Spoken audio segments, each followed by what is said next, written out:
Hi, welcome back guys. This is your friend, the Iron Fanfics, back with amazing fanfiction. This is the series of What If Deku Had Horrify Enhancement Quirk. Now before starting, please give this video a like and subscribe to the channel if you want more videos like this. Now let's get into the fanfic.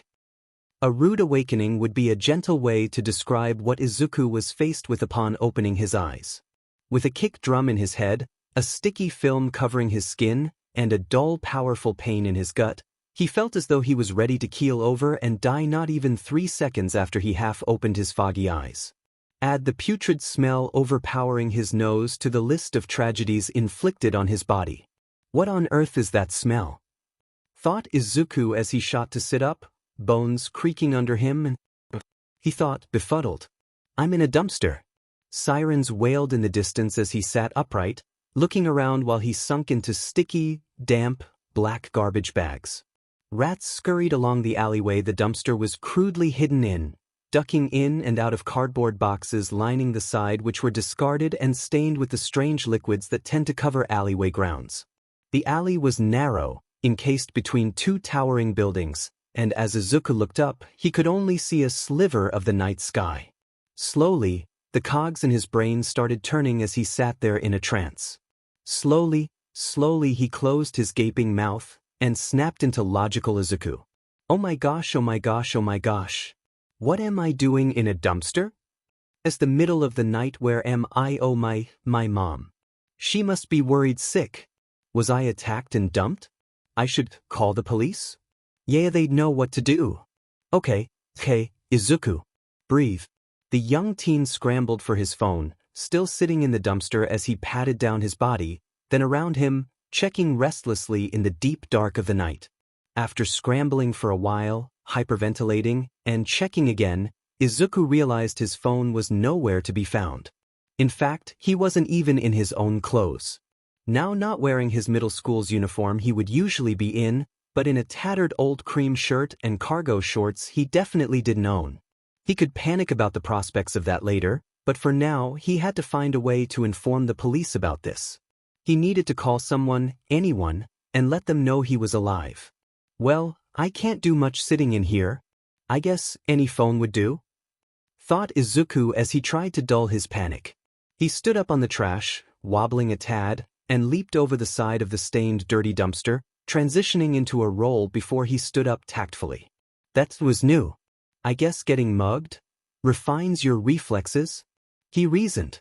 The boy walked off in a daze, following the light at the other side of the alleyway as it glared into his eyes like a camera flash into his brain. Walking out into the streets, the boy saw they were deathly quiet, and maybe it was just the night's darkness talking, but I have no idea where I am. A tight fear coiled itself around Izuku's lungs, as the panic he'd suppressed in turn of logic found him.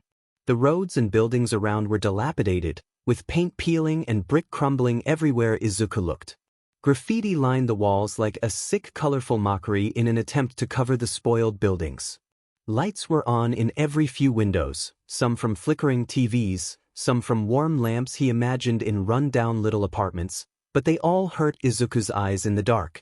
He could feel bile crawling up his throat as he started to quickly walk down the empty roads, just wanting a payphone, a recognizable place or face, anything. Izuku's mind spiraled as he walked down the cool, desolate road. Did Kaken leave me here? I mean, he's mean, but he's not stupid enough to attempt to do whatever this attempted to do to me. Izuku muttered as his mind raced. Was I mugged? Why the change of clothes and why me? I don't exactly look rich. Trafficking? I don't even have a quirk for them to want to traffic me for. I don't feel like I've been assaulted, physically or otherwise. Izuku sped up, realizing he didn't have any shoes on as the cool pavement scraped against the bottom of his feet. Last I remember, I was walking home. It was a little later than usual since Kaken and his lackeys were brutal. The sky set an orange glow along the horizon as Izuku walked home from his rough day at school. Every day was rough for a quirkless nobody at Aldra, and things hadn't gotten much better, even with his newfound status as a 4th year. This time, Katsuki and company had waited for Izuku outside of the shoe lockers, wanting to ambush him at the right time. They'd been making his life hell for years. What was another day? Deku! Sneered Katsuki as he rounded the side of the lockers, revealing himself and his two friends to Izuku while he went to put his shoes away into the cool metal case. Izuku jumped, feeling fear crawl up his spine. Look, Deku, let's make this painless, you nobody. Katsuki mocked, his lips tilting into a snarling smile. We just want you to see things our way, so be a nice little loser and let us teach you a lesson. He preached. Yeah. Jumped in a rough-looking chubby boy. Katsuki rolled his eyes at him, clearly unamused with his dull company. All right. Katsuki huffed. Grab the nerd, we're just gonna leave a few marks where nobody will believe him. Izuku tensed up, eyes wide like a deer caught in a pickup truck's headlights. The two snickering boys at Katsuki's side stalked towards Izuku, reaching out to grab him with one pudgy and one spindly hand. He felt frozen, unable to move. Until he could. Don't try to escape, Deku. Hollered Katsuki as Izuku turned around and sprinted. His shoeless feet pounded on the floor as he ran, cold sweat beading on his skin as primal fear turned into adrenaline-based energy. He ran through the halls, slipping and sliding on the shiny linoleum floors as he turned corners to rush up the stairs, hoping to lose the three boys trailing behind him as their footsteps and pants mingled in his ears with his pounding heart. Tripping on his feet and gasping for air, all he could think was run, run, run, run, run. Izuku grasped the corners, using them to speed himself up, turning each hall he could until he'd found a shining light, a piece of hope, or as any normal kid would see it, a janitor's closet that he knew locked from the inside. Izuku bursted into the tiny space, nearly slipping and slamming the door shut behind him while twisting the lock with shaky hands. Pounding resonated from the other side of the metal door, Katsuki's yelling and his lackey's grunts all rang in his ears as he sank to the ground, backed against the wall on the farthest side of the dark room. After what seemed like eons of yelling, pounding, bargaining, and barrages of insults hurled at the shaking boy on the ground, Izuku's heartbeat evened out, and he could feel his lungs working at a normal speed. The yelling stopped, but he wasn't so stupid as to leave just yet, even if it had been a while since it stopped. That was when they would get him. He knew not to leave until... Scuff. There it was, the sound of retreating footsteps nearly an hour after the boys' yelling had ceased. Izuku waited until the walking sounds were completely silent to his ears, and stood up in the dark, padding over to the locked door. Pressing his ear to it, he heard only the sound of the faint aircon blowing outside in the halls. Now or never. He quietly opened the hefty door, the faint glow of the near-setting sun streaming in through the windows on the other side of the hall. Izuku left the confines of his dark, cramped, savior, janitor's closet, and proceeded to quietly walk back down to put his shoes on and leave. The setting orange glow of the sun as he walked home was the last thing Izuku remembered, turning down an alley that held a shortcut to his home before. But, no. Izuku muttered bitterly, I'm shoeless, in somebody else's clothes, having just woken up in the middle of nowhere in the middle of the night in a dumpster. His stomach growled and groaned. Also, I'm starving. The angel of convenience must have blessed him, as when he'd gotten a little closer to a light he's been following at the end of a strip of old beaten-down homes, he saw a bright white glow light up the night.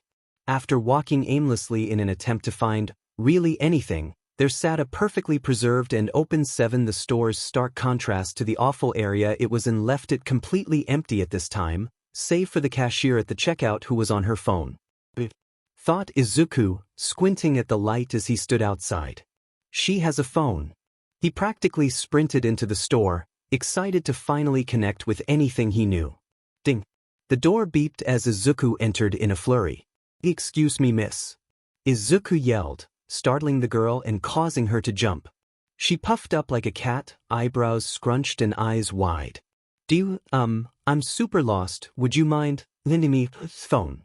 Izuku trailed off as the girl looked at him, horrified.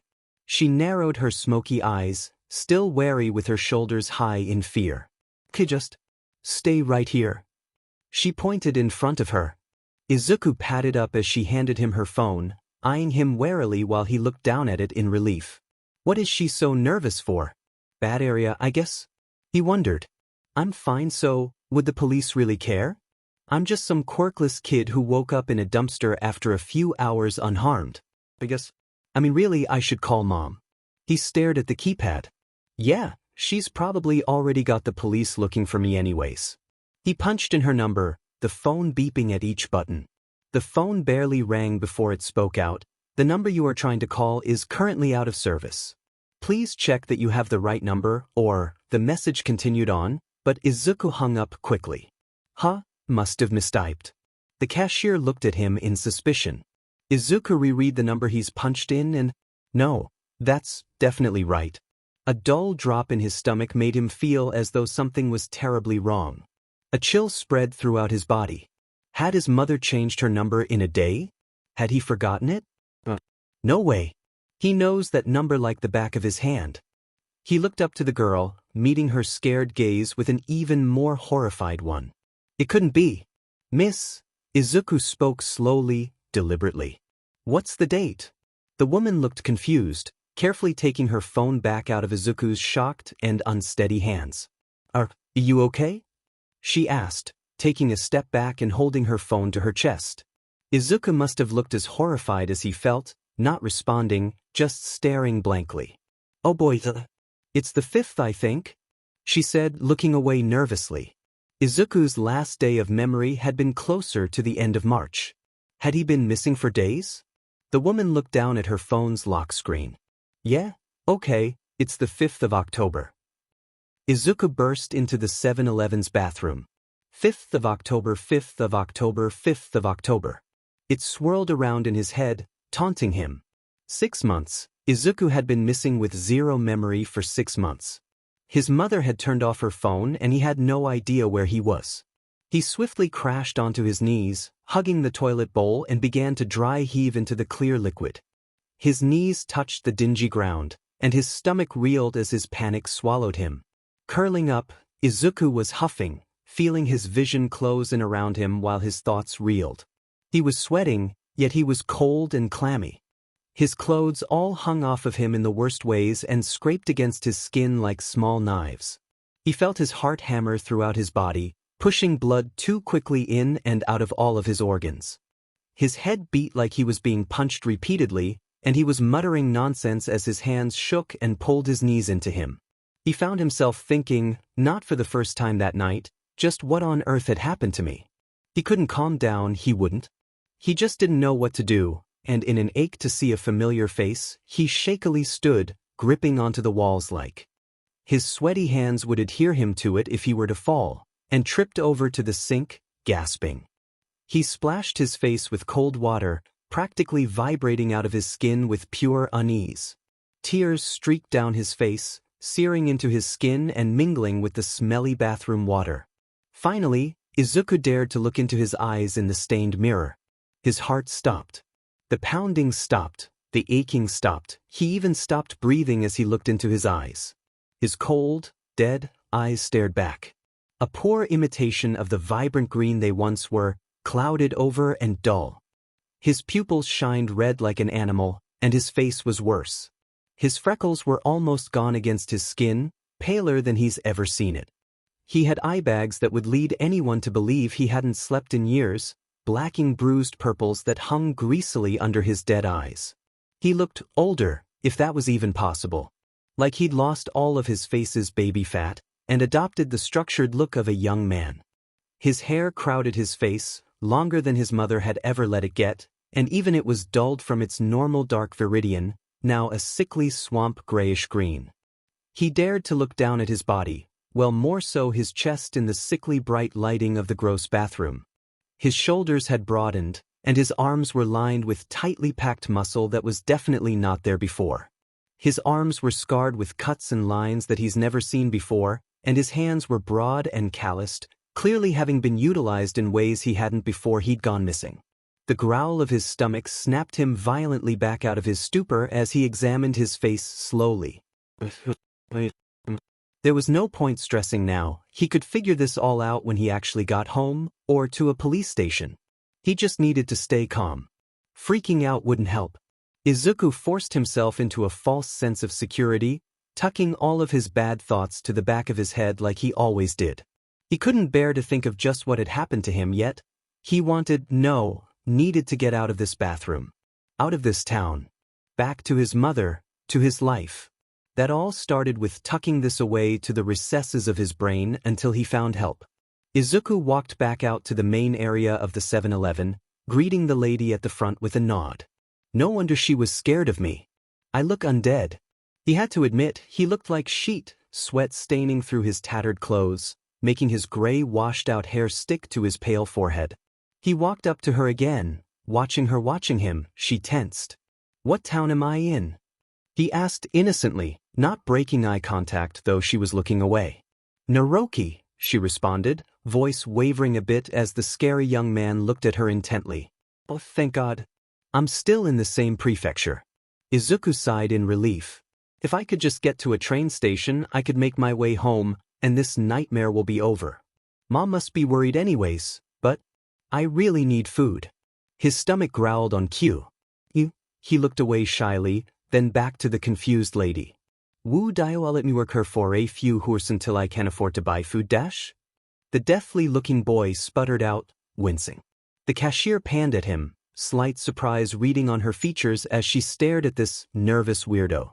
She let out a long, loud sigh. Kid. She started. Just wait here. She sauntered to the employee's only back section, annoyance reading in her tone through nervousness. Izuku felt a stab of guilt at making this poor woman do anything for him with how untrustworthy he looks. She quickly walked back out to the front, something in both of her hands. She set the items down at the front with a huff, and as Izuku peered closer, he saw a set of dusty old brown sandals and some 100 yen onigiri. He had to physically grab onto his arm to stop himself from lunging at the cheap food, digging his broad fingers into his forearm like his life depended on it.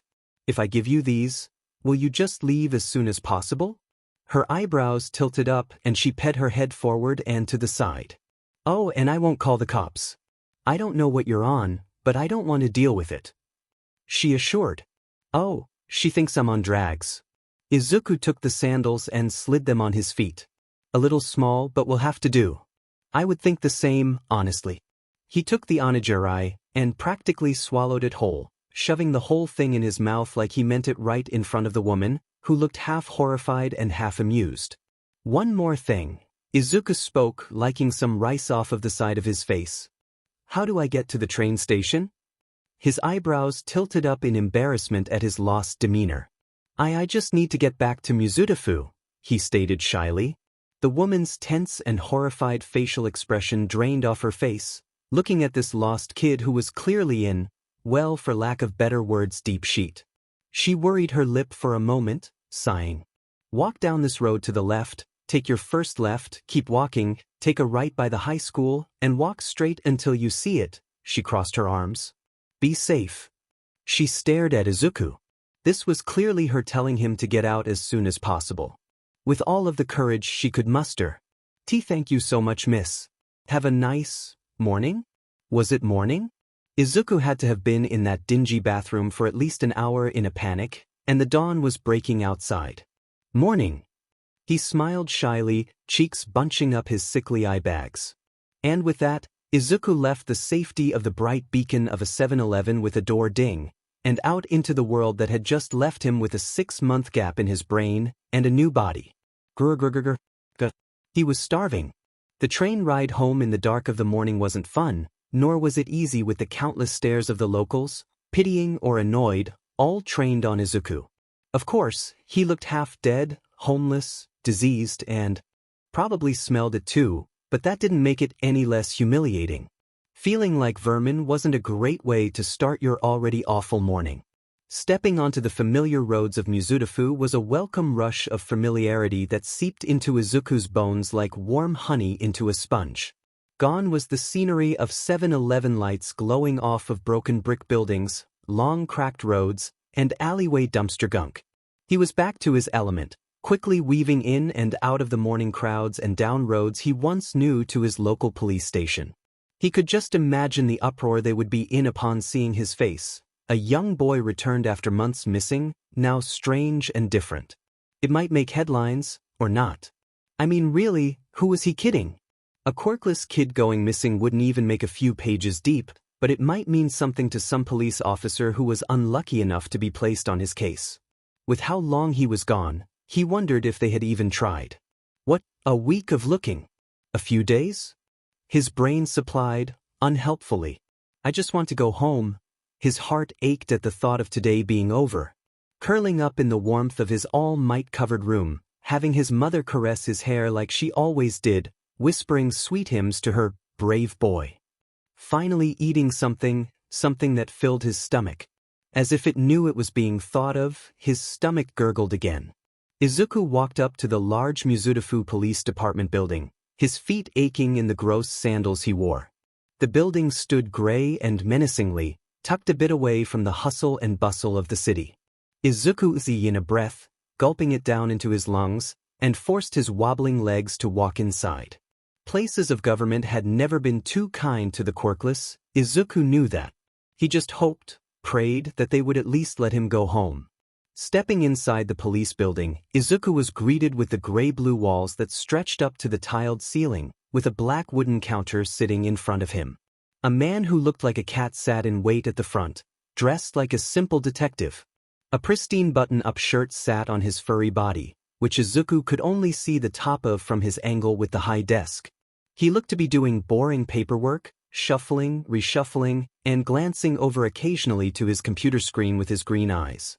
Izuku suddenly felt very dirty and very foreign in this pristine place, desperately wishing he could curl up like a potato bug into himself. What a great quirk!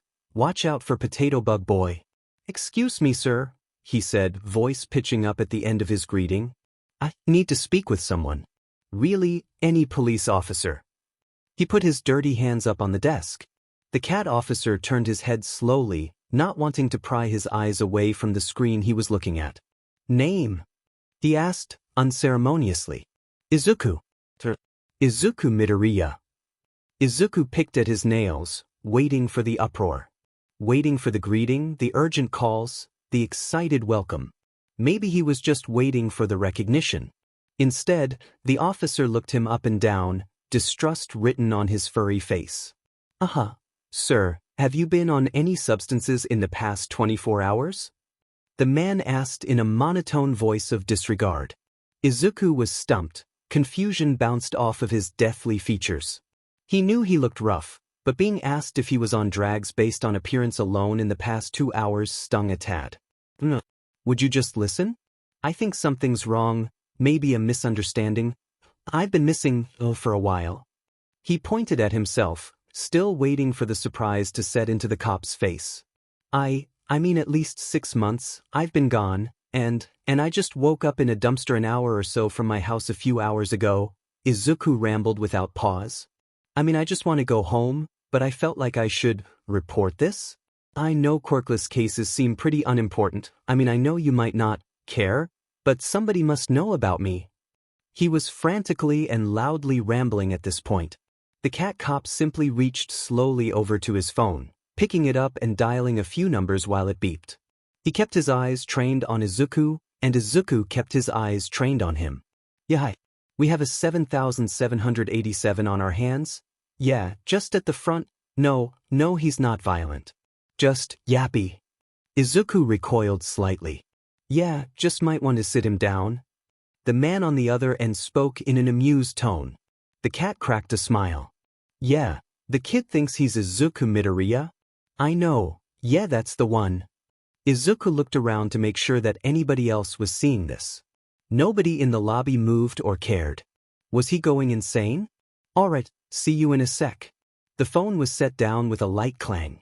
Would you mind waiting in the seats to my right for a second? Someone will be out to help you in a minute.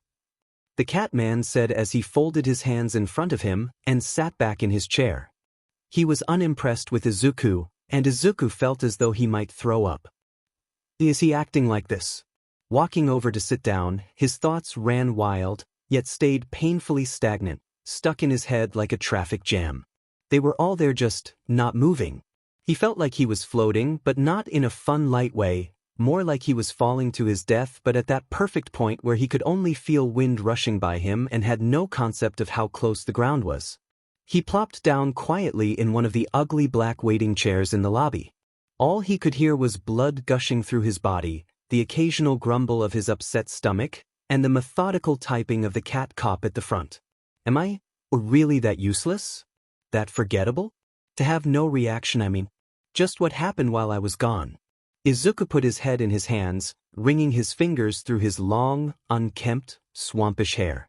Did my mom ever call me in? She must have. They knew my name, but they seemed to think I was joking. I know I look different, but I'm still Izuku. I'm still alive. Please. His ears rang and tears clouded his vision, stinging his dead eyes with their salt. Morning, kid.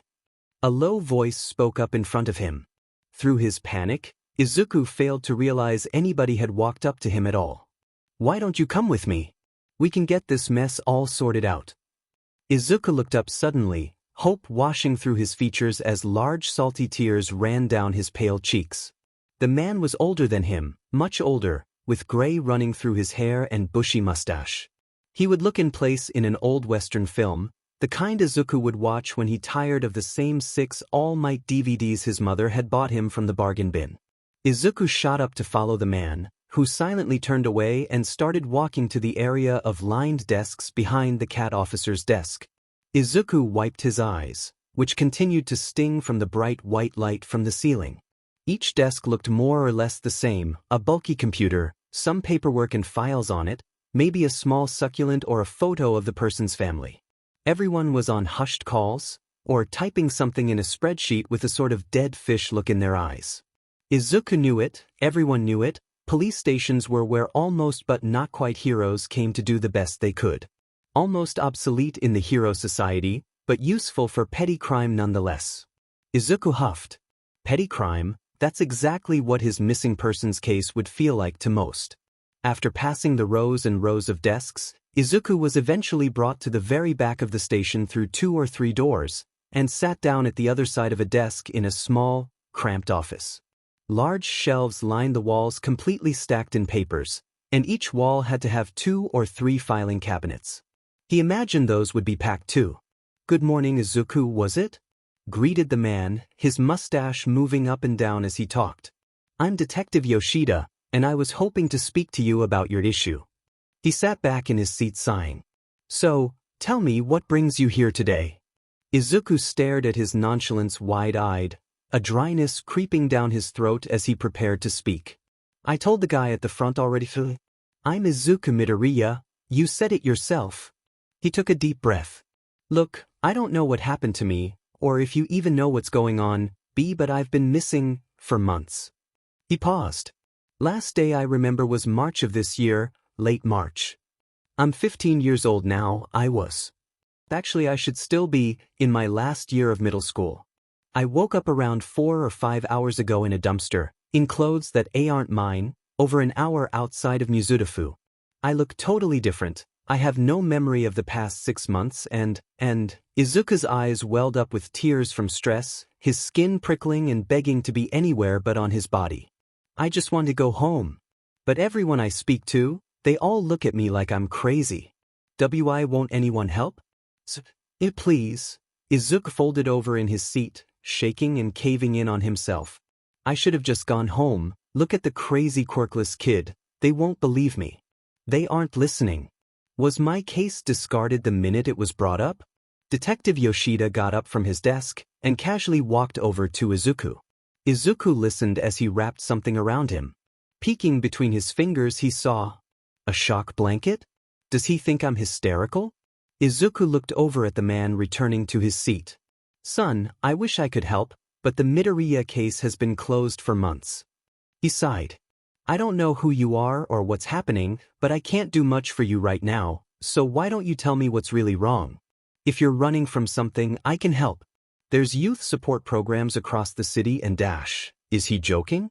Izuku sat, stunned and hunched in on himself as the man continued to preach about the anti-drag programs in the city, about the normalization of mental health issues in youth, and rage bubbled up in Izuku's gut.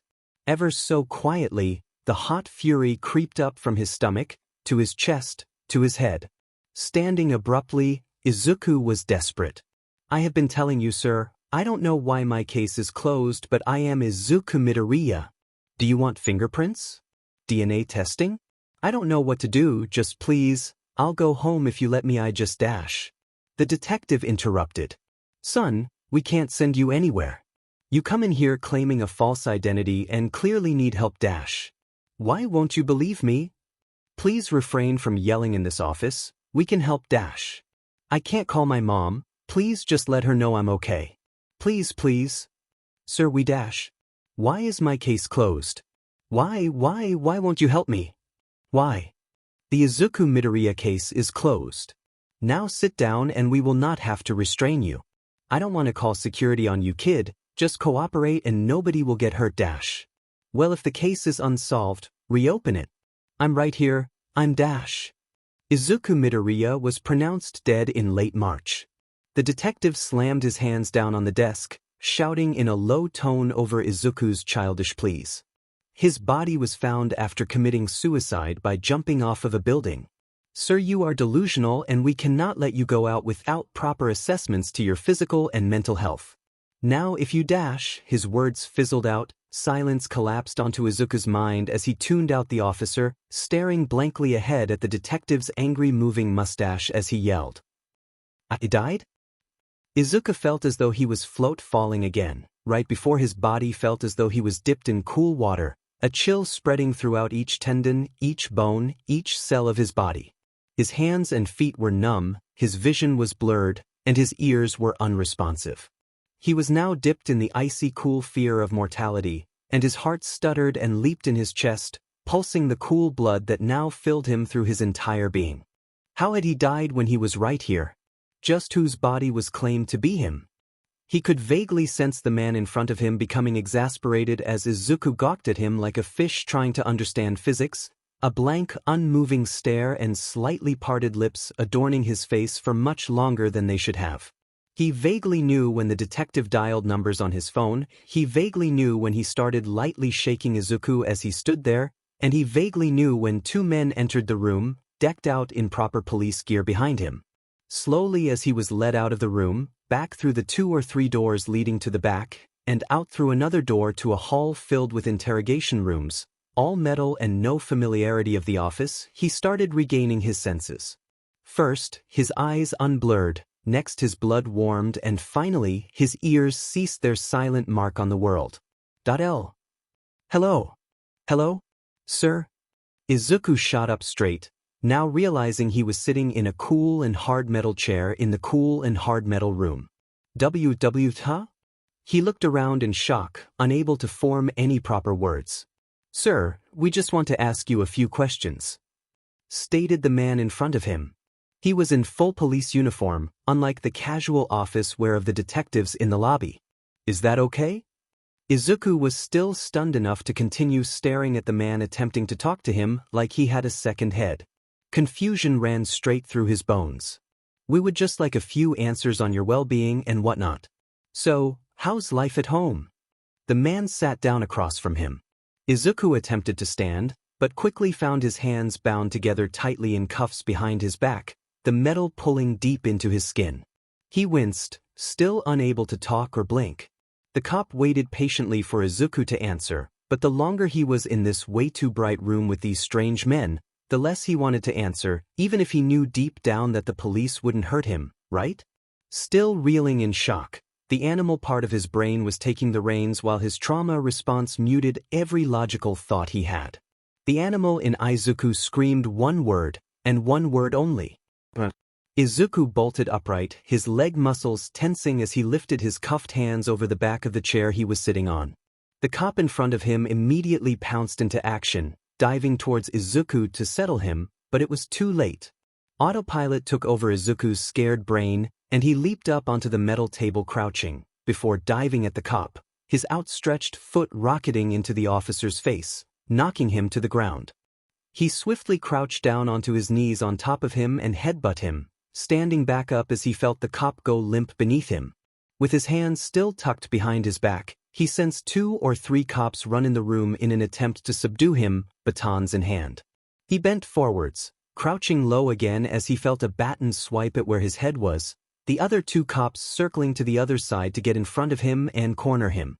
Poor move on their part, that left only one cop by the door.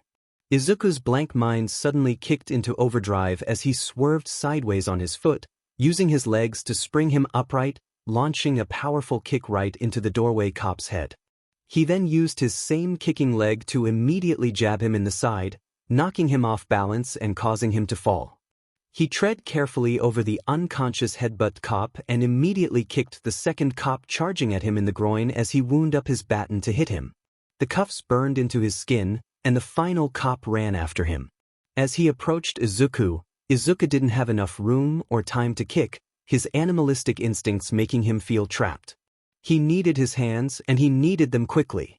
He felt his arm muscles tense as they tried to pull him out of his tightly locked cuffs. And finally, he felt pops of pain in his hand, but he ignored them in turn of his own freedom. He had dislocated his thumb joints to free himself, putting his hands up to defend himself from the incoming baton blow. The baton ricocheted off of his skin, leaving a painful ache in Izuku's arm. However, as the cop wound up to hit him again, he ducked low, stepped forward and mustered all he could into a bleakly offensive punch to the gut. He felt the man's organs against his knuckles as he dug his fist into his stomach, and the man spat blood and spittle up over Izuku's head, but all he could think was run. He heard shouts and feet scuffling coming down the hall he had been in to get to this interrogation room, and he quickly acted, running straight out of the room he was kept in with a trail of police bodies behind him. He quickly sprinted down the bleak, white hall, keeping low to the ground and moving at impeccable speeds for a man in sandals. As he rounded the corner to where a gaggle of police officers were, he thought quickly, running straight at them as they prepared for combat. He then immediately shifted his weight as he got closer to them, pushing his gravity to the side and using his momentum to run off the wall on his right, avoiding the police altogether and storming past them in a flurry they couldn't hope to catch. He was fast, God, he was fast. He sprinted out through the lobby, he sprinted out through the front door, he ran and he ran and he ran, his lungs burned, and he wasn't sure if the echoing footsteps he heard were his, or police officers still chasing him. He'd left bodies in his wake, and yet all he could think was how glad he was to be free. He ran to the only place he could think to run to. Back through residential streets and into a middle-class area, streets lined with normal houses and normal parks and normal roads that didn't fit Izuku at all anymore. The streets he grew up in looked back at him as a stranger, and he ran until his eyes blurred with tears and he fell over his feet. Laying on the cool pavement, Izuku cried. He sobbed until his lungs stopped burning. He huffed and hyperventilated until his face was hot and heavy with tears. He felt his burning wrists, his burning thumbs, his aching forehead, his bruised and splintered forearm. He felt the shock of his death, the shock of his awakening, the shock of his body. Who was he? Why was he here? Where had he been? Who was killed in his place? Was this even his body? He sobbed on the empty road in the middle of the day, just outside of a small park out of the way he once played at as a more hopeful child. He sobbed until he had no more tears, and even then he lay there gasping and sobbing. I just wanted to be a hero. I don't understand why anyone would do this to me. A sob escaped his lips. What the hell was that anyways? That animalistic off switch. How could I do those things? I mean, I've never even been athletic on normal standards. Oh, Izuku, what did you do? Jumping off walls and kicking cops in the face and junk? What a way to get the police to trust you. Still, he knew deep in his heart he would fight like that 1,000,000 times over to escape that metal room filled with men who wanted nothing more than to send him off to some repair program and label him another quirkless loser. Eventually, Izuku stood on wobbly legs, ready to face what he had wanted for so long. He had no idea how long it had been since he'd escaped the station, but he assumed he was safe enough if he had time to cry on the side of the road. The blistering heat of the midday sun scorched his pale skin, even in the autumn. He looked up over the treeline, and slightly past a few more small suburban homes, and there he saw it, standing like a tall white beacon. His old home. He lived in a small apartment near the top floor with his mother. He felt his heart swell at the prospect of getting back to his life, back to a place he knew, where people loved him. Izuku walked over, his feet stuttering and tripping every so often in his exhaustion. He was in an eerie state of calm after crying his eyes out at his situation, ready to see his mother and forget this nightmare. God, after attacking the police, I'll really never have a life again, huh? I'll probably have to change my name, or something, do online school. He thought of Katsuki. That might not be too bad. I mean, I don't even have an identity right now. Who are the police gonna come after? Young boy with dark hair who thinks he's Izuku Midoriya? Yeah, good luck finding me on the streets. He huffed a laugh. Walking up the old dusty stairs to his apartment, with the open concept halls that were windowless with just a ledge and a little concrete railing, Izuku remembered his childhood in this hall. Drawing with chalk on it when he knew he wasn't supposed to, waiting in it with bugs trapped in cages that would surely scare his mother half to death, zipping up his prized yellow raincoat when the weather got just dreary enough for him to warrant it. He walked down this hall feeling the nostalgic ache resonate through his body, or maybe it's the broken bones. He couldn't tell at this point. His dead gaze fell upon his unit, stopping in front of it and staring at his shadow stretching up the wall. Would his mother remember him with his changes? Would she cradle him and open her arms to her sweet boy? Or was he too tainted, too rough and unbearable to look at? He in a breath of hope, raising his hand. Never had he felt more nervous and comforted. The door cracked open, just a smidge. Mom! Izuku croaked, his voice sounding like glass scraped his throat from all of the crying. The door swung open and there sat a little old lady with wrinkled skin and a short black bob haircut. Most definitely not his mother. Izuku stared down at the little old woman, and she stared back, squinting with her small beady eyes. She was short, maybe 5 feet tall at the most, and a round little thing. Wrinkles dented her skin like rivers on a map, and her pitch-black hair hung in a short bob that curled in. It was much too youthful for her obvious age. She was in housewear, comfortable long skirt, sweater, and slippers. She was the most grandmotherly person Izuku had ever seen. Silence permeated the air, piercing Izuku as she examined the strange boy. He glanced at the number on the door. This was definitely his apartment, but, "Who are you?" the old woman said curtly. "Exactly what I was wondering." Izuku. Izuku Midoriya, miss." Izuku wringed his hands nervously, glancing away from the woman's intense stare. I thought my mother lived here but dash. Ah! The woman snapped with shaky, haggard hands. "You're Kinto's boy." The crying woman. She looked up expectantly, standing in the doorway. Izuku was confused. "No, not Kinto, Inko. Inko Midoriya, miss."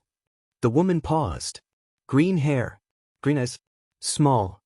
Izuku mimed a height with his hand, showing where she stood up to on his body. Does she still live here? His heart picked up in hope, rising in his chest and ending up in his throat. What, Kinto? No, the green lady hasn't lived here since I moved in. The woman waved her hand in dismissal, looking away and looking back as Izuku awkwardly stood in the hall. Izuku felt his heart break in his chest, his last hope of normalcy fading right out of his grasp when he was so close. He sighed, and slumped down into a crouch, feeling his eyes attempt to well up with tears he didn't have. "Of course," he muttered sadly. "Couldn't have had anything easy, could I?" He chuckled wetly. The elderly woman looked down at him, pity flooding her stoic features, and she sighed. "All right, Inoko," not his name, but those clearly were not her strong suit. "Come inside, get. She swatted lightly at Izuku's hunched frame. Izuku sniffled a tad, before he stood up, deflated, and walked inside. He hoped to see any remnant of his past, yet desperately ached to not see anything that reminded him too much of the mother who had abandoned him. I wonder how long it took her to just leave this place, leave me, his brain supplied bitterly. The apartment walls were the same, the floors hadn't changed, and God, the kitchen was just how he remembered it, but everything else changed. Different couches, different drapes. New carpets, new appliances. All average, all undoubtedly not his mother's. Izuku still ached when he saw glimpses of his life he remembered like yesterday. This apartment was a mirror of him. Everything superficial changed, and it was obviously different, yet the structure. The heart. The parts that are hard to change. Those were left the same. Remnants of the Izuku that Izuku knows were flooding back to him. Scrapes on the floor from when he drove his All Might-themed truck over the ground, small drawings on the wall from when Izuku was a toddler that Inko just couldn't scrub out. Izuku was seeing his mother through the pieces of a life he used to live, even if she wasn't there. That was enough to break him. He curled up on the woman's couch and caved in on himself, collapsing on his side into the plush light purple material covering it. His head landed on a throw pillow, and he only briefly thought of the stench he would undoubtedly leave on this poor woman's couch. "Life hasn't been easy on you, has it, little one?" said the woman, her elderly voice wavering and shaking with the simple strain of speaking. Izuku cracked his eyes open to stare at her, and immediately he felt all the fight left in his body leave him. Nothing was left in his soul but a sharp stab of longing. Maybe that was for the better, he didn't know, but he did know that he was more exhausted than he'd ever felt. He closed his eyes, and the shuffling behind him faded into nothing while he drifted. He swore he could almost smell his mother still in this room, and that alone was more comfort than he could have hoped for just hours ago. Sitting in a strange state of thoughtless half-sleep, Izuku came to, snapping back into his body like a slingshot had moved his soul back into him when he heard a shrill whistle sounding from the kitchen. He could feel his dry throat, his painful stomach, yet all of his bodily pains seemed to be entirely gone. He sat upright, glancing around before immediately staring at his arm. The place where the baton had hit mere hours earlier was fine. Absolutely nothing. No ache, no splintering pain, not even a bruise, bump, or faint mark. He swiped at his skin, trying to test the pain that had plagued it earlier, yet he felt nothing but the soft touch of his fingers. Looking down at his hands, there sat his thumbs. Normally. In place, no throbbing, no pain. He immediately whipped his head over to the elderly woman. She must have a healing quirk. That's so useful, I wonder if she was a hero. His head reasoned. As if on cue, the little woman waddled out of the kitchen, her short steps scuffing her soft slippers across the floor. She was shakily holding a tray with a traditional teapot and cups. They were simple and cute, matching the comforting greens and purples of her home. As she padded up to Izuku, he suddenly realized he was very dirty and very untrustworthy looking, shooting up from his place on the couch. Let me help you with that," he said, nervously, taking the tray from the old woman's hands and swiftly walking over to the small mahogany kotatsu in the center of her living room. As he set it down, he swiftly turned back to her. She was standing where he had taken the tray, looking at him with a still face. Izuku trailed off, thinking of something to say. "Thank you for, he held up his unbruised arm and tilted his head towards it. "It doesn't hurt at all anymore." The woman looked at him, then his arm, and huffed. "Well, dear, I have no idea what you're talking about, but why don't you sit down? You look like you've seen a ghost, all tight and straight like that." She walked around him as she spoke, sitting down on a plush chair across from the purple couch. The chair was just a few shades off from the couch, but that made it even more charming in Izuku's eyes. "Why's Tachibana?" she spat out. "Miss Tachibana?" Izuku sat down awkwardly on the couch, vaguely aware of how out of place he looked in this place. "Father, the green one." Izuku started, nervous under the woman's still glare. "Can you tell me anything about her?" Izuku could feel his heart crumple under the weight of his yearning for any semblance of his mother. "Kinto, I could tell you a lot about her." The woman sat back in her chair, her tea warm in her hands. She was very upset. "I wish I could remember why." She clearly missed something. Left something, or otherwise. A puzzled look crossed the woman's face, before she swiped it away. She was always sad, always looking. It was quite depressing. Izuku felt guilt and relief mingling in his gut as he knew his mother had in fact missed him. Stupid, of course she would. Every day I saw her, which was only a few times when we met up before she sold me this place, she would simply stare off into space. She was clearly unwell, and I just wished she could be better. She took a long sip of her tea. She loved heavily, and while it was a quality in any sense, loss is just love in mourning clothes. Her loss clearly weighed her down past her limit. The woman looked down at her teacup. She had nightmares, she told me. Izuku's throat tightened. She would cry at the drop of a hat. Silly really, but I always wanted to cry with her. Maybe it was how big her eyes were. The woman thought for a while, staring ahead at nothing. Izuku, she muttered. Izuku's head shot up, staring at the woman in hope. The woman seemed lost in a trance, her petite body rigid in her chair. She wanted her Izuku. Her eyebrows drew up in confusion, clearly missing something from her mind, desperately searching for it. Izuku felt his tired emotions stir in his chest. I had one of those too, I think. She looked ahead at the tired, mangled boy in front of her. I had an Izuku the way she talked about it. She looked away, past Izuku. She must have lost hers. Mine was lost too. It's incredibly tough holding on to things like that. Things that mean so much. The woman set her cup down and folded her hands in her lap. You never want to lose them, and you become so confident you never will. You think, I love this thing so much, I can't think of my life without it. I won't. And then one day, her hands lifted off of her lap, attempting to mime the words lost in her head. Your Izuku is gone. She looked up into green eyes. My Izuku will never be found, maybe she found hers. Miss Tachibana looked into Izuku's watery eyes, searching in their deathly exhaustion for any clues as to what she was talking about. She knew what she knew, but enough pieces had fallen through the cracks of her old brain that she seemed to only hold an idea of what she might mean.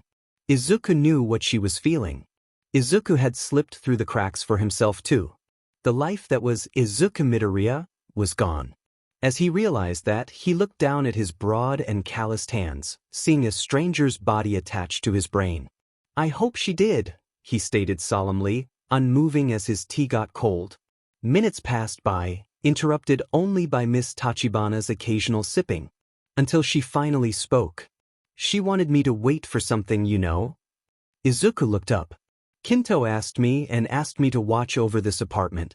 I think the grief got to her. Her loss pushed her out of this place. I don't know why. It's lovely here. She looked around proudly. She sold me this place within a week, dirt cheap too. The woman smiled under her breath. She pleaded with me to watch for someone she knew would come back.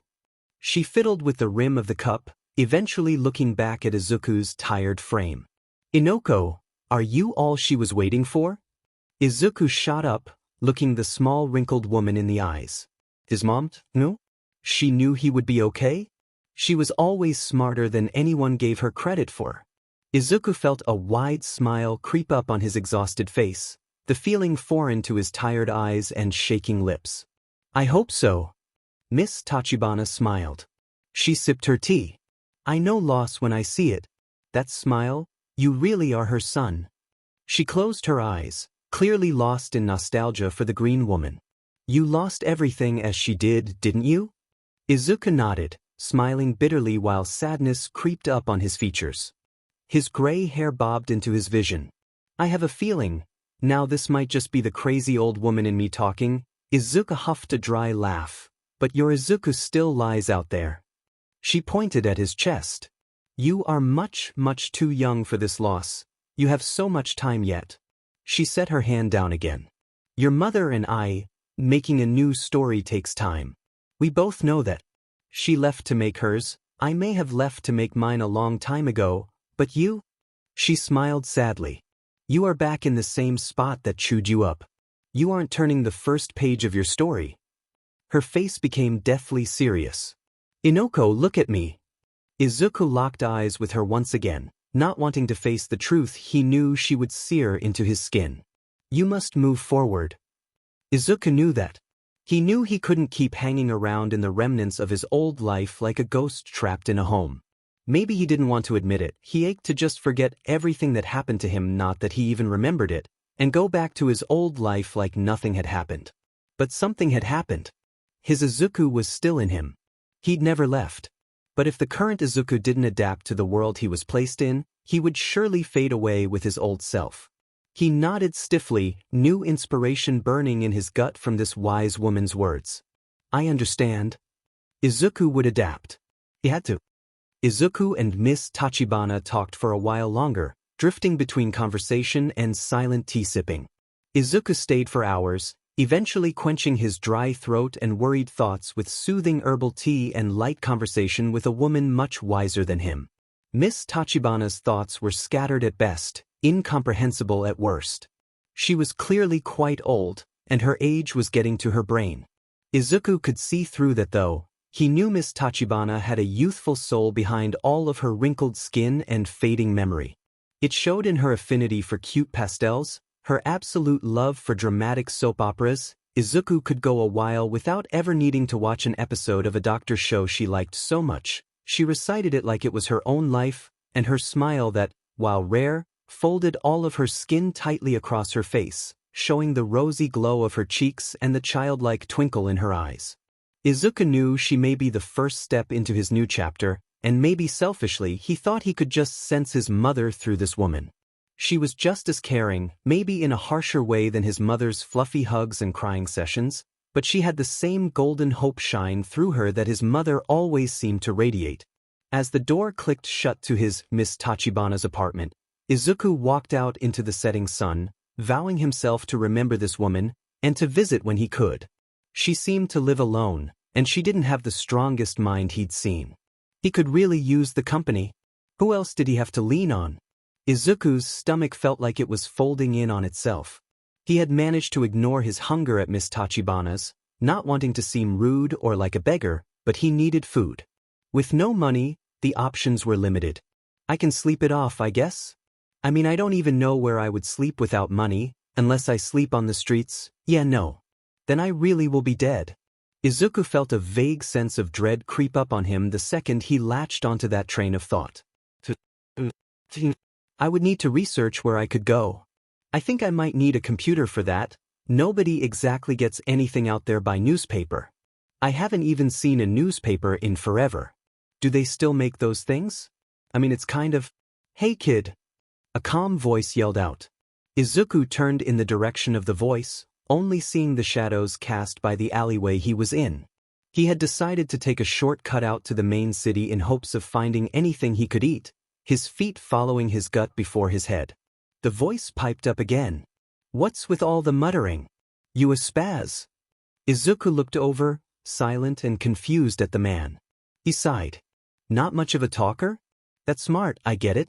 Can't trust anyone on these streets. The man stepped out of the shadows and into the dim light of the alleyway. You're a creepy-looking fucker, you know that?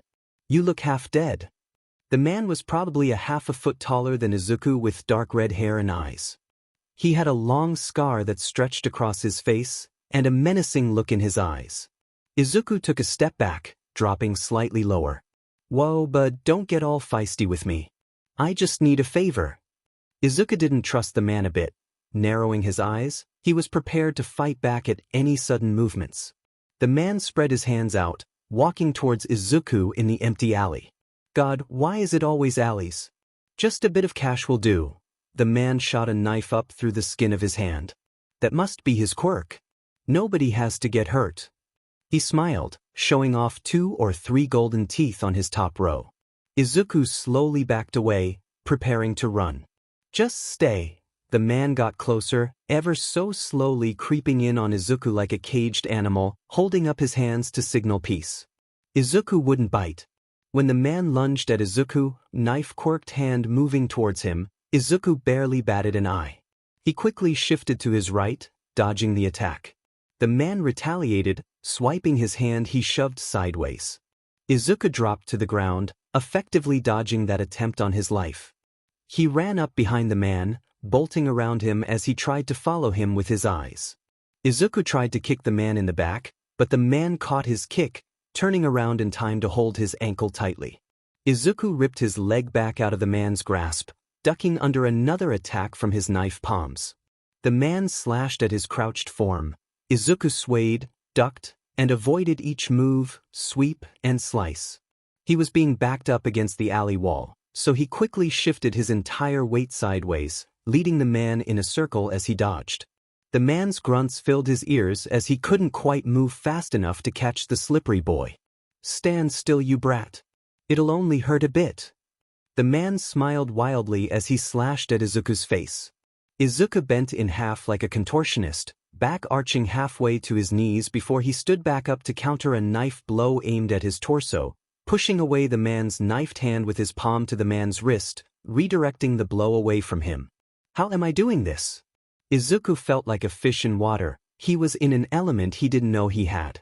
All of the dodging, sweeping, fighting, it all felt like muscle memory. He was barely thinking in these moments, he just knew. It was like this back at the police station too, he thought as he shifted away from the man's knife.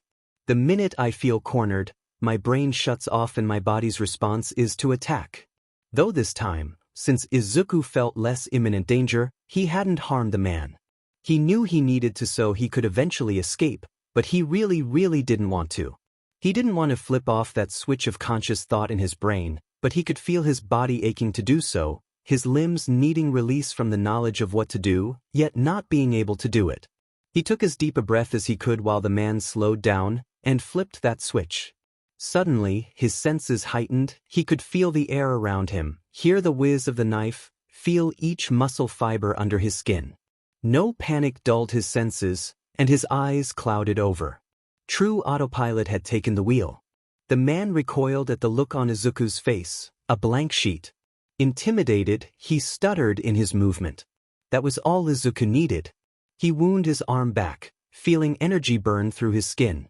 Twisting his body, he shot a punch straight past the man's knife hands and blasted into the middle of his face. The man shot backwards, hitting the concrete wall behind him and sliding down to the dirty alley ground, unconscious and bleeding from what was undoubtedly a broken nose. As Izuku stared down at the man, his knuckles aching, he was stunned. When did I get so strong? Is he dead? The stench of blood wafted up to Izuku's nose as the man bled profusely. He immediately backed away, covering his mouth and nose, eyes wide in fear of what he had done. The man slumped over, and Izuku's stomach groaned. Hunger flooded his senses. To Izuku's horror, his mouth salivated. He had never felt the urge to eat anything stronger than now, as his senses reacted to this criminal like a 5-star meal. The blood gushing from his nose and mouth drew Izuku in like a drag, and he found himself yearning, wanting, craving to have his hunger satiated. He held his muscles in place as to not run over to the man and surely devour him, acid flowing through him as he shook in self-control. Izuku's brain fought as he pressed himself into the alley wall across from the man. He stared at the unconscious slumped figure as his thoughts ran. I'm so hungry, I just want to feel full. It aches. He's right there, Izuku, he wouldn't know. You could make it painless. Rip out his insides and feel full. That's all it would take, you could do it, I know you could. Izuku. Izuku turned his head away from the man, saliva dripping down his chin in waves as he panted with wide eyes. He caught movement rustling from the corner of the place. A mangy mouse scurried out from under the shadows, and Izuku saw a lifeline. He pounced on the mouse, grabbing it by its tail as it squealed and squeaked. It must have alerted its friends, but Izuku didn't care. His mouth watered as he tried to stay away from the man most certainly half dead in the corner. Judging by all the blood, Izuku may just have driven his nose bone into his brain. He didn't care. His stomach growled. Holding the mouse above him, sickly green eyes glowing in the deep dark of the alleyway, Izuku took a bite, pressing his canines through the small creature. Finally, something tasted of real food. The mouse ceased squirming and squeaked as he bit through flesh and bone. Izuku felt his body release endorphins of pleasure as the organs popped in his mouth, iron-tasting blood and gamey meat flooded through his senses, coating his tongue in red-hot innards. This was what he had needed. Number 711 Onigiri would have possibly filled him like this. He needed flesh, blood, and moving organs. That was what his body had craved all these hours. As he swallowed the mouse greedily, and his stomach finally felt half full, Izuku began to let large tears stream down his face, their salt burning and combining with the rodent blood smeared on his face like a child. He had never tasted anything so satisfying, and he had never been more pleased to consume. Guilt riddled his stomach, yet the feeling of being full filled his senses with a warm pleasure. Izuku was mortified as he cried on the alley ground, looking up towards the thin strip of illuminated night sky hanging over him. I'm a monster. Izuku could taste the metallic tang of the mouse's blood coating his teeth as he ran away from the alley. Spiraling, tripping, and gasping for air, he stumbled away from the bloody scene he'd left. Must. Izuku's thoughts were crowded with shock. The cool night air whipped around him, making his bare limbs feel numb and prickly as he held onto nearby walls of shabby buildings for support. Izuku barely knew these roads, only having gone through them once in a blue moon when he was adventuring for hero analysis in his free time, so his panicked brain barely registered where his feet were taking him. The boy stopped suddenly, backing himself up against a wall. His head bumped into the cool concrete before he slid down onto the ground. He looked off in a daze, staring across the street at a dark building. He could just see enough around him from the distant glow of a streetlight that was swarmed by bugs. I ate it. Izuku's hands quivered. He was horrified, no, not by organs, blood, or the final crying squeak let out by the mouse, but by the fact that he wasn't horrified at any of those things. He felt perfectly fine, which made him feel worse. Of course, he was reeling from the fact his body had desperately craved to eat a man, his stomach clawing and lurching at the opportunity to sink his teeth into semi-warm flesh, but he was now full. Unaffected. With his hunger dulled, Izuku couldn't bring himself to feel anything towards the small life sacrificed for his pleasure. What's wrong with me? He curled in on himself, replaying the images of the man's bloody hunched form over and over in his brain. His hands did that, and while he felt horror, a part of him buried deep in his gut knew what strength like that brought in a world like this. Money. Izuku had to wait a while until the local library opened. Its modern slopes and sweeps hung over his head, shadows changing as the morning sun rose.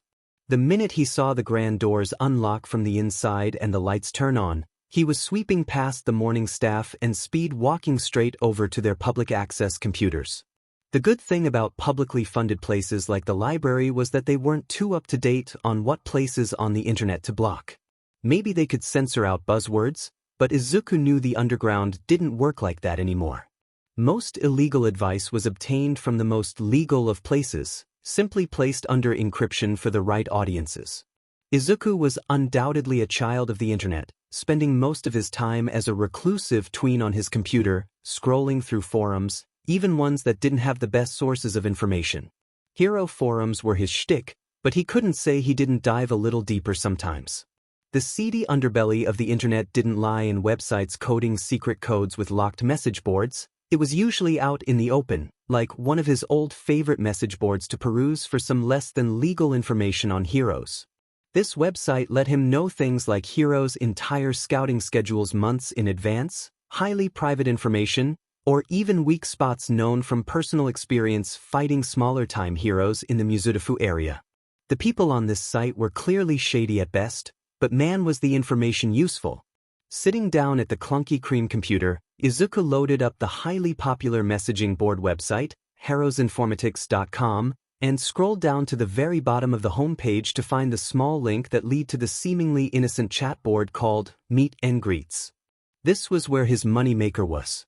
This board hosted all kinds of information about the underbelly of hero society, boasting meetup times for things like illegal weapon trading, assassination promotions, or any other nefarious and morally gray societal deeds. When Izuku first found this site, scared and confused as a little boy, he wanted to report it. Now, he was incredibly thankful this site was there for him. Ironic, huh? I really did want to be a hero, now look at me. He washed that thought away. Izuku's mouse clicked noisily in the silent library as he shuffled through the forums, scrolling down and down through today's posts on the message board. As Izuku watched the site grow while he did, he got to know some inside terms. There were code names for big heroes, like Eagle for All Might, or Thun for Endeavor. But there were also code names for the Meet and Greet board specifically. Metal Party for knife trading. Tea Party for non-quirk related drag trades. Honey Pot for anti-hero meetups. Izuku avoided looking at those messages too often, they still sent shivers down his spine. Scrolling through posts from this week, Izuku found exactly what he was looking for. RedXelRed0029 says, Copper bath at 23:30, Wednesday. All metal valid. Meet it. Bingo. Copper baths were places where Izuku knew the money flowed from. The stronger you were, the stronger the money.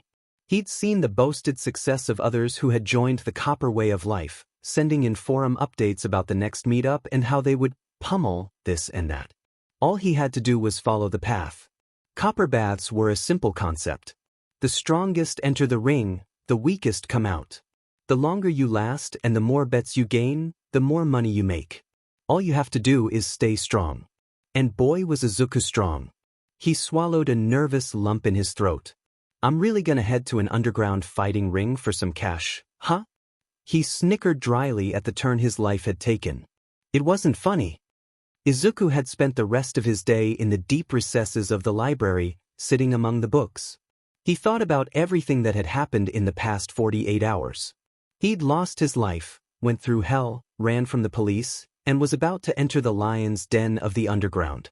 He had no idea what he was in for. Every piece of information he'd ever scored from the Hero as Informatics message boards on copper baths were painfully vague and downright threatening. He sighed, feeling exhaustion seep into his bones.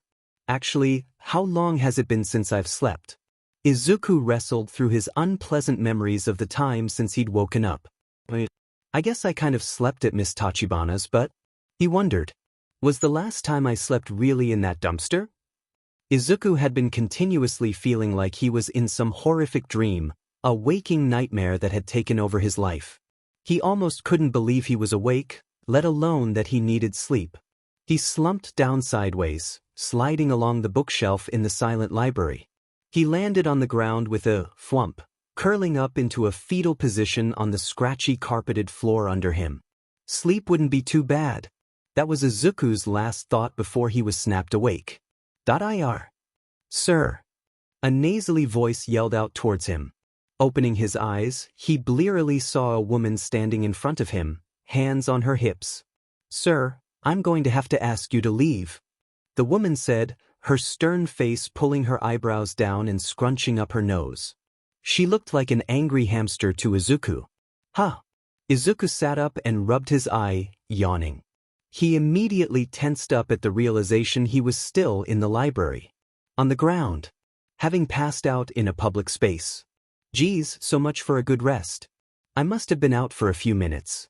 Such a quick and heavy sleep made Izuku feel like he was back in the dumpster, having woken up from what very well may have been a coma with how deep in the recesses of sleep he had felt.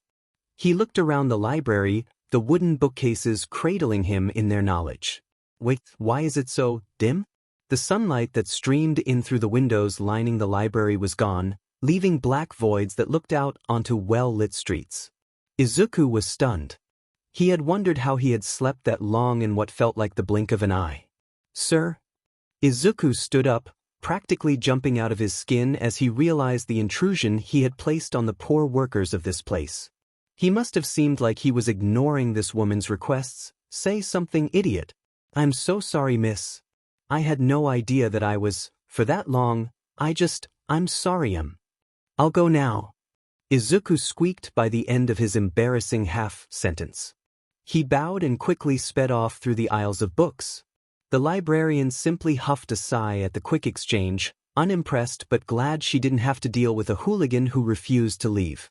Izuku ran out onto the streets, looking up at the moon slowly rising across the city line. The nightlife was bustling across the city, with cars and mopeds whizzing by on the street, their bright lights lighting up the area. Many stores were just starting to close, many were just starting to open. Workers smoked outside, squatting along the side of the road with cigarettes in between their fingers or lips. Izuku slowed his run as he walked along the bustling streets of the city he grew up in. Being so young, he was unfamiliar with the nightlife, but the laughs of women and drunk businessmen stumbling out of bars gave him a good idea of it.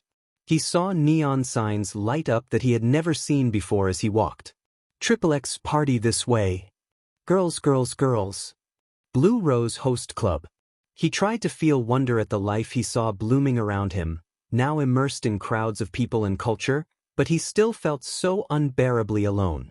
No matter the hustle and bustle, The fear of what he had to do next gnawed at his guts like a rabid wolf gnawing on a carcass. He was going to have to fight, to tap into that scary place inside of him that he never wanted to touch. The new Izuku Midoriya that clung onto him since that day in the dumpster. As his steps evened out and he walked further and further into the mouth of the city, Izuku saw the streets empty.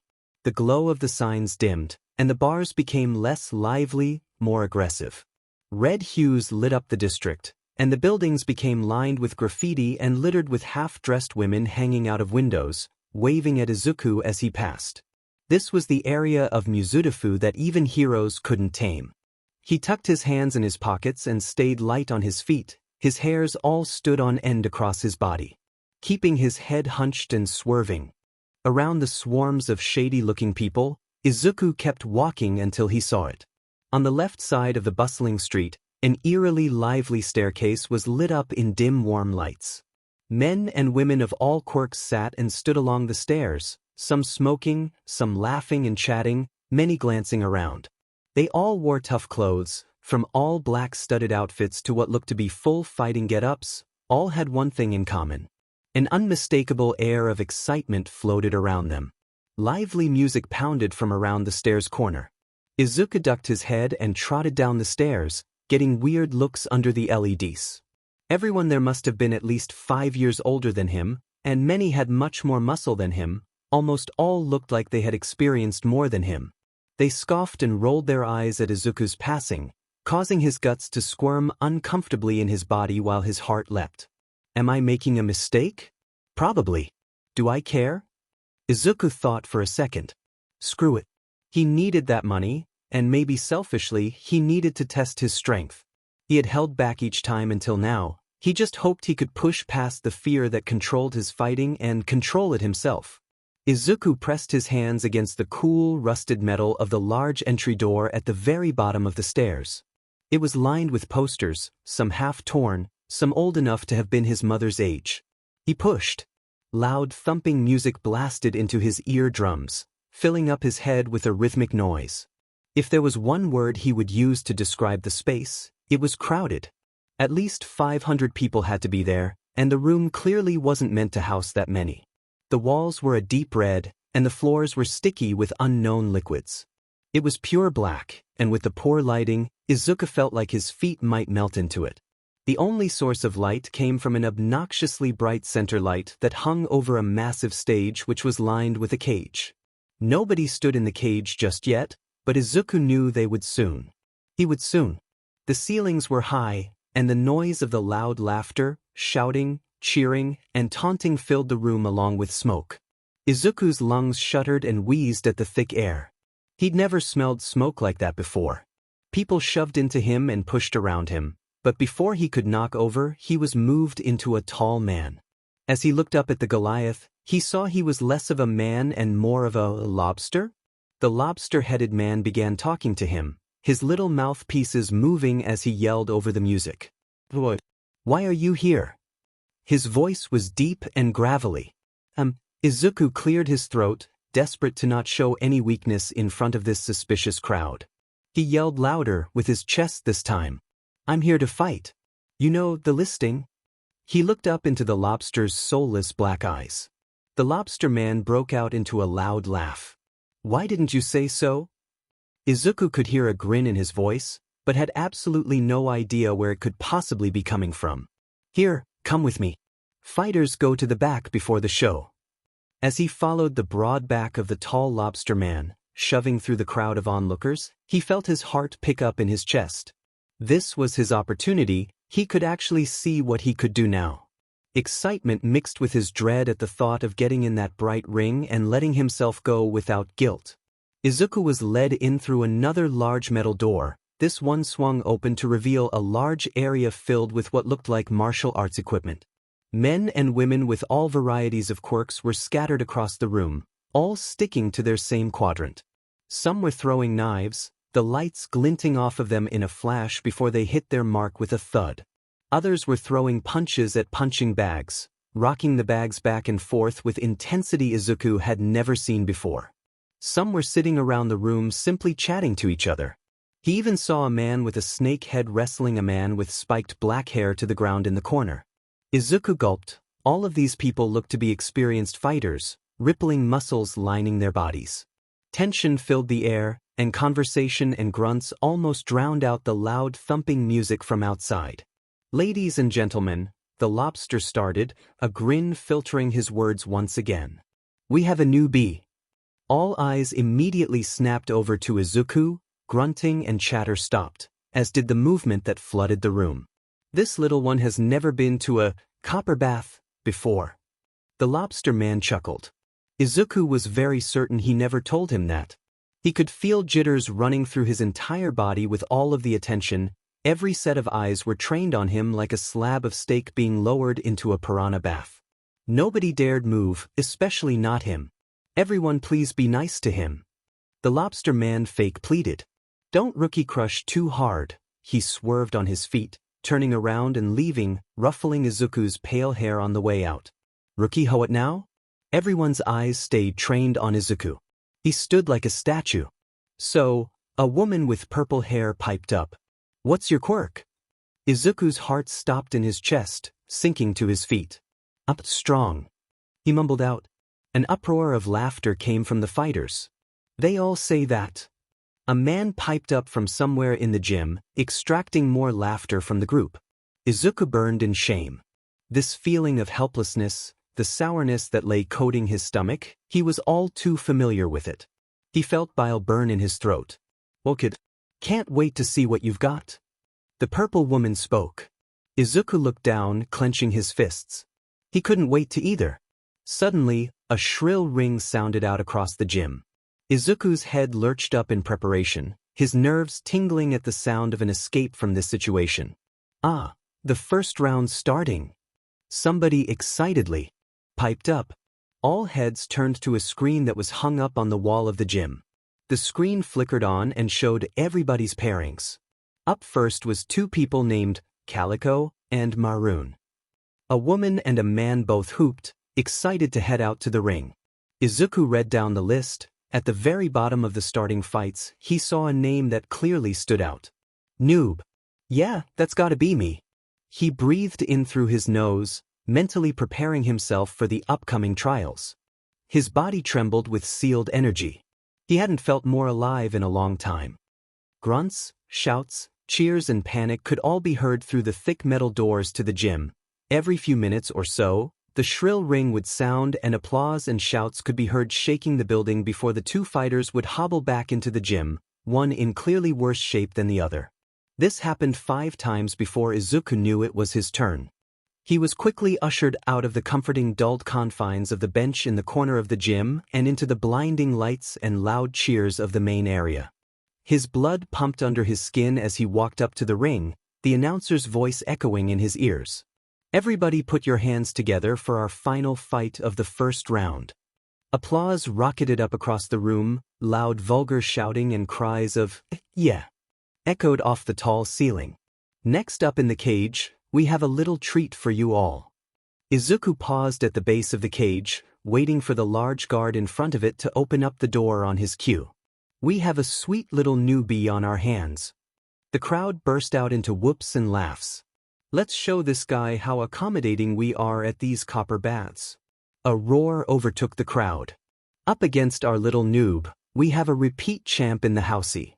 Please welcome to the stage our fighters, Noob and Jackrabbit." The crowd roared again, suddenly bursting out into a chant as Izuku and the man across from him stepped onto the stage. Izuku could just barely make out their words, even with their volume. "Crush him! Crush him! Crush him! Crush him!" "Thanks for the vote of confidence, I guess." Izuku cracked a nervous smile as he felt sweat bead on his skin. "And with that, let the fight." The room became quiet on cue, tension hanging in the air almost as thick as the smoke that permeated Izuku's lungs. "Begin!" Izuku wouldn't hesitate, he couldn't.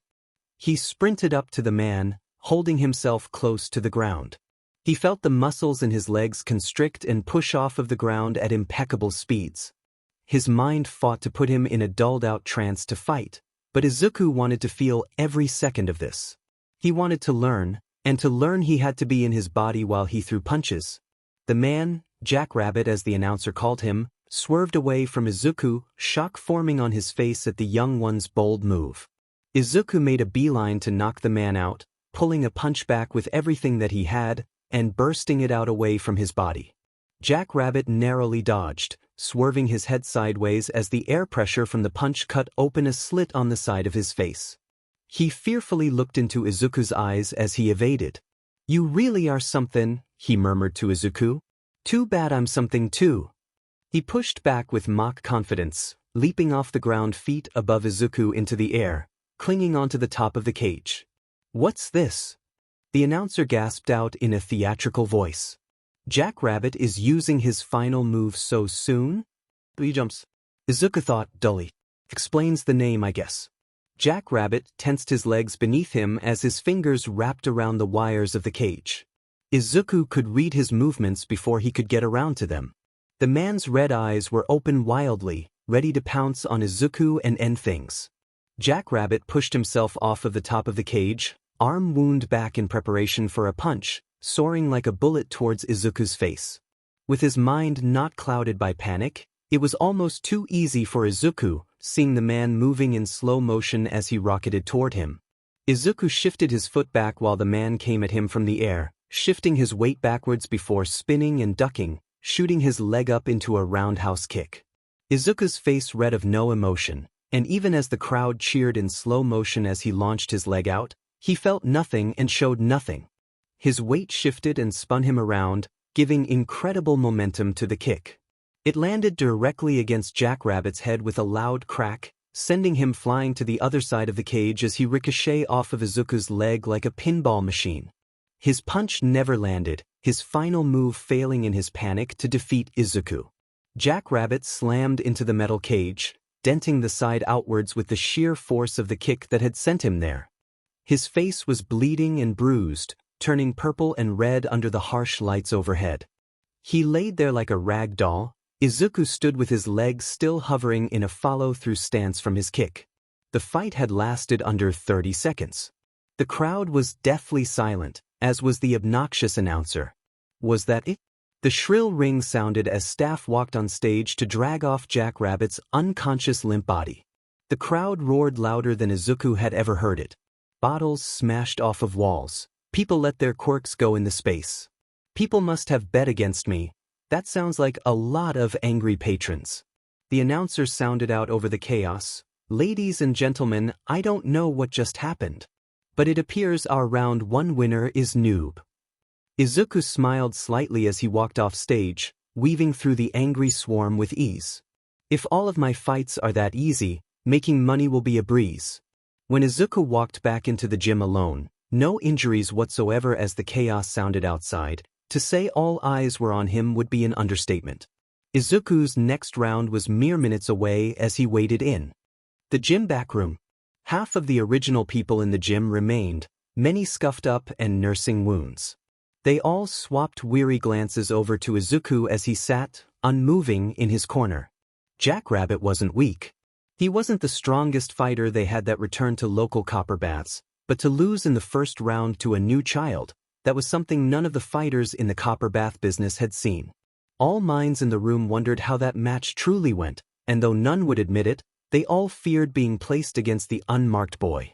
Izuku's mind wandered, as it tended to do, blissfully ignoring the glances sent his way as he observed. There are 12 left. 5 women, 7 men. I know 2 of the men have knife-based skills based on their training they're doing. The one with black hair is right-handed while the one with blue is left. Black always leads with a jab. He's done it 6 times now in prep spar. I would imagine he fights similarly in the ring. 3 of the women have mutant quirks, but they all tend to have weak spots surrounding anything sudden. They all pack heavy punches, what with one having thick forearms, one with hardened lizard skin, and one with bendable limbs, but none of them could match the speed of the knife throwers. I imagine they didn't get placed against them in their first round or else they'd be gone. If I could just catch them off guard, I could dance around them and end the fight early like the last one. I can't quite tell what the quirks of the rest of the women are. One appears to be packing a switchblade though. I can see the outline of it under her boot. Shouldn't have worn such thin ones, I guess. I can just see where some of the people are injured, weak spots in their movement, lack of flexibility, wincing when they step. I could use that. Hit them where it hurts. Is that allowed? I mean, anything goes. Izuku's endless muttering was quickly cut off with the shrill ring of the bell, and soon after 2 men walked back in. Well, one walked back in. The other came in on a stretcher. The walking man was large, much larger than Izuku, and held dual-wielding daggers with jagged edges. His eyes were deep-set and dark, and his hair was short and spiked. He looked as though he could have been in the army, and if anyone would be a challenge to Izuku, it was him. Izuku had watched him spar. He had no limp, no wincing pain in his ankles. His movements were fast and powerful, and his knives would counter any real damage Izuku could do with his mere punches. He was much taller, and his reach alone would overpower Izuku. Izuku prayed he never had to face him. Like the universe heard him, the man immediately locked eyes with Izuku. Oh, FFFF. The giant walked over to Izuku. I saw that dent in the cage. You do that? The man menacingly looked down at Izuku's sitting frame, eyeing him up like a shrimp. Izuku gulped nervously, swallowing his nerves in front of his greatest threat. So what? Curse that stupid stutter. The man smirked, pointing at Izuku. You better go all out on me because I'm going all out on you. He clenched his fist until it shook with tension. Rookie crushing is my specialty. His eyes filled with wild mania, locking into Izuku's. He dropped his fist, shoving his hands in his pockets, and walked to sit on the other side of the gym. Izuku's heart beat wildly. If he wanted the whole cash prize, he would need to take him out eventually. Nobody else in this gym could, Izuku knew that. He sighed, watching the man through his bangs with his head hung. I need one little miracle, that's all. Just one. The shrill ring of the bell sounded, and Izuku's head jolted up to the screen where his name was placed against a piercer. What a bad name. The scaled woman got up at the same time, vague fear glazing over her features. She had determination set in her brow, yet her bottom lip wobbled. Izuku watched her face in hope, and he saw that fear through her facade. I can use that. The bright white light hanging over the ring swarmed Izuku's vision as he weaved through the crowd again, lining up at the stairs again, hearing the announcer's funny quips again, waiting for the release of his pent-up energy. This one he knew he could win. That money's mine. Stay art. Piercer ran up to Izuku, sticking low to the ground. She burst up in front of him and sent a well-aimed kick straight past Izuku's head. She worried her lip as she fought, eyebrows pinched in insecurity. Izuku dodged her second blow as she jumped up and swung her leg to the side midair. Izuku slid under her, twisting on the ground onto all fours and pounced at her as dust flew up under his feet. Izuku lunged to grab her arm, attempting to throw her into the side of the ring like he had with Jackrabbit, but she slid her arm between his grasp before he could clamp onto her. She was slippery, Izuku had to give her that. She dodged a punch he aimed at her head, shifting her body to the side as it whizzed past her. Come on, kid, let's talk this through. She dodged again, ducking under a punch and sliding between Izuku's stance. Why are you even here? She taunted. You a runaway? Mommy not give you enough love? Izuku cracked a smile at that. If you only knew. Look, I need the money. What, you gonna buy more toys? Let the adults handle cash. She sent a punch straight past Izuku, and as Izuku dived forward, sidestepping the punch, he aimed a side kick at her stomach. She quickly moved her eyes away from Izuku, locking them onto his imminent kick to her gut, and violently reacted. She leaped back hastily, putting a couple meters distance between her and Izuku, fear reading in her features at the realization of her action. Bingo. Izuku had seen her in sparring, her movements were lacking something in her core. That was it. An abdomen injury. Izuku smirked, and sweat beaded along Piercer's face. He had found her weak spot. Izuku slowly stalked around her, and she treaded to match his. Their eyes were locked, fear and deathly focus mixing into a toxic pool between them. The crowd cheered, yet Izuku's brain was eerily quiet. He analyzed her, taking in split seconds of every opening, every stutter, everything. Her eyes flickered down for a moment, and there we go. Izuku ran back in, tensing his legs beneath him as he bolted upright towards her. Shifting sideways, he aimed a killer kick towards her right kidney. He threw his body sideways, attacking with the heel of his foot in an oblique kick straight to the side, shifting backwards and readying himself to transition into a kick straight to the head, a knockout, if you will. Piercer caught wind of his action, immediately throwing her arm out, when a loud bang resonated through the club. Piercer's arm had stopped Izuku's kick, shaking with the force of the action. Izuku's eyes widened in interest, watching the pulsing scales on her arm as they slowly hardened against Izuku's skin. Piercer, like armor piercing. Izuku huffed. Nope. Still dumb. He retaliated quickly, backing off slightly, but the woman quickly switched into offensive, running at him while he hopped backwards. Izuku readied himself for another kick from the woman, but as he ducked, she leaped up into the air and onto him, locking his head in with her hardened arms. She used her momentum to swing around Izuku's neck, pinning him to the ground, her legs wrapped under him and around his sides with her arms around him in a chokehold. He was wriggling, but the awkward positing he was placed in under her twisted and ground his bones together. Wrestling? Wasn't she all kicks earlier? Izuku wheezed and huffed as his airway was cut off.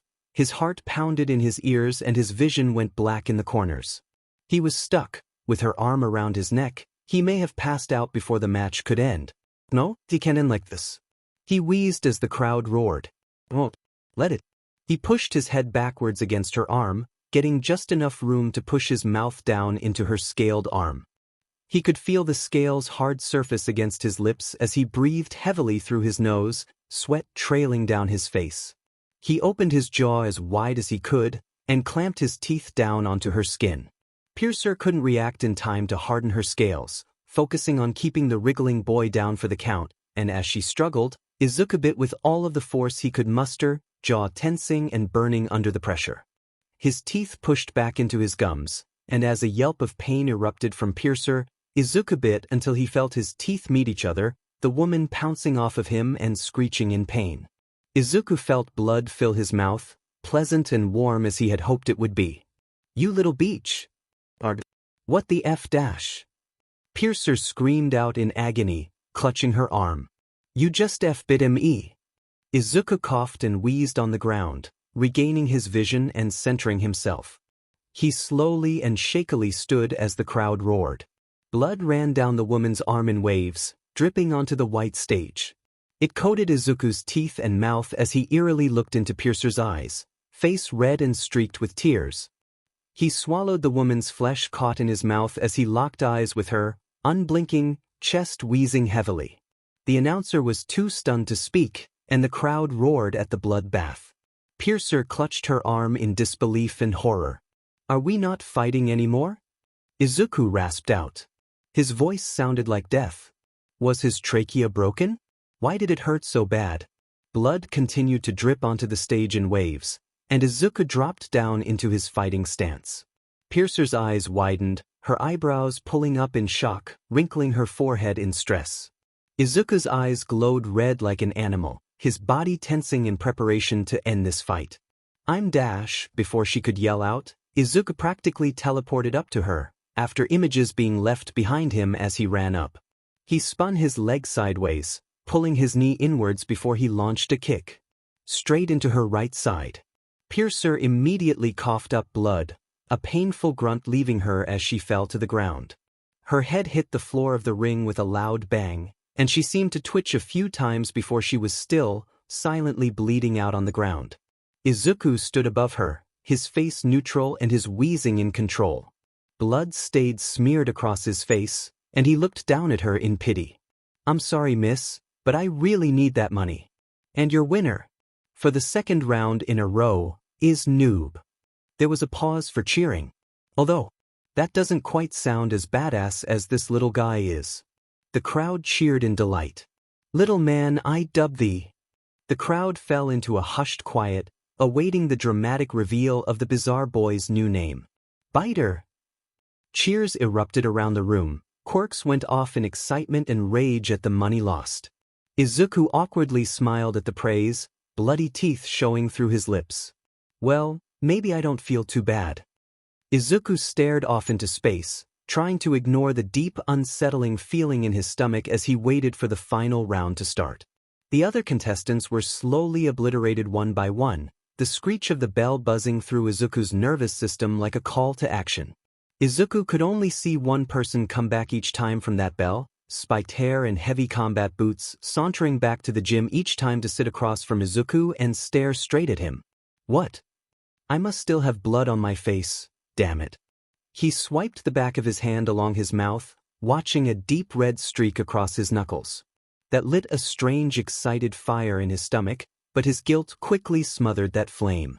The minutes of others fighting seemed to take hours, and the warp time slowed the cheers erupting outside of the room into strange, distant noises to Izuku's ears. All he could feel was the icy glare of the man across from him, and the burning excitement, maybe nervousness, in his veins. Izuku could feel the matches dwindling away, with only him and the man now left in the gym. Time slowed even further as the bell rang, his hearing muffled with sounds as horror curdled his gut. I can't beat this guy. He's got no weaknesses. Think Izuku. You can't punch away a knife fight like the alley guy. His stomach dropped as memories of blood and brick filled his senses. He was a subpar fighter at best.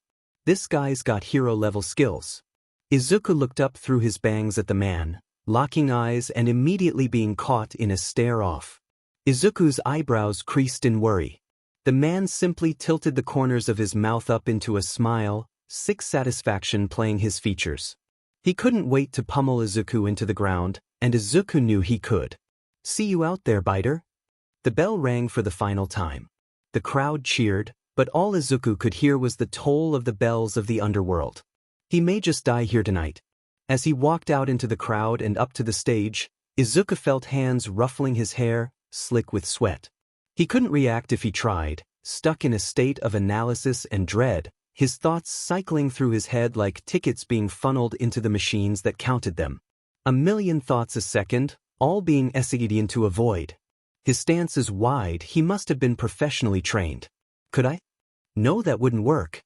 Maybe if, but when would the opening? But he wouldn't. Arg. Izuku slapped his cheeks and shook out his limbs, trying to free himself from the panic of this enemy. If I want a life again, I'm going to have to fight for it. He bounced on his feet, preparing himself and shaking out the nerves. The man on the other side of the ring sat menacingly still, daggers outstretched by his thighs. I had it easy up till now.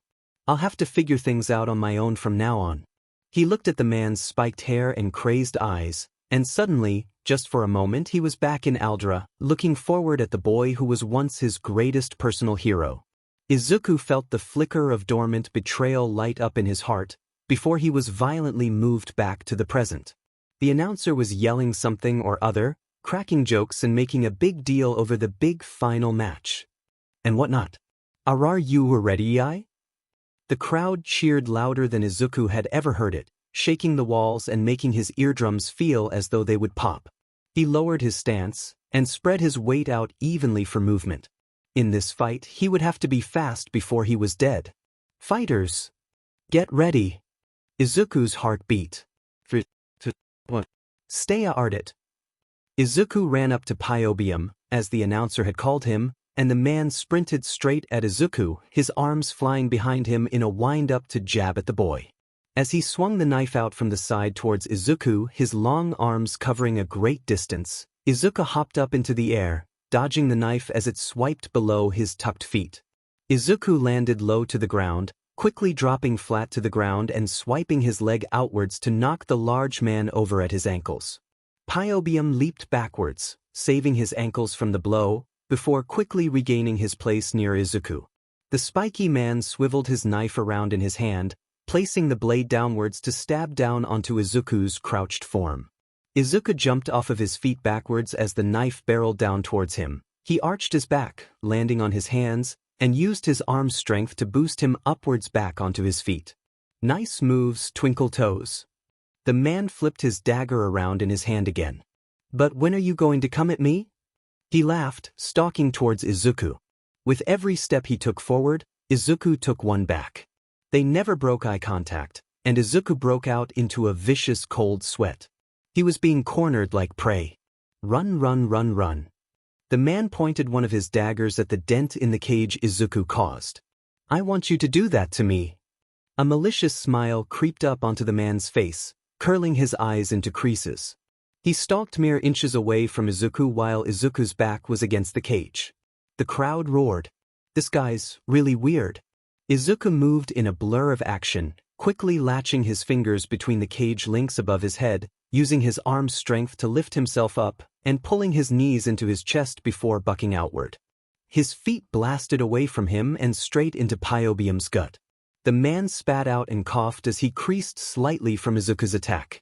Izuku used this opening to kick himself off the cage and move himself behind Pyobium before he could respond. Aw kid, don't be so rough on me. The man giggled. Izuku sent a kick at the man again, but he grabbed Izuku's ankle and immediately threw him off of him.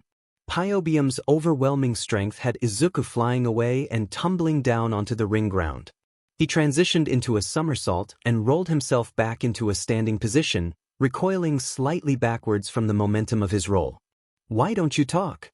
The man sent a jab towards Izuku that Izuku danced around, narrowly avoiding his stomach. I think you're so interesting, yet you won't even speak to me.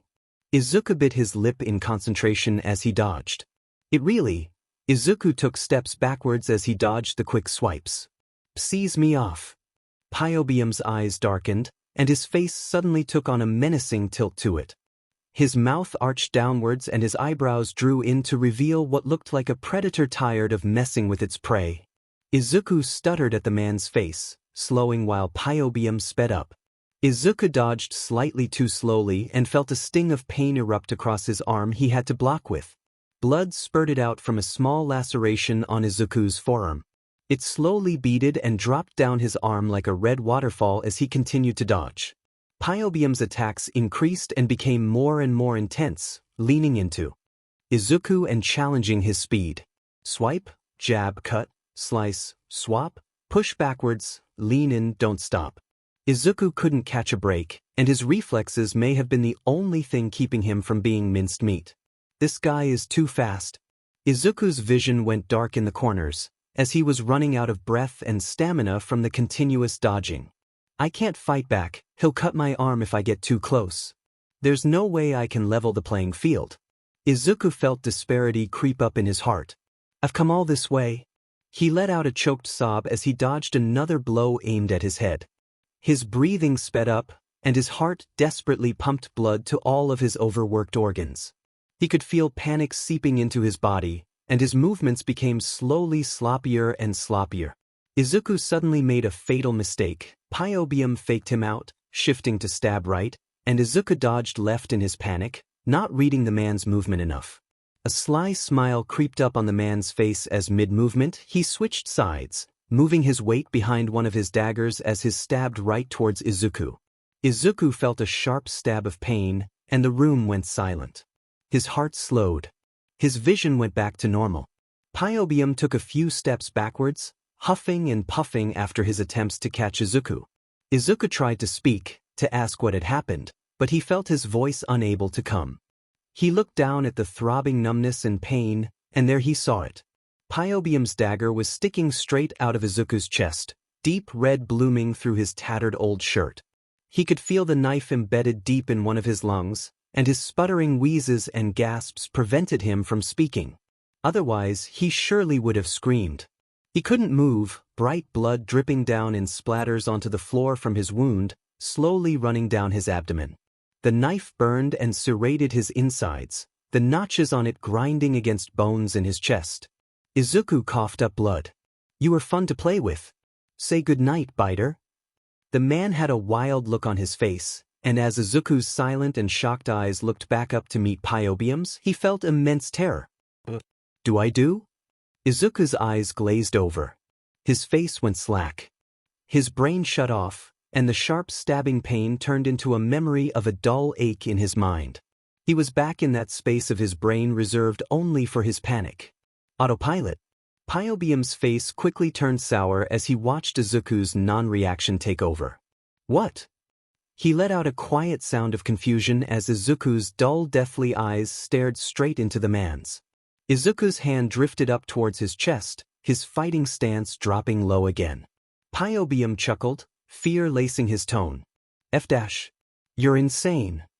Izuku gripped the handle of the knife in his chest, unblinking, unthinking. He felt the cool grooves on his skin, his senses heightened to everything around him. With a quick burst of energy to the sore muscles in his arm, he swiftly yanked the knife out of his own chest, holding it up slowly at his side. Pain erupted through his lungs, blood spurting out of him like ribbons out of a party popper. It soaked his entire shirt, and he winced even through autopilot. He saw the dark red liquid run down the knife and onto his hand.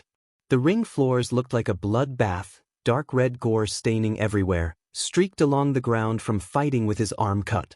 Izuku tensed his legs, horror swarmed across Pyrobium's features, and Izuku pounced forward, knife outstretched behind him in preparation to slice at Pyrobium's face. What the F-? What the F-? What the F-?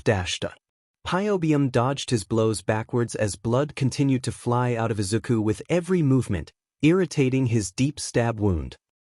No dash, the knives clanged together as the man blocked and dodged, having lost half of his firepower to Izuku's chest cavity. He was mortified. How the F are you still moving? Just lay down and die already. That reminded Izuku of someone. Izuku moved his knife upwards and towards Pyrobium, aiming for his neck every single time, a kill-shot desire taking over his senses. I never learned how to fight with knives before this. Izuku continued his jabs and moves, the clang and bang of the knives sending sparks flying at their speeds. I wonder just what happened to me. Izuku jabbed his knife forward, aiming straight for Pyrobium's heart at Izuku's eye level. The crowd was hushed, in awe at this exchange. Nobody knew how this boy was still moving, many questioned his humanity. The announcer had gone completely silent, and the room was filled with clanging and desperate grunts from Pyrobium's tired form. Pyrobium blocked, his knife shaking with the tension of Izuku pushing deeper and deeper towards the man's chest. Off. The man grunted as Izuku pushed his weight into the knife. Izuku backed off from his attempt, the daggers ricocheting away from each other in a loud clang as he gave away. Izuku immediately tensed his legs and shifted his weight backwards. As Pyrobium stumbled backwards from the knives crashing into each other, Izuku rounded his foot towards him, using the momentum of his pushback to transition into a kick. Izuku sent his foot flying upwards straight into the center of Pyrobium's face, landing with his heel to the man's nose. A crack resonated through the ring as Pyrobium immediately went flying backwards, crashing into the cage lining the ring. His nose caved into his face, and he immediately crashed, a large dent being left in his wake as he hit the bloody ring floor with a bang. The crowd was silent as Pyrobium was left on the floor, an unmoving pile of limbs and blood. He was slumped in an awkward position, clearly knocked out. Izuku stood, panting and bloodied, a few feet away from him in the middle of the ring. Bright lights overhead cast shadows onto his face, but the neon sickly green gleam of his eyes shined through the darkness from his bangs. He was hunched, prepared to pounce, eyes locked on Pyrobium's unmoving form. Feral. The entire room could hear his breathing, a pin could drop and sound like an atomic bomb. A voice erupted over the speakers. Ladies and gentlemen. An awkward little man with a large mustache walked out onto the ring, his bald head gleaming in the light. We have our winner. He walked over to Izuku, fear running through his features as he looked up at the terrifying boy. He went to grab Izuku's bloodied hand, recoiled, before slowly grabbing it again as if he were dealing with a caged animal. He raised Izuku's arm in triumph, and Izuku finally took his eyes away from Pyrobium's slumped figure, shifting his eyes across the black faceless sea of people. One biter wins the copper bath. That is 600,000 yen to him. The man's voice slowly slipped back into announcer mode as he yelled out over the crowd. They erupted into fits. Whether the screaming and hollering was good or bad, Izuku didn't know, but his brain finally registered something. 600,000. Izuku looked out at the loud crowd, then up at his raised bloody hand. He immediately burst into tears. I won. If Izuku had been a little more observant, Maybe he would have noticed his chest and arm had stopped bleeding. Maybe he would have noticed the red eyes trailing him across the stage. Maybe his life would have been completely different. Izuku had palmed the cash given to him by shaky hands after the crowds dissipated at the copper bath venue. The hosts looked absolutely mortified as they handed their good earnings over to the bloody half-awake boy, eyes shifting wearily away from his stone-cold eyes and stab hole in his shirt. Izuku felt as though he was in a trance as he walked out of the venue, up the steps, and back into the cool night air of the streets. The sun was just threatening to rise, a light blue fanning out across the horizon. Bar lights were flickering off as Izuku walked aimlessly like a villain in the night, getting not much more than second glances as he looked like a horror movie monster. The deep red had crusted into his hair and skin, leaving streaks of blood stretched across him. The tatty cream shirt he was wearing was almost entirely soaked in a deep red, and his shorts weren't doing much better either. The stab wound in his chest had completely sealed, the skin there having a faint pink hue like a fresh scar. I was stabbed, I was stabbed, I was stabbed. The images of his own blood ate out of his chest, the awful feeling of a knife in his overworked lungs. Izuku felt as though he had never left that ring, as though he was still in it, hairs on end as he watched a non-existent enemy lunge at him. The sharp serrated edges clanging along his ribs as he pulled the dagger out. I'm gonna be sick. Izuku ran over to an alley behind a bar, immediately retching and vomiting. He spewed up blood again, and he wasn't sure of how much of it was his own. He watched the saliva-filled red-streaked vomit cascade down into the corner of the building. Panting, he leaned his head against the cool concrete of the building, sweat building on his skin. Am I running a fever? Izuku's pants were labored. Izuku palmed at his chest, feeling where the stab wound should have been. Nothing was there but cool, clammy skin. He didn't understand, couldn't understand. So, that time at Miss Tachibana's? My thumbs, can I? Izuku's thoughts ran wild. His super strength, super agility, ability to use all kinds of weapons, and now he could heal his own injuries in a matter of minutes?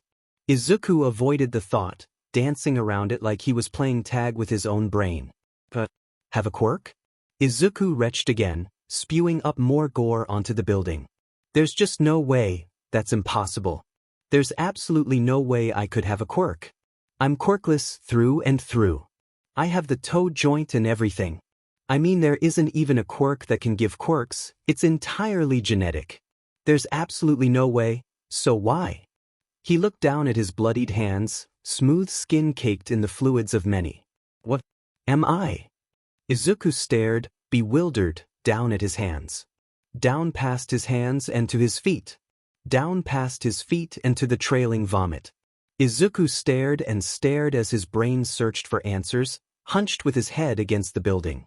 A quiet thump sounded behind Izuku, his ears could barely pick it up. His dazed brain immediately reared to fight, jumping straight to turn around, but in his sluggish state, he could only barely catch the shadowy figure behind him before a loud crack resonated within his skull, and his whole world faded into darkness. Izuku was starting to really hate waking up. It seemed every time he did it brought him a lot of issues. As he cracked his eyes open, he quickly recalled what had happened. His head shot up before a burst of pain nearly blinded him. What the god, my head? A splitting headache pierced his brain and thoughts, and he could feel the dizziness spread throughout his vision while it focused. He had to have a concussion, the ache droning out all of his senses. By the time he snapped back, wincing from the movement of simply holding up his head, he quickly realized he was in an all-metal room. A brightly lit all-metal room. He went to move his hands, but they were tightly bound behind his, "Oh, I've been here before." Izuku's thoughts slowly came through, the cogs in his brain running on extremely low power. Izuku shot straight up, the pain lessened this time. I'm at the police station. Izuku looked around, eyes wide in panic, desperately flailing to get his hands out from the constraints he was held in. He didn't want to have to break his thumbs like the last time, trying to constrict his hands out of the cuffs. It was no use, the metal simply dug into his wrists. He tried to stand, desperately looking for an escape, but quickly noticed he was strapped to the chair in what seemed to be a metal-like. But I'm stuck. It found me. They found Mathay, found Mathay, found Mathay, found Mathay, found Meshit shit. Izuku's thoughts spiraled as he panted, feeling like he might vomit again. The blood on his shirt was stinging his nostrils. The lights were all too bright in this room, and all of the silver and gray surfaces made Izuku feel like he was in monochrome hell. He couldn't move, he was utterly trapped. He took shaky, calm breaths, opting to check his surroundings. They do that in hero manga all the time. He scope for the stuff. He coped. He was seated at a long table, harsh lights hung overhead that emitted a sickly white light that didn't leave a shadow in the room. There were no windows, and even when he listened extremely closely, Izuku couldn't hear a single noise from inside or outside of the room. He noticed one of the walls had a slightly strange look, the metal all too reflective for Izuku's liking. A one-way mirror? Izuku stared into it, looking for any sort of movement behind it. He saw nothing. The chair he was in was rooted into the ground, bolted down, and the cuffs his hands were aching in were much thicker than when he was first here. He definitely couldn't pull what he pulled last time, bolting and just maybe committing a tad of aggravated assault. Izuku obviously knew why he was here. Just not the specifics. Not at all. Maybe it was aggravated assault on the officers. No, it might have been that knife guy. I don't even know if he survived. Izuku felt his brows crease at that thought. Maybe the police shut down the copper bath operation a little late, and they ratted me out. God knows those aren't exactly legal. He huffed a dry laugh. Maybe they found out I'm a dead boy walking. Izuku liked the sound of that one best. He hoped it was something as mediocre as that. Izuku stared back through the slightly shinier wall. He stared until he could just hear something, almost like a sense. Bait him. Bait him. Bait him. There were at least 3 people behind that wall. Izuku couldn't believe it. I could hear their heartbeats. Izuku stared harder through the wall. He must have been listening to the faint thumps for a while, because he was quickly snapped out of his trance when the metal door to the front left of Izuku swung open. As his head whipped away from the reflective wall to the door, the light thumping he heard was drowned out of his head. In walked 2 officers, fully armed with tasers at the ready. Welp, there goes the dead boy walking theory. They quickly guarded either side of the metal door, and after them, 2 others walked in. The first was a shabby man with long, unruly black hair and tired eyes. He had a disastrous 5 o'clock shadow, and the posture of an elderly man, though he couldn't be older than 40. He was wearing all black with a thick white scarf-like device wrapped around his neck.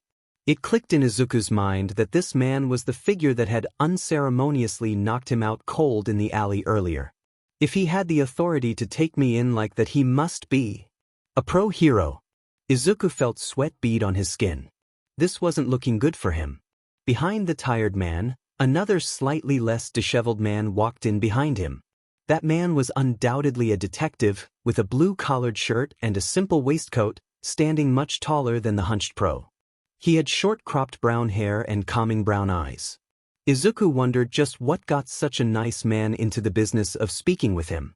The kind man sat in the chair across from Izuku, as the long-haired pro remained standing, back hunched and arms crossed menacingly. So, Izuku's hair stood on end. Do you mind if we ask you some questions? Izuku stared up at the man, silent. I'll take that as a yes.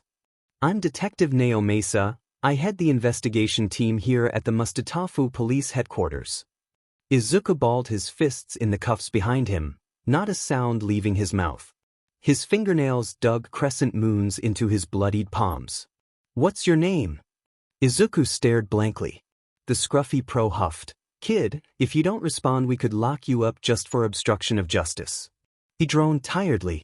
Eraserhead - Nao Mesa warned. Eraserhead? The Eraserhead? Izuku redirected his eyes, peeling them off of the detective's face to look up, awestruck, at the homeless-looking man. Izuku had heard of Eraserhead. How could he not have? He was massive in the Muzutafu underground communities. His name would occasionally pop up on Hero as Informatics, but absolutely no information about him could be found online. That was, unless you were Izuku. Izuku had a whole page on him in his notebook at one point. That was saying a lot for a man with so little released information. He was an underground pro, deep underground, and mostly busted large-scale criminal operations, if Izuku remembered correctly. So what is he doing messing around with me? Even with all that Izuku had done, he couldn't have possibly made up the top 100 worst things to take down on Eraserhead's list, even if Eraserhead had known absolutely everything Izuku had done. Naomasa simply placed a soft smile on his face, and looked at Izuku's eyes widened in what appeared to be a glimmer of wonder. Naomasa had always loved kids, and he couldn't stand the state of this boy. "What's your name?" Izuku looked down away from the pro, shying away from his gaze, and looked back up to Detective Naomasa. The only name he could possibly think to use, and the only name that seemed to fit the person he had become popped into his mind. "Just call me Biter." It was still a rude name in Izuku's eyes, but it would have to do. Biter. Naomasa inhaled a sharp bit of air before beginning. As of 23 o'clock last night, you were engaged in illegal fighting rings in the northwest area of Mizudafu.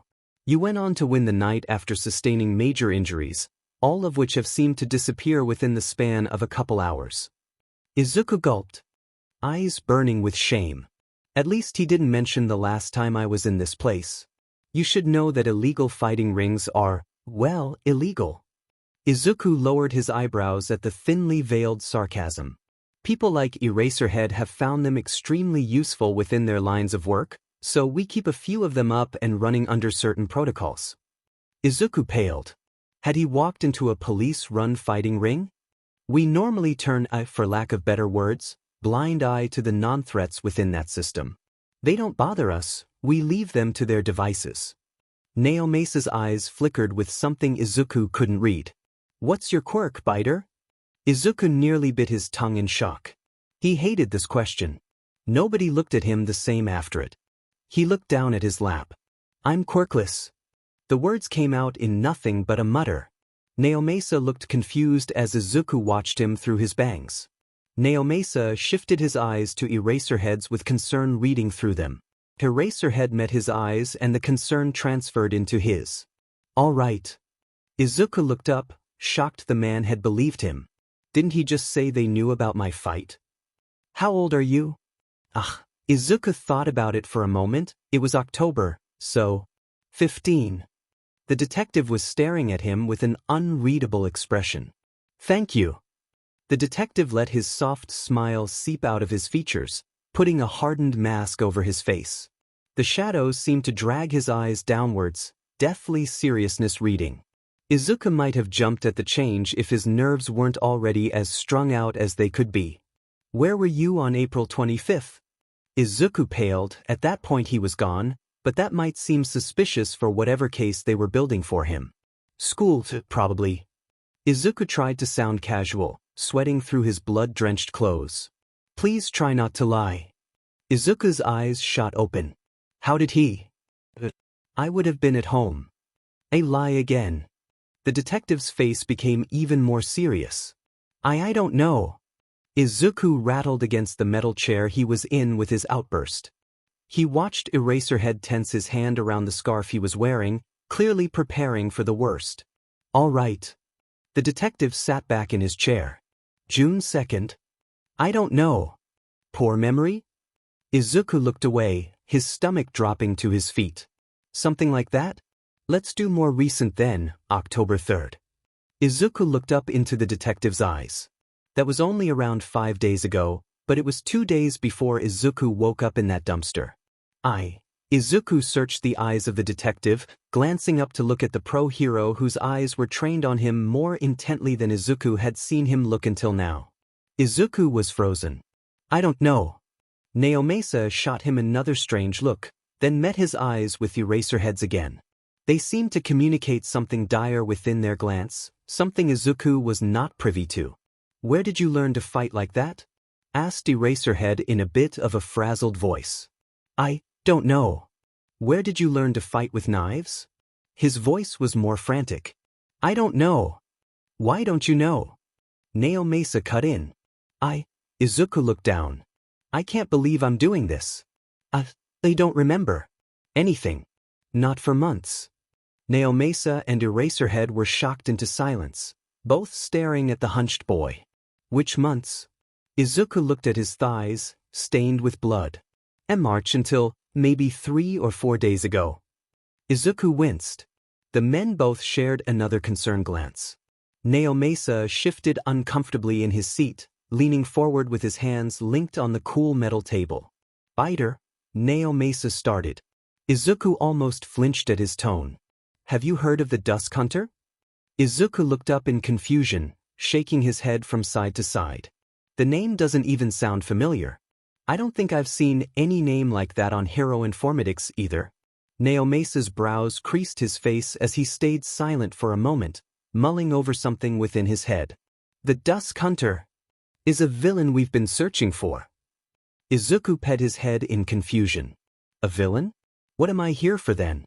Well, he's more of a vigilante, but we can't blur the lines too much with him. He appeared around a month after your supposed memory lapse. He took down villains and pros alike with power and efficiency like nothing we'd ever seen in the Muzudafu area. Nobody knows what he worked for, all of his crimes couldn't be linked in the slightest. He was an enigma. Izuku looked confused. Eraserhead spoke up. You fight just like him. Izuku looked up to Eraserhead in shock. I only fought the guy once, but he fought like he wasn't scared to die. Throwing punches that were worthy for a final battle. Life or death all the time. I've only ever seen that kind of fighting in him, and now you. Eraserhead looked at Izuku, an intense and unreadable emotion burning in his dark eyes. He's killed countless, made countless go missing, yet there's nothing on him. No quirk info, no networks of information, and I've been on his case for months. The man sounded almost bored with frustration. Does he think I know this guy? I don't remember anything. You are the closest we've gotten to him. You fight like a mockery of his style, yet you have no idea where you got it from, he sighed a deep sigh. My luck.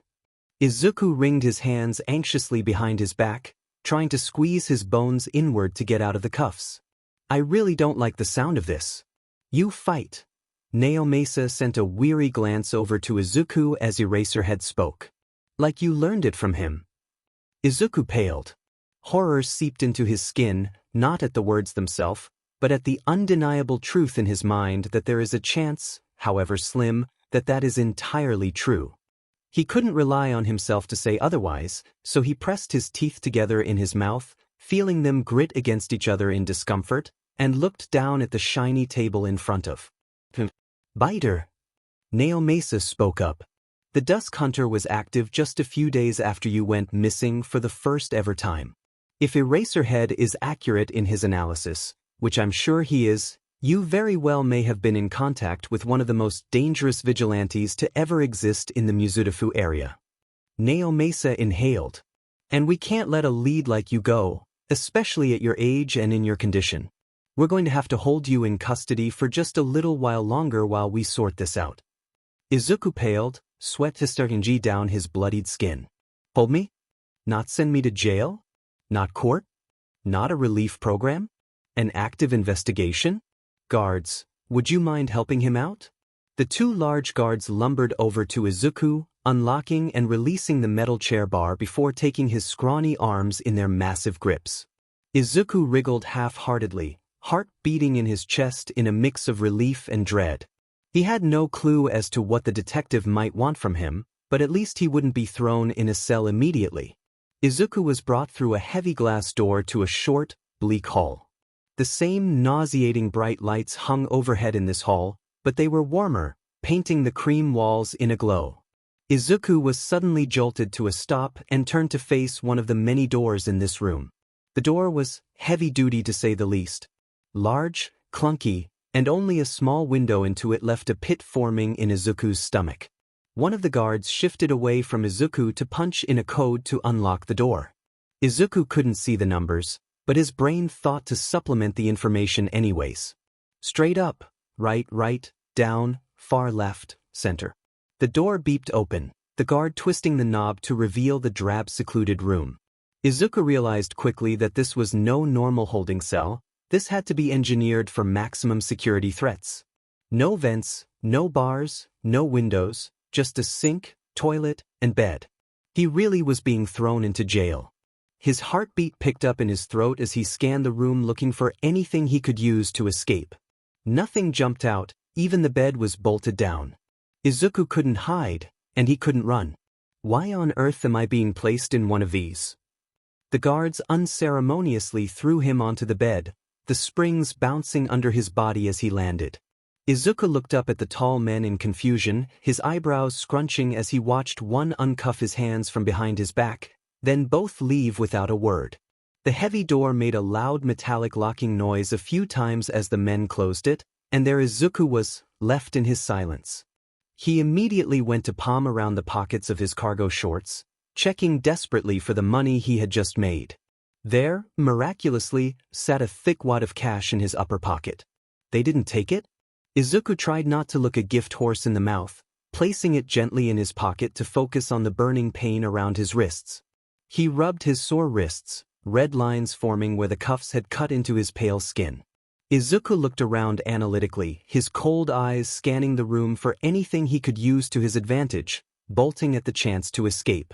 The cream walls and white lights made Izuku feel sick to his stomach after a while of looking, reaching the same dead-end conclusions.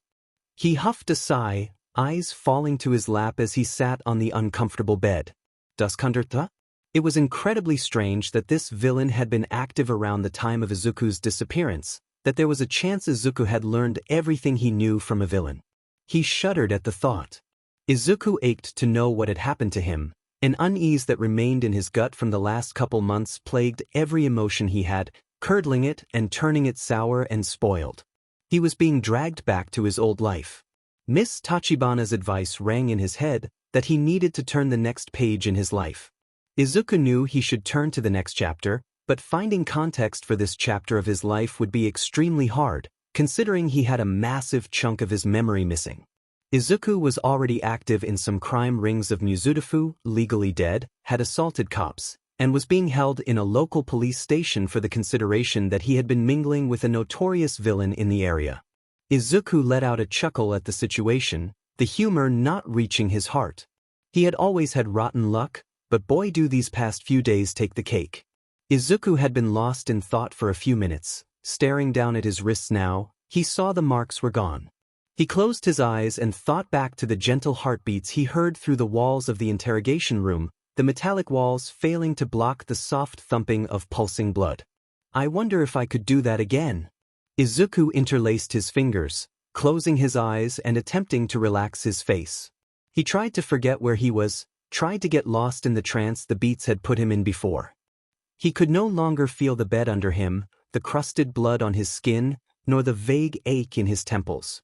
He felt as though he was in a cold, distant space away from himself, entirely focused on his hearing. Suddenly, as quiet as a raindrop, he heard it. Pump, pump, pump. Izuku could just barely make the noise out through the silence, until it got ever so slightly louder. Pump, pump, pump. Izuku could hear it right outside of the room now, his eyes opening to watch the giant metal door in silence as the thumping resonated through his ears. Izuku heard some quiet beeps before the door was clanging and banging while the interior mechanisms unlocked it. Izuku had his eyes trained on the thick metal, his heart mixing with the thumps on the other side of the door. He watched in seemingly slow motion as it unlocked and swung open. There stood the scruffy pro-hero he had come to know as Eraserhead, who looked surprised to see Izuku's eyes trained on him so intently. He was focused on Eraserhead's slumped form. He saw something extremely interesting. The door had a weakly engineered blind spot right behind it. When Izuku was a kid playing hide and seek, he would occasionally open doors and hide between the space between the open door and the wall. It was an amazing blind spot for a skinny kid, and would often lead to him being found close to last. People can't see you when they open the doors themselves, and they don't think to check, often leaving the door open to look around in haste. Opportunity. Izuku felt a giddy feeling rise up in his chest. Eraserhead ceased his temporarily locked gaze with Izuku, gently walking in and closing the door behind him. He had something tucked neatly under his arm, a metal folding chair. As the door clunkily clicked to lock behind him, the man unfolded the metal chair slowly in front of the bed Izuku was sat on. Izuku kept unnervingly still, simply following the pro with his wild green eyes. Figured. How are you holding up? Izuku gritted his teeth. How am I holding up? You knocked me out and threw me in a holding cell. That's how I'm holding up. Izuku couldn't stay too mad at Eraserhead, the fight draining from his body. Fine, he muttered. Eraserhead huffed a sigh. Look, you're young, so even if we wanted to, there's not too much we could use against you to have you face any real consequences. Don't look so tense. He droned tiredly. We want to help you if you help us. I understand your memory is gone and you might feel like you don't have all of the answers we need, but trust me, you've already helped this case in a few ways. Izuku's eyebrows pulled inward for a split second in confusion before he forced his face to relax. Eraserhead caught it anyway. He looked the small boy up and down, taking in his appearance in good lighting for once. Izuku's clothes were stained in a deep red, all extremely tattered and worn underneath the layers of blood. A gaping hole was punched in the front of the boy's shirt, undoubtedly where he had been stabbed in the fight. His feet were bare. Izuku had unknowingly discarded his tattered sandals at some point, he didn't quite remember when. His hair was matted and disgusting, and his eye bags hung low. The boy smelled like the sweet tangy metal of blood, and though he had no bruises, bumps, or scars, Izuku's eyes had deep pain and mistrust radiating from them. Eraserhead let out a quick huff. We want to get you help. Do you have a guardian in charge of you, or anyone we can call? Izuku looked down at his hands, eyes shifting. No. He softly spoke. Eraserhead looked at the boy, a somber and slightly sad look ghosting over his emotionless features. Izuku knew the pro had most likely been trained for rescue operations and had seen kids like him time and time again. Discarded, abused, possibly dead. Izuku still wondered if he would feel half as much pity for a quirkless child like Izuku that he did for children with potential. Stupid. Eraserhead's not like that. Don't think like that. Alright, well we have a lot of great programs for kids like you in place. Rehabilitation programs, before we can integrate you into the foster system. Izuku shot up to look at Eraserhead like he was crazy. He wants to help me? We can get you away from all of this, you know. He looked Izuku up and down, shifting his eyes across the boy's sad appearance. I could find a home? Go back to normal? Izuku closed his eyes. Flashes of the past few days lit up behind his vision. Knives and blood splashed behind his eyes like a sick gore movie trailer. I can't go back to who I was. I'm different now. I know that. I'll never live a life like that again. Kids like you come through all the time, don't sweat it. He paused. I'm actually a teacher myself. Izuku stared at the man, wide-eyed. Eraserhead was telling him about his personal life? That was incredibly stupid for an underground hero to do, and yet, you had heard of it? He quirked a slight smile. I've taught countless kids, watched heroes grow, rise, and fall, and kid. You're just like them. Nervous, unsure, scared. The world is confusing, hard. God, do I know it, but you don't have to do this alone. You don't know what I am, what I've done. So, do you mind if you let me help you? Just leave me alone. I'll never be a hero like those kids. There's a teen program for street kids I'd like you to join, and if you don't mind, I'd like to keep you around. You're a real help on this case. But I've got to do this my own way. Izuku felt the thought settle in his mind, seeping into his nerves, down into his bones. I'm not a stray, I'm going to be something better than a rehabilitation case. I've got power. I can't go back to the little Izuku of my past who had fluffy feelings and a loving life of hardships. He clenched his fists in his lap. I won't. Even if I want to. Next chapter. Izuku put on a sweet and considerate mask over his hardened features, looking up into Eraserhead's surprisingly soft eyes. Could you let me think about it? He muttered out weakly. Like he would give me a choice anyways.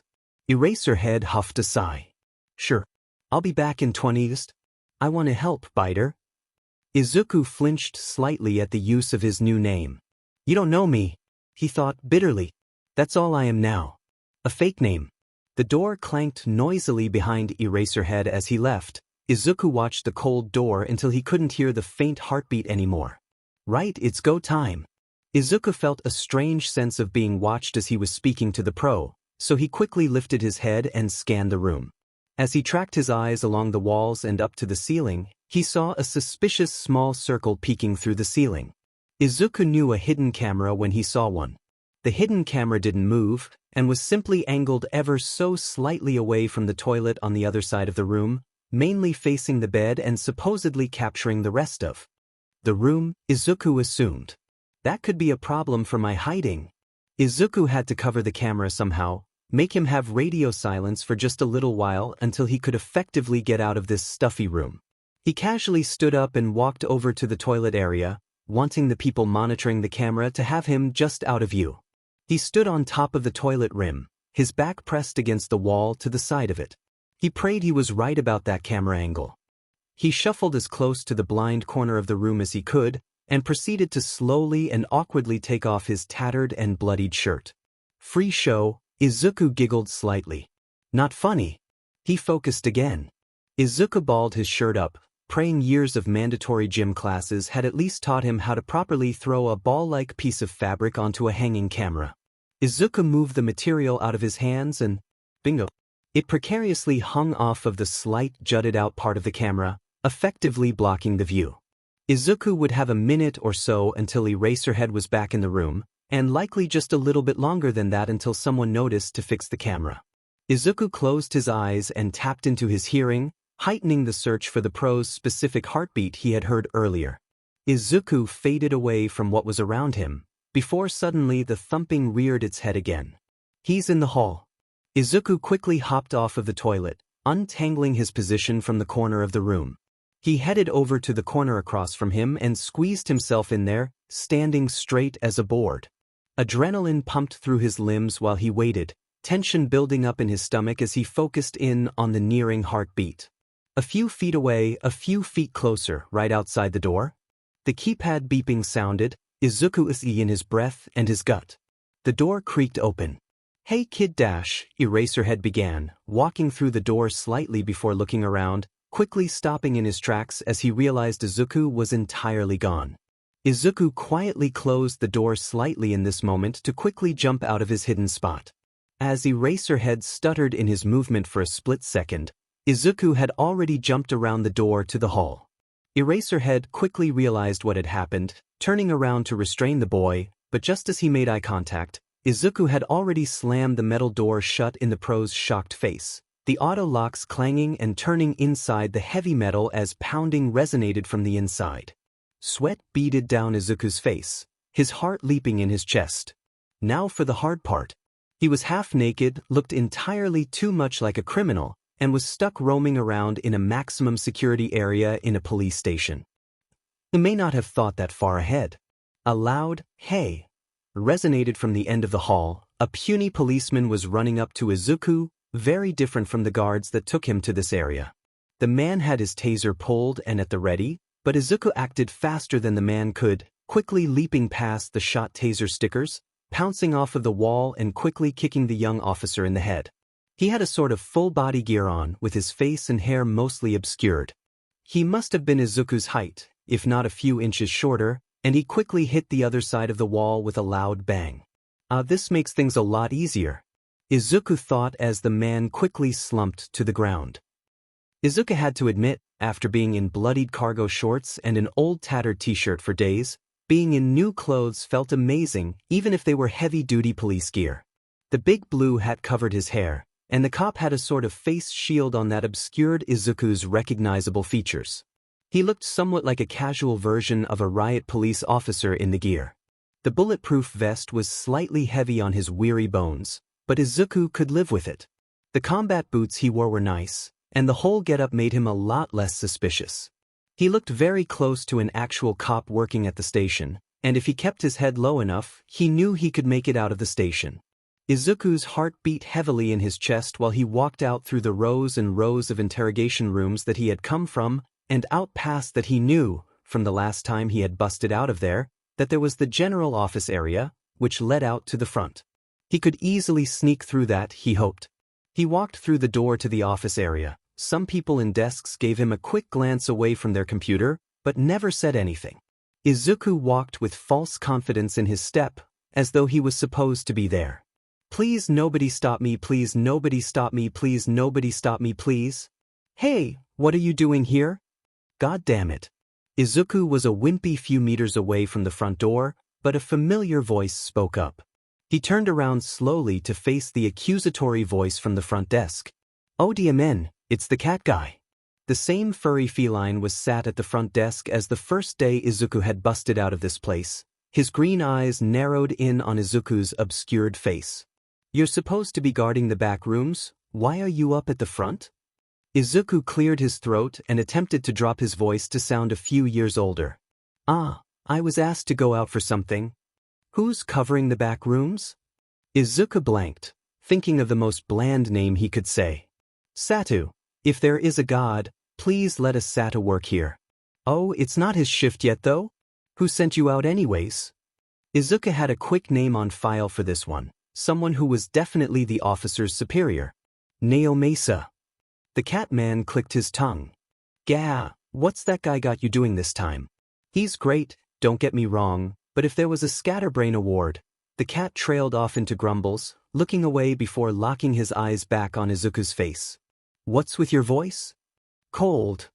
Izuku huffed out a pathetically weak cough. EW. Better get going. Don't get me sick, I have my niece's party this week. The cat waved his hand paw, signaling Izuku could leave. Izuku bowed slightly, scampering out the front door in record speed, his hand darting into his pocket to hold the wad of cash he had taken with him. He giggled out loud as he darted down the streets and out into the Muzutafu crowds, away from the police station. 2-2 on escaping that place, gotta make you worry about the security? Izuku was quickly swept away into the crowds, and back at the police station, a frantic and disgruntled Eraserhead was busted out of the metal enclosure in the unguarded back rooms while a rookie cop was dragged away on a stretcher. Biter, Yuzi. Izuku could distantly hear the roar of the crowds he had recently dodged out of fading behind him as he walked deeper into the back streets of Muzutafu. He was trying to be as casual as possible, but it was difficult not getting stares in police riot gear a good hour walk away from the police station. The heavy combat boots he wore made loud steps beneath him as he walked, and he did his best to tread lightly, not trusting the streets.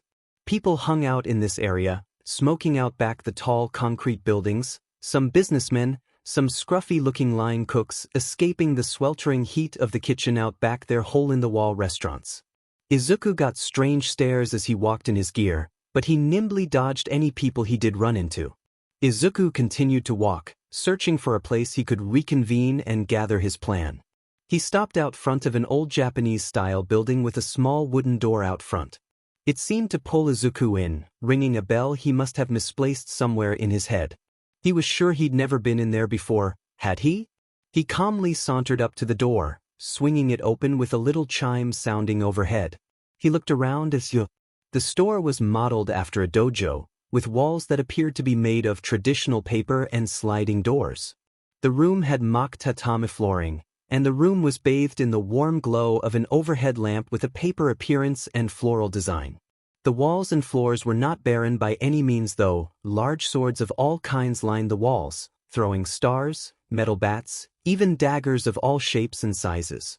Those caught Izuku's eyes especially, thinking back to his own fight using one. Switch blades were littered under glass casing, and Izuku saw something he really could use. Combat clothes lined a section of the surprisingly large store, with movable pants and hoodies next to spiked heavy-duty combat boots. What the heck is this doing in the middle of Muzutafu? Izuku walked around the store, excitedly taking in everything he saw. Holy, that sword has to have the finest edge I've ever seen. Who would need all this stuff? Oh, and look at the wood crafting on that knife. That looks like a Yamato blade, but I thought they were manufactured on the other end of the country. Wow, and these boots, they're just beautiful. I haven't seen quality like this in any other store. This stuff is good enough to be hero support gear. I could totally see someone like Edgeshot using those kinds of throwing stars for his whole ninja shtick. Oh wow, this is just... Izuku heard a nervous squeak behind him. He quickly turned away, snapped out of his muttering frenzy. Facing the squeak, one of the sliding doors was opened to reveal a young boy. He couldn't be older than 10, and Izuku wondered just what he was doing here. The boy bristled as he looked at Izuku, his eyes blown wide in surprise and his mouth pulled into a straight line. Hello sir. How can I help you? The boy's voice shook. Izuku was confused for a moment before swiftly realizing how this must look. A heavy-duty police officer is in your weapons shop that doesn't look too board certified, that might be a bit tough on the nerves. Izuku didn't lift the face shield, but he looked away from the boy and back to the walls of products, continuing to shop like nothing happened. The boy sensed he was a non-threat, walking up to the counter and stepping onto a step stool, shakily ready to check Izuku out, and ready to bolt if things go south. Izuku huffed a dry laugh. I'm more of a threat to cops than an illegal weapons shop. Izuku quickly turned back to the racks of clothing, picking out a fitted black hoodie and compression shirt with a pair of long, dark shorts. He would like to keep the police boots, they worked well enough. He just needed enough clothes to get him to the next time he could afford more. Izuku also chose a heavy-duty backpack he could use to carry his belongings in the meanwhile. While he was walking up to the counter, something glinted in the corner of his eye. Izuku stopped dead in his tracks, turning to the shine that called out to him. There he saw a set of twin daggers, both a dark black with emerald green detailing. They were serrated and sharp, with beautiful criss-crossing leather handles. Izuku already knew he could do some serious damage with daggers after the copper bath fight, and after a moment's hesitation he caved. He stalked over to the weapons, gently picking them up and tossing them in his hands, catching them at the same point in the leather handles. The grip felt amazing in his hands, and he could already feel a rush of energy just from holding them, so he excitedly added those to his pile on the counter. The boy checked out his items with slightly shaky hands, his bottom lip quivering as Izuku stared down at him.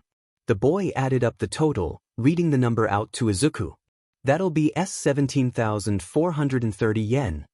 The boy's eyes flicked up to Izuku's masked face, looking back down almost immediately in fear. Thank God I'm not actually a cop, this poor kid would have been toast. Izuku took the money out of his pocket and realized very quickly that the bloodied, massive stack of cash may look a tad bit suspicious.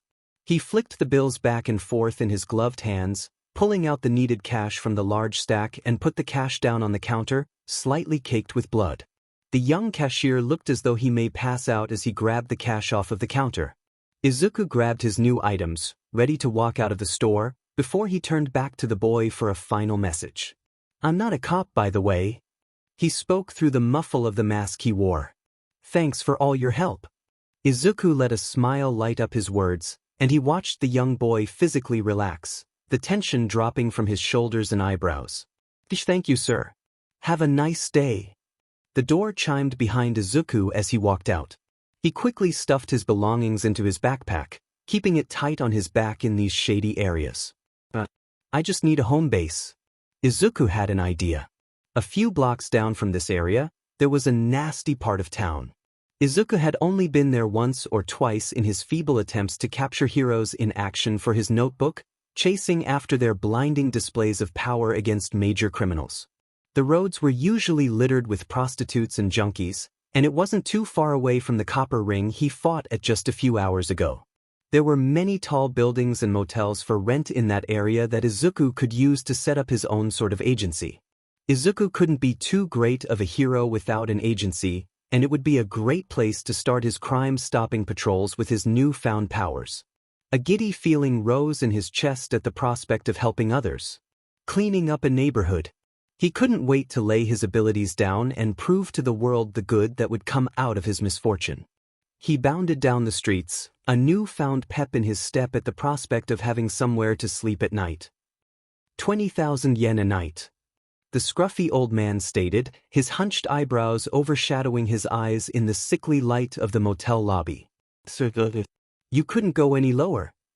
Izuku bargained, wringing his hands with nervous energy. This was the fifth motel he'd gone into in the area, all had prices absurdly too high for him to consider staying at the moment. He had cash, but he could think of a million other things he would need to spend it on. Sorry, not easy making a buck out here. The man crossed his arms sternly, his rough voice taking on a taunting tilt in Izuku's ears.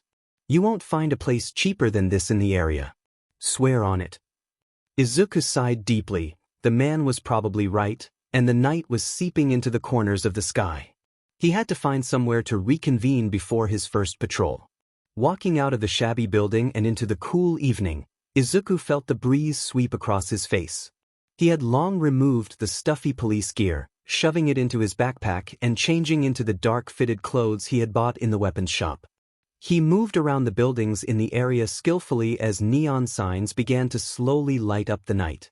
Izuku's stomach growled. The last time he ate was... Organs filled his senses, blood smeared his teeth. Izuku swallowed the feeling back with a sigh. He saw a sign light up a couple meters down the road he was walking on that caught his eye, a warm and flickering old-style neon sign that could have been pre-Quirk dated, with simple white light-up text. The Horrify Hut. Izuku's gut rumbled, his vision becoming fuzzy momentarily in his hunger. He could smell something delicious coming from inside, and he just had to get a closer look. On any other occasion, Izuku would normally be extremely apprehensive to grab a bite to eat in an area this shady, this dense, and this, well, gross. The walls were stained, the people blew strange vapors into his face, and the streets were echoed with booming bass from local bars and motels, yet eerily quiet in all the wrong places. Izuku was too hungry to remember basic survival skills though, and he headed inside. The large sign he read outside entailed something magnificent to Izuku's senses: grilled organs. He could smell the meaty aroma filling the cramped building, but he could also tell they had fresh, bloodied organs in the back. The smell filled his senses and made his mouth water. He scoured the inside of the diner. 3 or 4 people sat inside, a few in one booth, a few alone. The interior had a comforting and poor feeling. The splintered wooden sliding doors opened to a quaint interior with a few wooden tables pressed against the wall. The lighting was warm and low, with some hanging lanterns adorning the entryway and a few small lights on the inside. The walls were also a tall, dark wooden paneling. They reminded Izuku of the seemingly ancient buildings littered around Mizudafu that housed all sorts of hero goods that he would occasionally wander into. Posters hung around the restaurant, all faded, some peeling. They advertised new sauces to try, new cuts of meat offered, all with dramatic handwritten messages with impressive kanji littered throughout the building. Izuku could reach every corner of the dining area in 10 steps, so the smell entering his nose was even more potent. As he scanned the room, he was able to follow the smell. All customers continued loudly, possibly drunkenly, talking over Izuku's arrival. Nobody acknowledged him as he walked past all of the tables, and out through a doorless doorway covered by hanging strips of cloth. As he pushed through to the back, he saw a middle-aged man working in the back, chopping up organs, swiftly darting across the space to flip some meat over on the grill, before skillfully placing them on the plate. Izuku stood in the entryway, mouth watering and eyes blown wide. The working man suddenly caught Izuku's eyes, jumping back in surprise when he did. Jesus Christ! Knock next time. He put his hand over his heart in mock terror before his face shifted to a guarded and sour look. Hey, the F you staring at? And what are you doing back here? The sign says wait to be seated. Izuku stared for a little while longer, paralyzed by the amazing smell of blood from the fresh Horrify. Izuku snapped back into his senses as the man menacingly walked up to him, ready to shove him out. Sorry, sir. Izuku bowed a couple of times. I was totally overtaken by the smell of your cooking. I didn't mean to walk back here. I'm just Izuku was cut off by a loud growl from his stomach, silencing the entire room. The man stopped in his tracks, a slightly happy look taking over his bitter face. Overtaken by the smell? A small smirk lifted the man's cheeks. Haven't heard that one in a while. Sit down, kid. He led Izuku out to the main dining area, taking a plate of Horrify with him over to a lone man at a table. He quickly returned to Izuku's table, while Izuku noticed the sun had fully set outside. Okay, what do you want to eat? You look scrawny as F-, so some cow intestine would do you well. The stuff's all fresh, so you better eat like you mean it. The way this man spoke sent a nostalgic feeling back to Izuku's childhood with Katsuki, but he quickly brushed the feeling away to look at the man in front of him, going over his options with the menu in front of him. None of this cooked stuff sounded appetizing to Izuku. This guy's gonna think I'm so weird. but I've gotta go for it. See, could you do the intestines raw? Izuku flicked his eyes back and forth between the man and the menu he placed down on the table, slightly embarrassed. Silence filled the restaurant. Suddenly, the man burst out laughing. You want me to make you raw meat? What, is it your quirk or something? Man, that's wicked. He slapped the table heartily, causing Izuku to jump. Alright. You're weird as kid. He quickly walked into the back, before popping his head through the cloth doorway. You're still paying full price though. Izuku nodded vehemently, embarrassment creeping up his spine at the man's loud outburst. The man came out soon after holding a very large and slightly bloody plate with little pieces of pink organ adorning it. It was stacked extremely high, and the fleshy smell made Izuku want to pass out with excitement to sink his teeth into it. The organs slightly jiggled as the plate was sat down in front of Izuku, towering up to the height of his neck off of the table. It was almost comically large, but Izuku couldn't bring himself to laugh or really move as he looked at the perfect meal in front of him. It doesn't beat fresh blood, but... He looked up at the man, and the man looked down at him with a smile playing on his face and a sort of morbid curiosity playing in his eyes. Izuku gulped and picked up his chopsticks, saying a quick prayer before eating. He wearily picked up the first piece, excitement humming through his bones. As he put it in his mouth, the flavor of flesh, blood, and gore filled his senses again. Much more dulled than the alley mouse, but undoubtedly still one of the best things Izuku believes he may have eaten in his life. He picked up another piece, shoveling it in his mouth. Then another and another and another. He was eating with such fever, barely making a sound as he scarfed down the plate like his last meal. As he scooped the last pieces into his mouth, lifting the plate to drink the leftover blood on it while he did so, Izuku felt a deep satisfaction. This had to be the most he'd eaten in a long time, and he felt absolutely alight with energy. He placed the plate down gently, wiping his mouth with a provided napkin on the side of the table. He turned to see the man was still watching him, a few steps back from where he originally was, an amazed and shocked look playing on his features. Izuku felt shame color his face crimson. Sorry. Izuku looked down at his clean plate shyly. He must have eaten it in under 5 minutes, shocking the man into silence. Oh, God. The man said slowly. You are a riot man. He let out a hearty laugh, mixing with the laughter of the drunkards in the booths behind him. I've been working here since 14. I've never seen someone eat like you. You're a monster. He let out another smaller laugh. I mean, seriously? Where does it all go in that scrawny body of yours? And raw? You must be crazy. He clapped his hand on Izuku's back, eliciting a large oof from the weight. Izuku laughed politely. Thank you, sir. I can pay now. Izuku pulled the cash out of his pocket, handing the man 3,000 yen and bowing to trot off before the man stopped him, pulling on his arm. Hold up. The man looked across Izuku's face wearily, holding his bloodied money. Come to the back. The man turned around, and Izuku slowly followed behind him, tucking his hands in his hoodie pockets. The back still smelled of fresh blood, but a satisfied and full Izuku felt his hunger curbed and dulled, his senses letting him move past the cooked meat smell filling the room. The man stopped in his tracks. Look, I can tell you have nowhere to go tonight. The man scratched the back of his neck uncomfortably. There's no reason for a kid looking like you to be in a place like this otherwise. I'd know. A clouded look of memories crossed the man's eyes. There's actually an apartment above the restaurant. It's cramped as hell and kind of smells a lot like meat, but it's something. You're just so scrawny and kind of clearly homeless, and I don't know if I see me in you, but look, I'll offer you the room for 90,000 a month. I don't know. Keep eating my food like that, deal? The man was clearly not one for feelings, awkwardly holding out his hand for Izuku to shake. Izuku could feel a warm feeling swimming around in his chest, the feeling of someone expressing any genuine care towards him.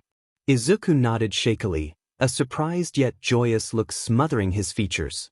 Thank you so much, sir. Said breathlessly. Call me Mr. Landlord, he said, proudly puffing his chest out. Izuku snorted. Got it. The room was indeed cramped, but Izuku knew he could make it his. It had a bathroom and a room that could fit maybe 3 queen-sized beds before it was literally too packed to move. That was it. The tatami flooring was tattered, and the room felt surprisingly warm compared to the temperature outside. There was a small window that hung out over the front of the restaurant, displaying the street lined with bars and suspicious people. Izuku didn't mind. He didn't mind at all after night of harsh life on the streets. Izuku clenched the key in his hand excitedly. He knew exactly what he needed to start his journey into heroism. Izuku shoved on the bulletproof vest from the police gear he had stolen, placed his daggers in the police holsters that he hooked around his dark shorts, and pulled the mask that was under the face shield over his nose. He felt like a ninja as he climbed out of the window on top of the sloping roof of the restaurant. He climbed up a pipe on the side of the building, using his arms to scale along the side of the taller building next to him, hooking onto windowsills and locking his fingers around juts in the concrete. Just like everything else he now could do, this felt as natural as walking. He reached the top of the building, backing up to the far side of the concrete roof. Steam billowed out from pipes lining the roof, and Izuku felt energy tense in his legs, the lasting effects of his full stomach making him feel like $1,000,000. Izuku breathed in the crisp, cool air through his mask. It stung his nostrils, and he locked his eyes onto the roofs ahead of him.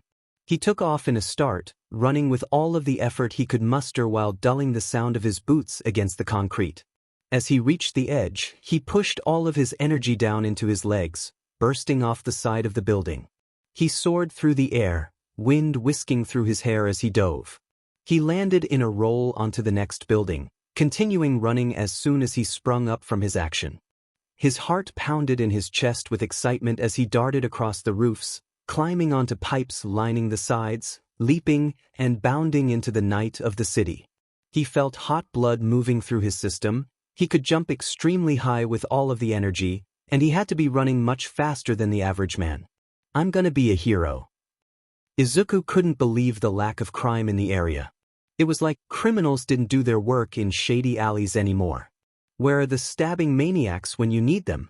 Izuku had only managed to stop an alley scrap between 2 mangy cats in the 2 hours or so he'd been patrolling the shady area. He almost got scratched too.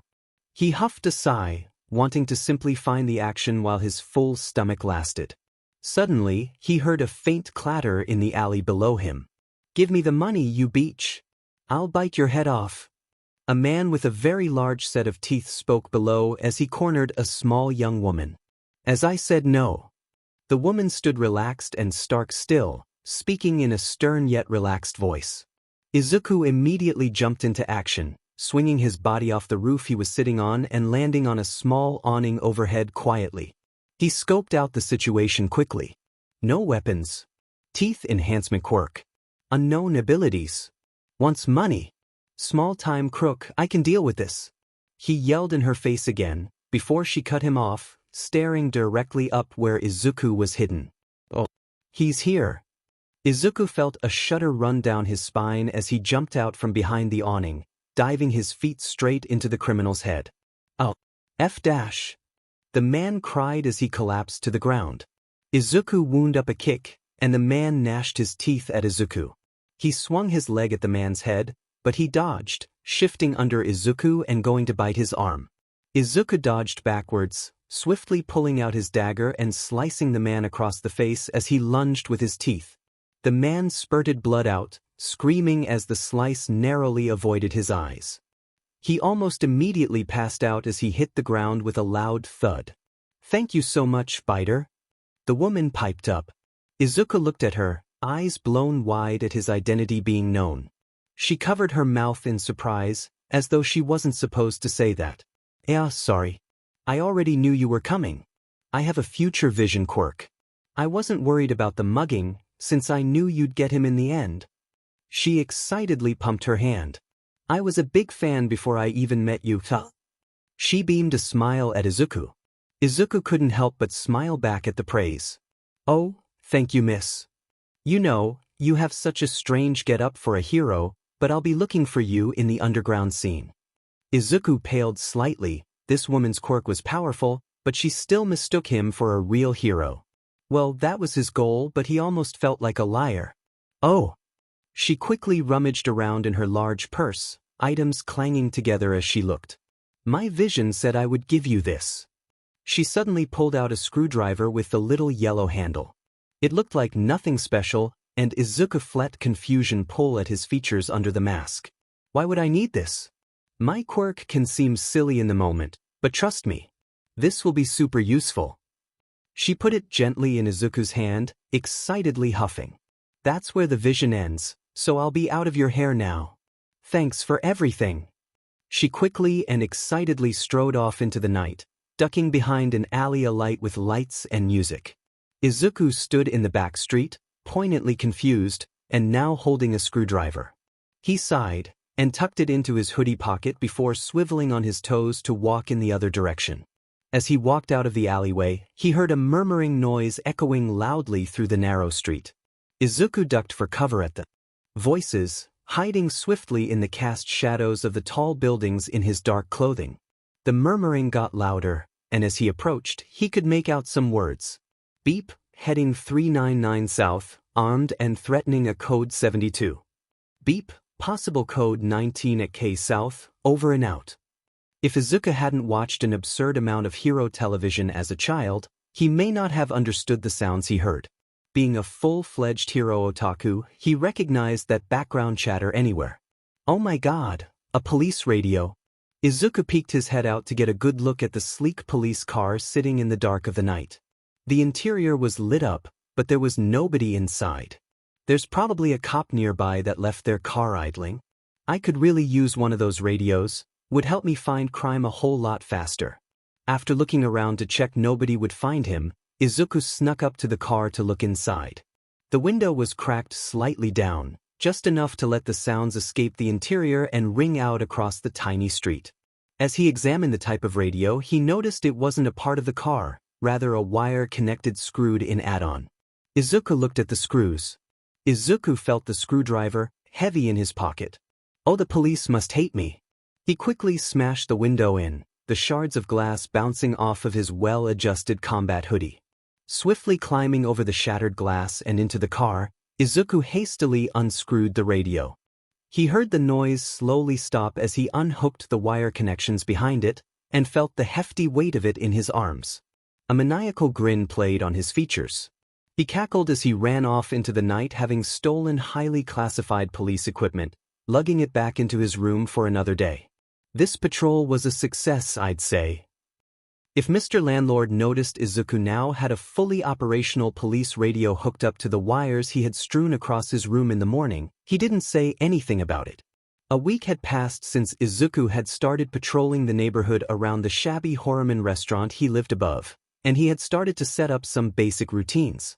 He would sleep like a rock through the day, only getting up in the evenings to eat raw meat of his choosing while Mr. Landlord watched him like a television program, and quietly suit up as the restaurant got busier, sneaking out along the roof to test his abilities on the streets. He would listen in on his police radio to hear about any small criminals they failed to apprehend running around Mizudafu, and he'd track them down and deal with them. He had added a pocket on his outfit specifically for zip ties for these criminals. It proved fairly effective. Izuku had spent all of this time honing in on his skills, even buying a notebook like old times to document all that he could do. The first few pages were on his abilities, limits, constraints, etc. Izuku found he had a few key components of his new body through testing: enhanced strength, enhanced speed, enhanced stealth, enhanced healing, and enhanced ability to use weapons. Izuku tested his strength a few nights ago, finding a small disgustingly polluted beach nearby that he tested using. He could safely hide away from any people who could see him using these abilities in the night, surrounded by decades of trash buildup. He found he could not only lift heavy objects with ease, but the more he ate, the stronger, faster, and quicker he got. This only applied to raw meat though, as when he tried to go a night on ramen alone, he nearly fell off the side of a building from jumping short. The heaviest thing he found he could lift was a truck. It had blocked a small animal trapped behind it, and in a moment of sincere emotion, Izuku lifted the entire thing over his head, shaking with the weight. The animal scurried out, and Izuku dropped the truck with a loud exhale. The alarm went off in the night, and he ran away, amazed at the strength of his body. He documented all of this in his notebooks during the wee hours of morning daylight he was awake for, and continued testing the next nights to come. Izuku tested his speed on an empty street in the better area of Mizudafu that had a speed camera that displayed how fast cars would go by. Izuku stopped in his tracks as he saw it lighting up the road in the night. He checked both ways, stepping out into the road, and ran right past it in a casual jog. 12 kilometers. He swiveled around on his feet, calmly walking back to where he had originally ran from, and bolted past the speed camera as fast as he could, pumping energy down into the soles of his boots as he quietly sprinted. 40 kilometers. Almost. Izuku pumped his arm childishly, letting out a little sweet as he celebrated in the middle of the road. He was snapped out of his celebration as a car horn blasted and nearly hit him. Wearing all black in the middle of the night is incredibly useful when I'm not on roads. Noted. Izuku added that to his notebook, listing other pieces of information he could gather from his speed. He could jump across rooftops in the city, which were usually around 7 feet apart or more when they had winding alleys beneath them. Izuku also found he could land jumps that were around as high as his head from a still position. He felt a bit like a rabbit when he tested those, whooshing up into the air to do a bunny hop onto a dumpster. This must look so lame. Izuku tested his stealth every time he ambushed a villain in the area, and to sneak into places he wasn't exactly supposed to be in. He had no qualms about stealing from corporations in his situation, so maybe he broke into a giant tech store in the night and stuffed a couple of computers and some equipment into his large backpack, crawling back through the vents over security guards to leave. I mean, do I have brand new state-of-the-art computers in my room that I didn't pay for? But nobody can prove anything, so nothing happened. Izuku loved his 3-monitor setup on the floor of his room, the sleek tech mixing with the tatami mats in a strange fusion of new and old. He tested his stealth as well to sneak around the night, narrowly avoiding patrolling heroes. A lot of the pros in the night were underground heroes, but no matter how normal a hero may look, with Izuku's intense knowledge on heroes, he could always sniff them out in a crowd. Someone in a place too convenient scanning the room too intently. Izuku made sure to run right away from any cloaked figures in the night with a sense of justice. The police really don't like him, and he wasn't looking forward to meeting Eraserhead ever again. The man would definitely have him on his naughty list, and Izuku couldn't handle pro-hero drama like that. His least favorite thing to test was something he knew was inevitable. Healing. The problem with testing a healing quirk is that you have to have something to heal first, and Izuku didn't get injured naturally nearly enough to test the full limits. Sure, he was nervous to go too far in his attempts to test his abilities, scared that he would cut a little too deep, jump from a little too high, and not get back up again. The only thing preventing him from crossing this off from testing altogether was the fact that he had conveniently survived a stab to the lungs, and possibly his heart. He was pretty sure in the past week he'd broken around 5 bones, and yet his pain would be gone in minutes. Izuku needed a way to test it with maximum efficiency in a way he could recover from fairly quickly, so he spoke to some less than safe chat rooms online, wondering how he could do damage without a chance of dying. Izuku only wanted to test if it was a fluke. That night when he pressed his dagger to his throat, heart hammering in his chest as he crouched down the side of a brick building, he thought that maybe, just maybe, he wasn't ready to live like that. He buried his thoughts, then pressed and dragged the blade swiftly, feeling the sharp pain dig through his pale neck. Blood spurted out of him, spraying and diving out in waterfalls. The world went black, and Izuku tried to scream out for help, but simply drifted under the dark coat of the night. When he gasped back to consciousness, he quickly felt around his neck, heart pounding in his chest. Nothing was there, not even a scar that he could feel. I thought I hit something vital there for a second. A shiver ran through his bones as he glanced at the bloodbath he was sitting in, coating his surroundings, hands, and face. He shrugged and stood, strangely dazed and tired, and promptly went home absolutely covered in his own blood. He took a warm shower and felt the faint warm glow coming from his smooth neck, blood pumping under the surface. I think that's enough testing that one. Izuku was giddy to test the next ability he had woken up with. His uncanny skills with weapons. Izuku had always been a bit of a nerd for support gear in the hero scene, always paying close attention to up-and-coming support gear makers from schools like UA. Their work was interesting to Izuku, and always seemed so intricate and continually changing. Izuku knew he could use daggers like second nature, but he'd never actually tried any other weapons. He did some research online, checking Hero Informatics for any weapon trade spots near him. Of course, there was one around a 30-minute walk from him by the abandoned shipping facility a little bit outside of the main area of Mizudafu. Izuku knew that area was shady at best, but it was his most accessible and best bet at getting his hands on any real weapons.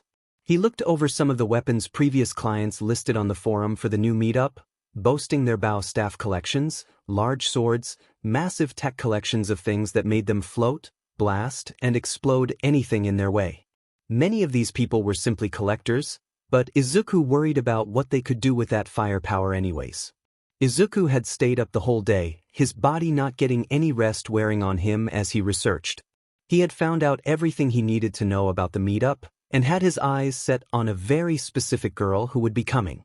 Her username was simply TechGirlX3 on the site, and she seemed leagues more invested and earnest in the way she typed than every other shady dealer promoting their content on the site.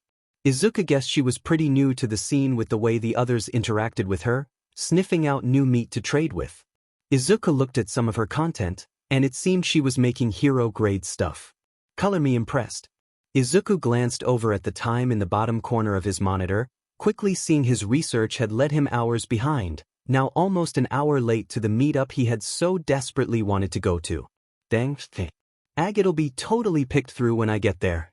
He threw on his gear, trying to look casual enough, but putting on all the protective layers he could manage under his everyday clothes. He only wanted some simple weapons, and wasn't looking to draw any attention to himself. He turned his light off, quickly scurrying out onto the sloped rooftop outside his window above the Horrify restaurant. The meaty smell made his mouth water as it drifted through the crisp night air, but he persevered and pushed through his hunger. He was too busy researching to actually get any organs in him, and he didn't have time to stop now. Well, I've got to get going anyways. Shouldn't be a problem. He leaped across the rooftops and into the darkness of the night, his knives hidden in his boots and his heart thumping in his chest. Izuku quickly ran up to the looming warehouse in the night, a thick fog covering the area around it. Neon signs hanging off the side of it weakly flickered, and there was a faint glow coming from the inside of it. Graffiti lined the outside, and if Izuku looked hard enough, he could see people hanging around the outside, smoking, chatting, trading. He quickly swept his hood over his hair and headed inside the massive crumbling archway open to it. The inside was nearly pitch black, with a single source of light coming from the top of a rusted metal staircase. The light was warm and unnatural, casting a faint sickly glow down onto Izuku and the few other people chatting and mulling about in the area. He quickly leapt up the stairs, his boots making little clanging noises against the metal that matched with the pumping music that came from above. As he got closer to the light, a cacophony of voices became louder. When he got to the top, he saw what looked to be a similar layout to a hero convention, stalls of people lined across the massive interior of the warehouse. The crumbling, defaced structure was held up by massive steel pipes, with shattered windows adorning corners, yet Izuku could barely see the building through the hordes of people adorning the inside, selling everything from whips to shields. Suspicious people flitted past Izuku, yelling, laughing, bargaining, and pumping music blasted through his ears in the echoey hall. The light that Izuku had seen came from lanterns that lit up each of the stall's wares, casting shadows across the building. It looked like he had stumbled into a renowned illegal night market, since he saw way more than just a few odd sellers like he had expected. Izuku kept his head down as he pushed through the encroaching hordes of people, tracing his eyes along the wares. Everything caught his eye, but he trained himself to stay as stone-faced as he could, not looking at anything for too long as to not cause the seller to be alerted that he was interested and start hounding him to purchase whatever they were selling. Izuku realized as he saw a man brandishing one to show off his skills, he really wanted more knives. Something about them drew him in, as though he was most familiar with them. He quickly bought some throwing knives. He had seen people using those at the Copper Bath, and they were extremely effective in fast takeouts. Those were ideal for him, He really hated prolonging fights on the streets, unknowing of when a hero could creep up and catch him in the act. Speaking of heroes, there seemed to be a few heroes here, from what Izuku could tell. His superior hero senses tingling when a few people walked by with their heads held a little too high to be on the wrong side of the law. I know pros sometimes deal with the underground for information. I wonder if they deal for other goods too? Izuku felt a small smirk creep on his face, imagining the shock of himself a few months ago at that thought. As he was lost in thought, staring at a pair of brass knuckles in the low lighting of the lantern, Izuku heard a loud booming noise and saw smoke pool at his feet. Suddenly, a girl was whirring through the air with what appeared to be a pair of rocket boots, a large speaker connecting from her back. "Come to the booth under me for all sorts of hero-grade support gear. My babies are waiting for tasty buyers." People in the crowd oot and ahh'd at the girl's show, marketing all of her tech with a booming salesman personality that wowed the crooked crowd. Izuku zeroed in on her face. She appeared very young. Her tan, youthful face surrounded by wild pink hair with bright yellow eyes.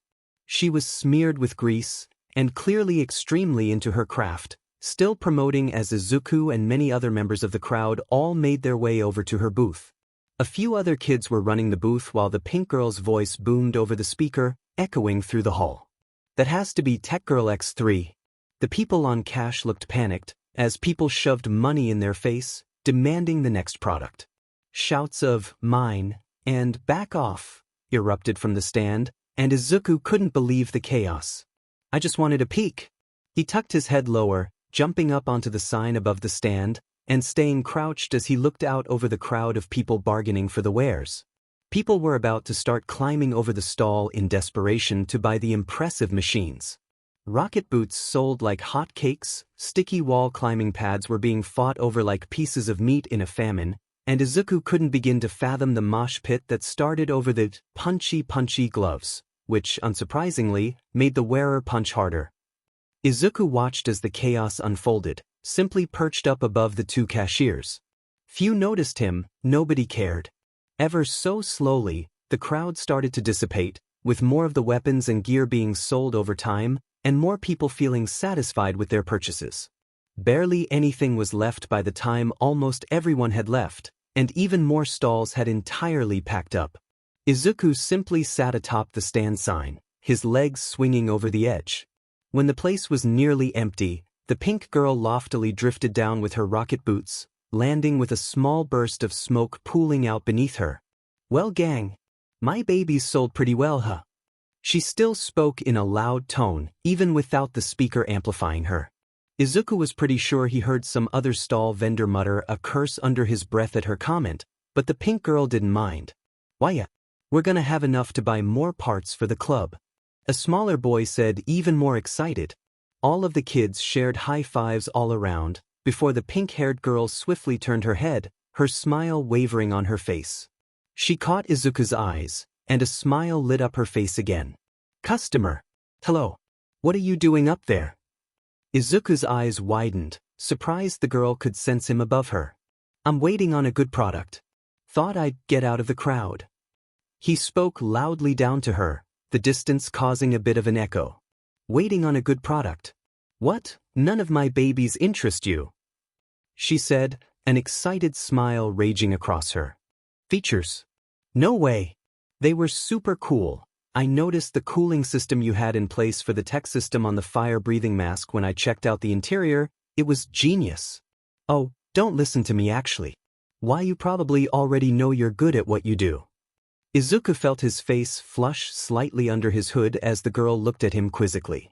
"Wow, you into tech? I didn't take you for the type. Get down here, shady guy. I have some leftover products for you." She yelled back, swinging her arm to signal Izuku to come down. Izuku pushed himself off the sign, leaping down into a roll and walking over to the group of inventors smoothly.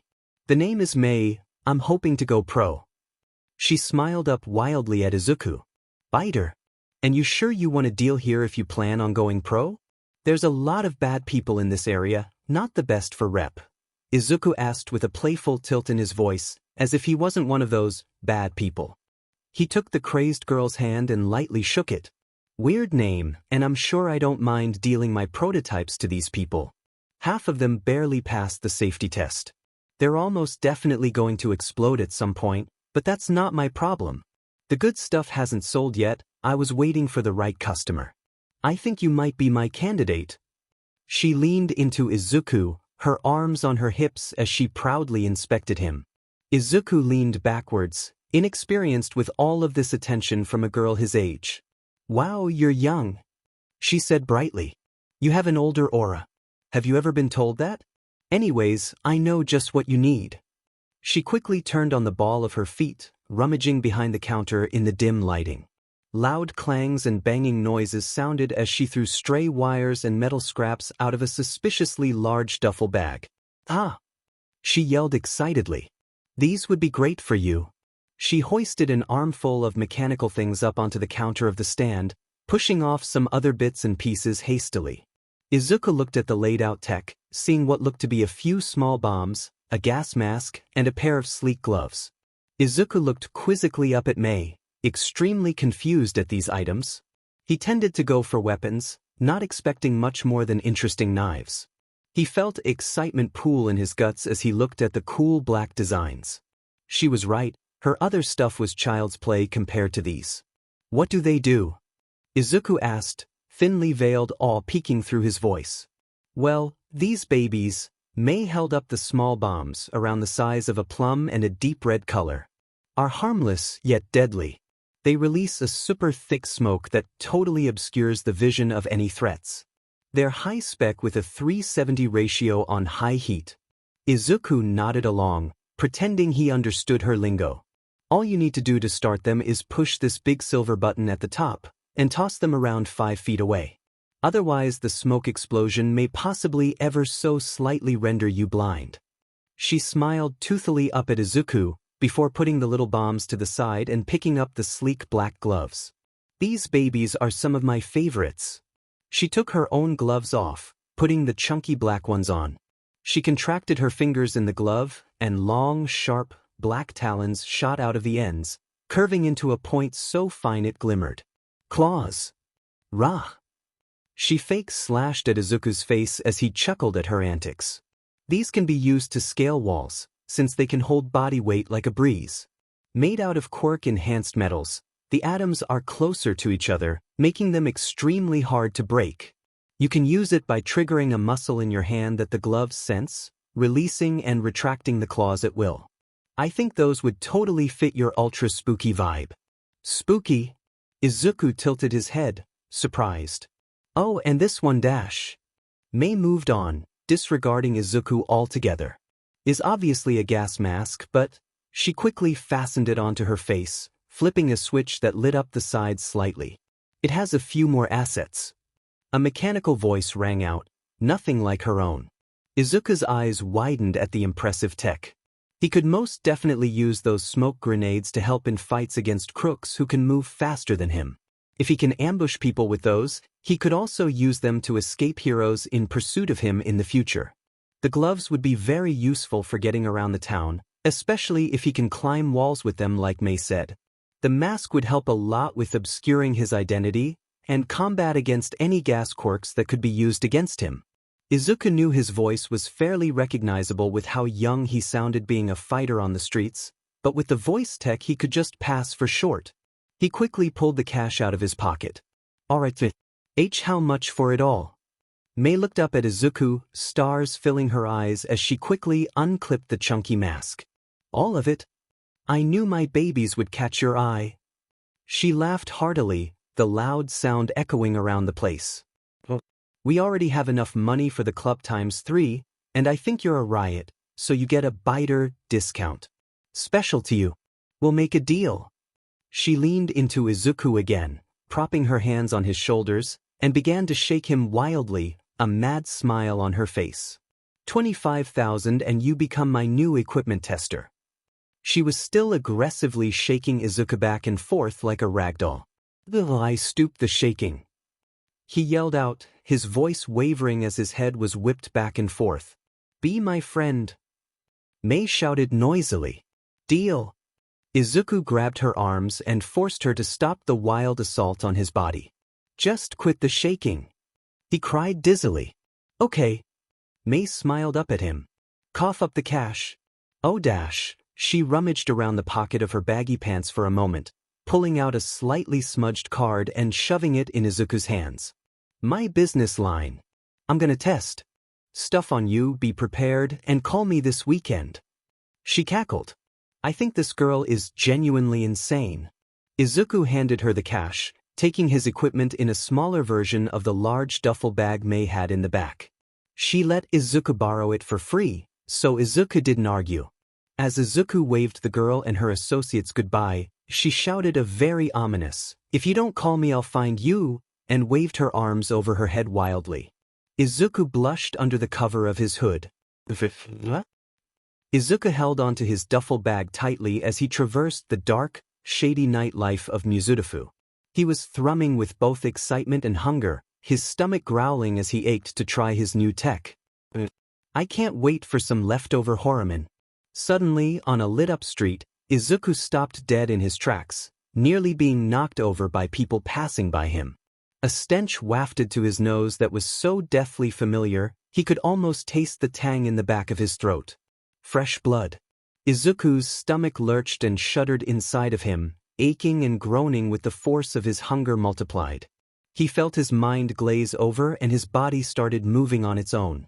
He shoved through the crowd, following the intense stench into a dark alley off the side of the road. He faintly heard a whisper of sinister laughter that echoed through his soul, yet he pushed forward, leaving the light of the busy streets behind him. His limbs felt cold and clammy, while his heart beat in his chest like a kick drum, drowning out any reason as his hunger controlled his body. He slowly walked around the corner of the dim alley, the world seeming entirely quiet save for the sound of his heartbeat in his ears and his shuffling footsteps. The smell of death hit him like a wave, and his mouth watered, eyes blown wide, hair standing on end. He was ready to pounce. Don't look Izuku, don't look Izuku, get out, get out, get out, get out. Izuku opened his eyes. The first thing he saw were two bloody tracks leading down the alley, the smeared blood leaving a gory trail like something out of a nightmare. As Izuku followed the trail, he saw a mangled body laying limp on the ground, seemingly paralyzed as blood pumped out of their stomach in waves. In the dark, Izuku could just barely see, but the body had hero gear on? A hero. From the shadows, Izuku saw the glint of something. He wanted to move, to leave, but he was locked in place, fighting his limbs to not go and devour the sweet treat laying limp in front of him. Should have been a hero. A sinister, scratchy voice sounded from the end of the alley. Red glowing eyes suddenly locked onto Izuku's pale face. "HM? How long have you been there? Should have noticed a shrimp like you," the creepy voice cooed. He saw the glint of a knife shine from the dark of the alley, and slowly, footsteps began to get closer to him. Izuku couldn't move, he could only take strangled, heavy breaths as the figure stalked closer. A very large man was revealed in the dark of the night, bandages covering his face in a makeshift mask. He was dirty, and in scuffed-up hero-esque gear that hugged against his menacing figure. He stalked over to Izuku, hunched, liking what looked to be the injured hero's blood off of his own cheek. "You scared?" the man asked. Izuku was terrified. His hunger kept him locked in a strange trance. The demonic man circled Izuku, looking at him like a fresh cut of meat, before following the young boy's eyes across to meet the figure of the hero, limp and most definitely dead on the ground. The man scoffed. "Were you a fan? That faker was a deadbeat, don't feel bad." Izuku didn't budge, his pale face reading of no emotion while he watched the blood pour out of the wounded hero like a gusher. He was torn between running to the body and running from the villain in front of him. "HM? What's wrong with you?" The man walked directly into Izuku's line of sight, pushing a bloodied knife into Izuku's neck. Izuku stared right through the man, he could smell the blood so intensely, he had to fight his limbs from bolting in that moment. Suddenly, something clicked in the large man's head. "You're like that one time?" He calmly took the knife away from Izuku's neck, letting it lazily fall back to his side. He hunched down further, towering over Izuku. "You can eat if you want. I don't care." Izuku was so shocked, his eyes left the body for a mere moment, flicking up to meet the crazed red ones staring down at him.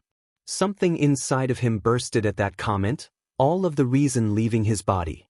He slowly stalked over to the dead hero, every movement he made deliberate and slow.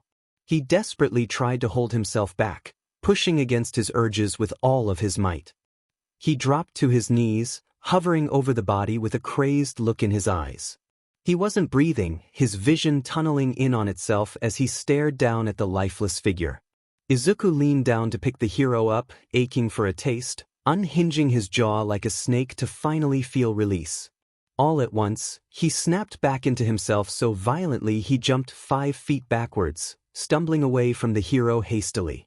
He clambered on his hands, shuffling away from the body. Silent screams left his mouth. Almost. Izuku turned to the side, and promptly threw up everything he still had in his stomach from days prior. Nausea flooded his senses, and he hacked and gagged for a while longer, sobbing as the stench of gore filled his nose. He pressed his head to the cool ground, hiccuping and sobbing in the night.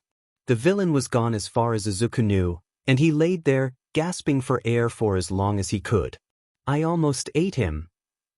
Izuku didn't remember getting back to his home that night, but he knew he was only left with restless dreams filled with a metallic stench and sinister red eyes. As Izuku walked down the grimy steps, bathed in sickly green LEDs and pushing through thick clouds of smoke, he felt his new tech weigh heavy on his face and hands. Hungry jolts of adrenaline coursed through his veins, lighting his eyes up with a sickly glow of anticipation. Izuku had been restless with nightmares the morning before. Not being able to think too straight that night, he failed to realize that his rent was due in around 3 days' time.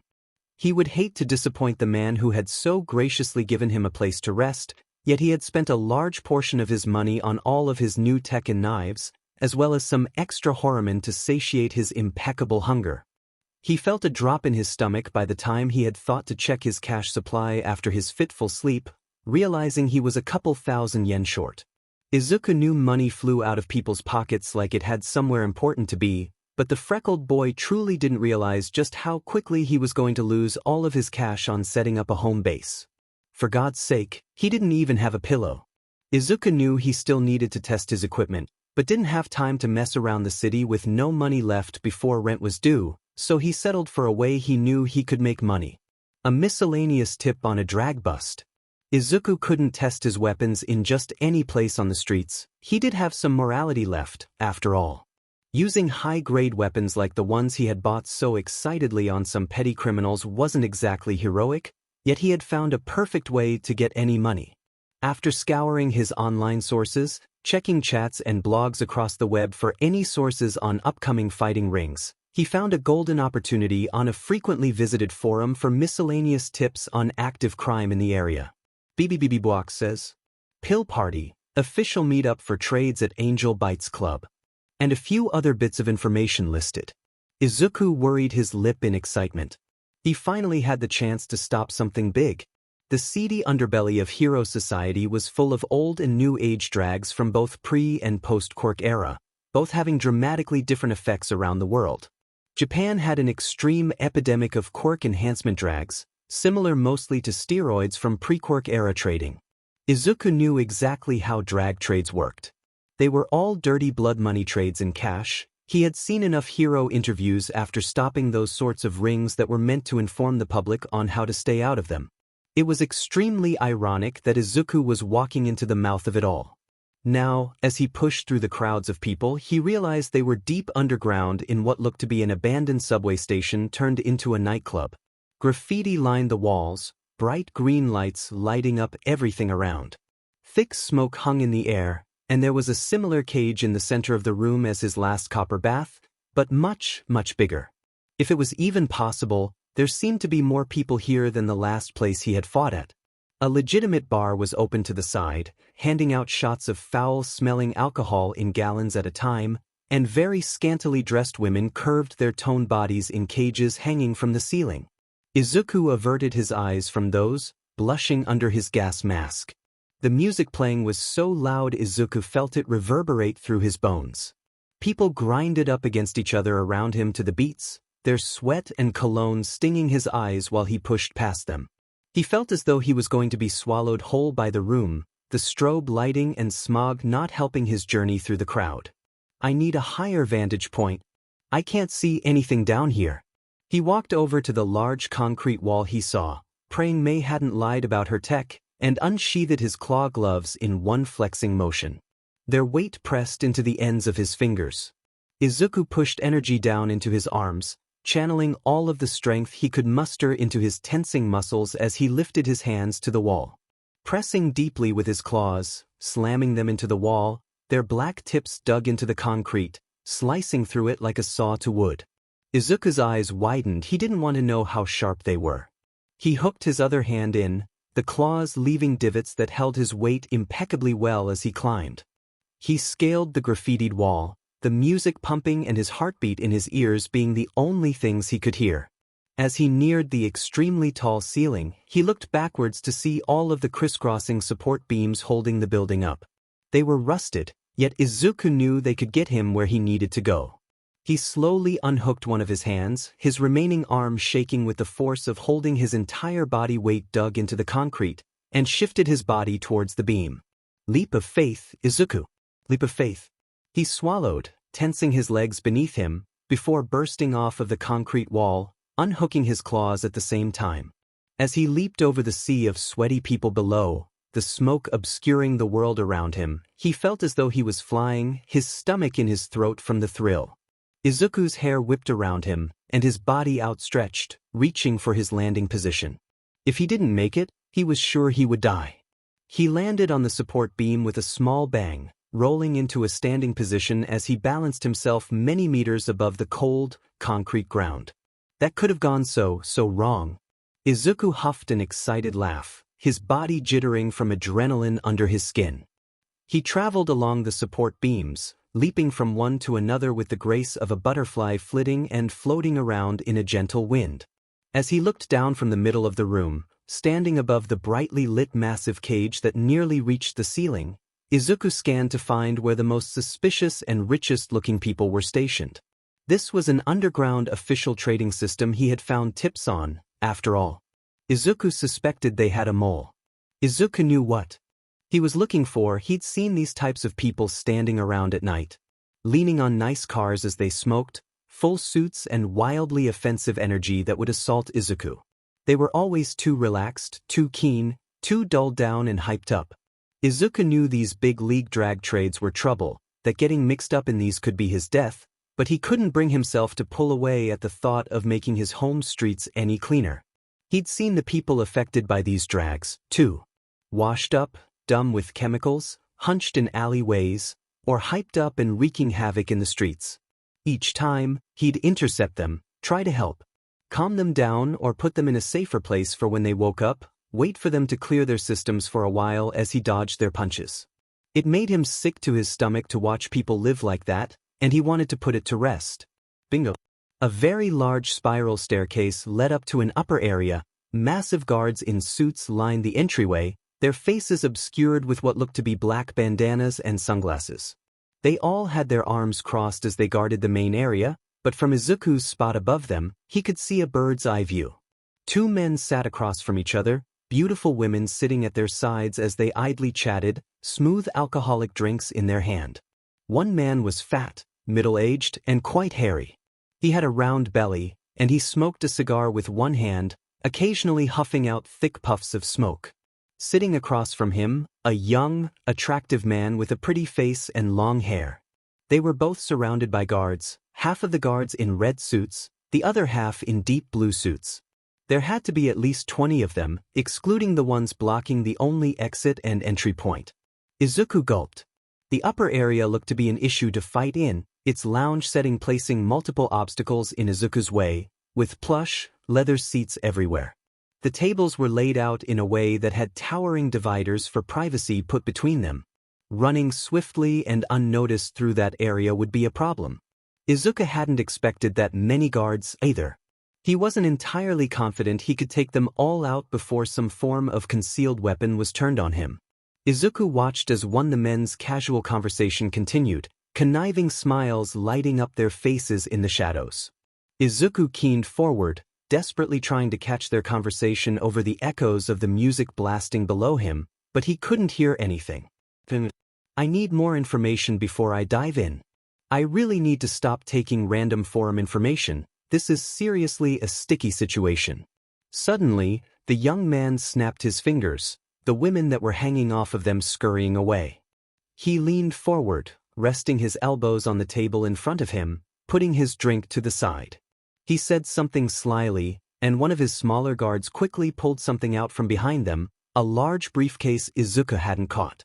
The air seemed to become stagnant, as the hefty briefcase was lifted onto the table between the two men. Nobody seemed to move or breathe, both of the men's eyes lighting up in excitement as the briefcase was unlocked with heavy clicks. It was slowly opened, the sleek designing giving way to what looked to be vials of bubbling green liquid. It had crushed particles in it that glinted, all stuffed inside jars upon jars, baggies of powder, and more. Izuku had never seen drags before, and he felt the air whoosh out of his lungs at the amount in there. He knew what was in that case could kill thousands with its potency. The man with a large belly smiled, leaning forward to ghost his eyes over the goods, letting out a sly chuckle. Izuku scanned the room as the two men continued talking, until he saw something extremely interesting. While the large-bellied man looked over the drags, he saw one of the pretty men's guards and the older man's guards meet eyes. In a split second, behind their bandanas, they communicated something nobody else caught. Izuku caught it. The guard on the big man's side looked away, pulling up a briefcase from his side, and opening it to reveal what had to be millions of yen in cold, hard cash. Izuku felt his throat go dry. He could really use that money.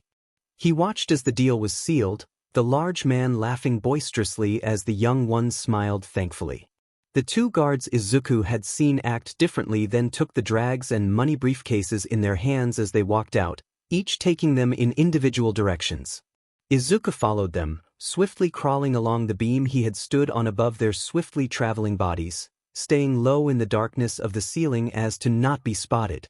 They suddenly changed directions, walking back over to each other, as a man from the main guard on the stairway swiftly and quietly left his post. Now this is interesting. Izuku saw what was going on, his mind understanding the situation in a split second. There was a joint inside job on either side of the drag deal operation. These men were clearly working together, and that was proven correct as he watched the two meet up, swiftly sliding the briefcases under one of the tables obscured from the main trade. Izuku saw them take two identical briefcases out from the same place, walking away. He realized they had replaced the real briefcases swiftly with fakes, leaving the real ones out of view for the man from the staircase to pick up and channel out some other way. Izuku belatedly wondered how long this inside job had taken to perfect, gaining the levels of trust needed to pull it off, and how he could ruin it in a split second. Izuku had to get to those real briefcases fast. The loud thumping of the music echoing around Izuku seemed to slow as he saw the guard swiftly and casually walking over to the cases to grab them. Izuku knew he had to intercept. He quietly leaped off of the beam he was standing on, his loud thump from his landing roll covered up by the pounding music. He stalked, staying low as he weaved around the channels of the lounge area, following closely behind the rogue guard. He already felt lost in this labyrinth. He didn't know how any of the guards knew where to go. Suddenly, the guards seemed to have sensed him. Izuku swiftly ducked behind a seat, his heart thundering in his ears as the man aggressively turned around, anxiously eyeing the area around him for the presence he had felt. Izuku blended into the shadows, the man missing him in the smog of the room. "I'm gonna have to take him out." Izuku calmly unhooked a special little knife he had hidden in the side of his boot, flicking it around in between his fingers. He only wanted to knock the man out, and the throwing knives he had bought back before meeting Mei at the weapons trade would be perfect for that job. As the strobe lights overhead flickered, Izuku's eyes zeroed in on the man swiftly walking up to the briefcase, his face tense beneath his mask. Izuku breathed in slowly, lining up his shot, and threw his knife. He made it twirl in the air, spinning around like a throwing star as he aimed for the base of the man's head. The knife's dull handle conked the man in the back of his head, right in the dip between his skull and his head with a crack. Izuku worried he may have thrown it too softly, but that man's knees quickly buckled, and he hit the ground with a massive bang. Izuku was ecstatic at his success, but he desperately prayed nobody had heard the sound. He bolted out of his hidden space, passing the man in the dim lighting and picking up his unbloodied knife off of the man's body. Izuku sheathed it back in his boot and followed straight through to where he remembered the briefcase table would be. Izuku turned the corner and he saw two men standing there, full-blown tactical gear adorning their bodies as they stood with the briefcases. The men appeared to be waiting for something, their body language shifting around uncomfortably. I can't grab the briefcases like that. Izuku had an idea. A very, very, stupidly dangerous idea. Welp, gotta try. He stood up from his hiding place in the dark, boldly walking over to the men. They noticed him immediately, uncertainty sweeping across them as they tensed for combat. Izuku knew he had to play this game. He was going to bluff. Whoa at ease, guys. I'm over from the staircase position. Izuku forced a casual and confident tone to ring out through his voice. The men tensed further, gripping the briefcases. He already had an upper hand, looking more like these men in their tactical gear than the men in suits on the right side of the drag trade. Who are you? Where's Setsu? One of the men asked, his voice reading of something nervous. Setsu's gotta be the guy in the suit they had meant to meet up with, sheet. Setsu had bigger fish to fry.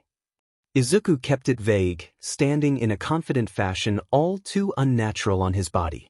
Look, he got caught up with whatever. I got word from the boss I was supposed to supply for him in the meanwhile. The men continued to look at Izuku suspiciously. You gonna go against the big guy's word? Izuku asked, sweat beading on his skin as his heart hammered with his bluffs. What was Setsu caught up with? The men asked, tensing at the mention of their boss. Izuku assumed they were new to this. They looked much too stiff to be an old player in this game like the others he had seen. Don't ask me. I know about as much as you. Izuku raised his hands defensively. You're waiting for him, right? Well, I'm in his place for now. Don't be scared, it's just the way things roll every so often in this business. It weighed heavy on Izuku's mind that the man passed out a few rows away from him could ruin this entire exchange. He hoped he had knocked him out well enough. You guys hand me the cases, our location changed, you two gotta sneak out the way you came.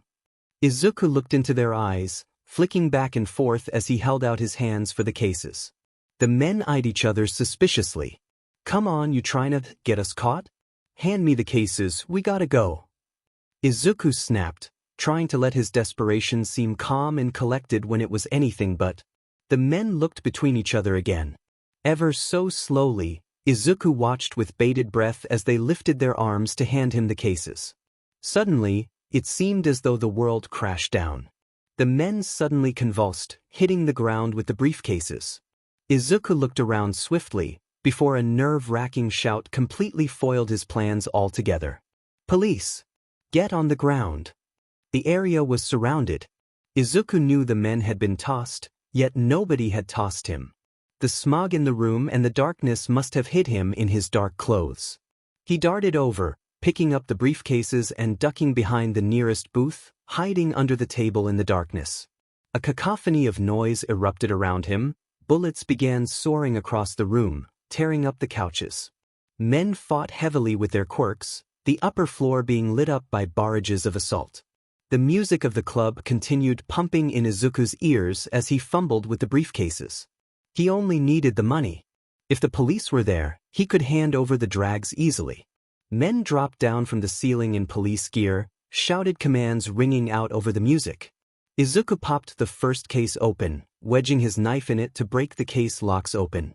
He saw that it had all of the money still in it, and Izuku thought the situation over for a moment, racking his head for an escape as he held tightly onto the briefcases. Suddenly, boots shifted in front of where he was hidden. Izuku knew those anywhere. He felt his stomach pool with dread as the bullets rang out. Where are they? A deep voice yelled over the noise. Erase her head. As the boots passed, Izuku bolted out from his hiding place, both briefcases still in his hands, when he ran into the middle of a brawl. Men shot bullets around him, quirks activated, sending fire and metals soaring across the room around him. He breathed heavily, darting away and staying low to the ground through the noise, He was hiding in the shadows when he heard something he dreaded. Hey! That kid's got the briefcases.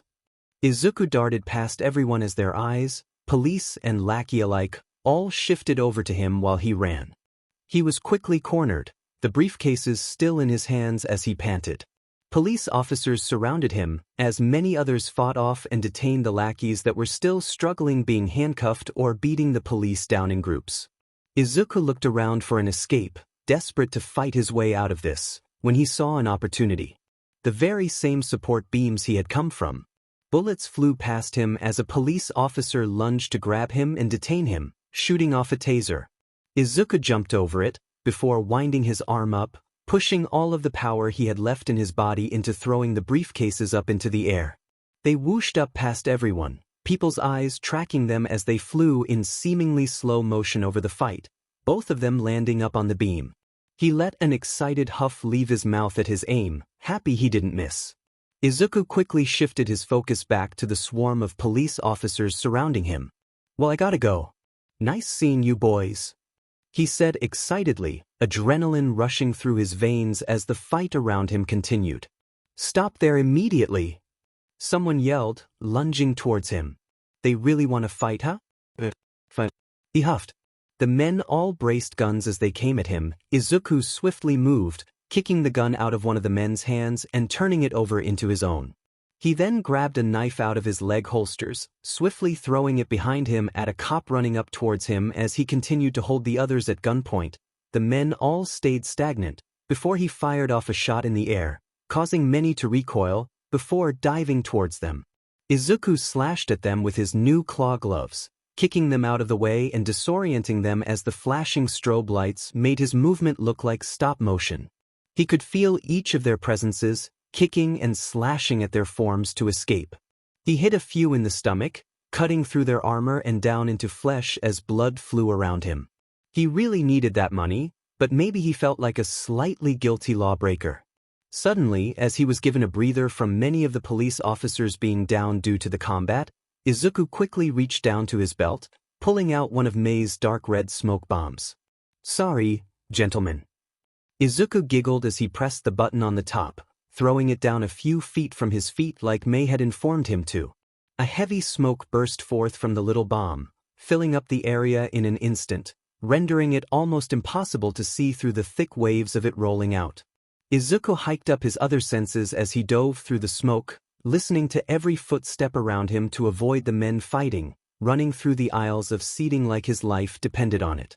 He just needed to make it to the ledge and scale the wall once again to get back up onto the beams.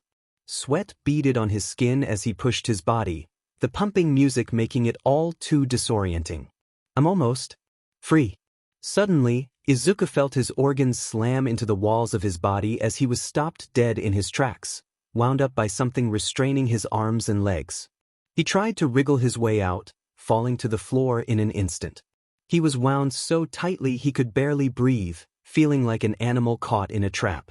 As the smoke dissipated around Izuku, he could just see the edge in front of him, only blocked by Eraserhead.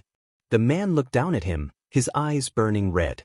His face seemed to morph into a deep surprise, before forming back into fury. Biter! He yelled out. Sheet, sheet, sheet. Ha! Oh my gosh, what are you doing here? Izuku asked, as docile as he could as he tried to wriggle out of his confines. Let me go and I'll surrender. Pretty please. Izuku lied through his teeth. Not a chance. You're coming back to the station. I still remember that stunt you pulled in the detainment. You're a real problem child. Eraserhead shouted over the music, bored hatred lacing his tone. Come on, pal.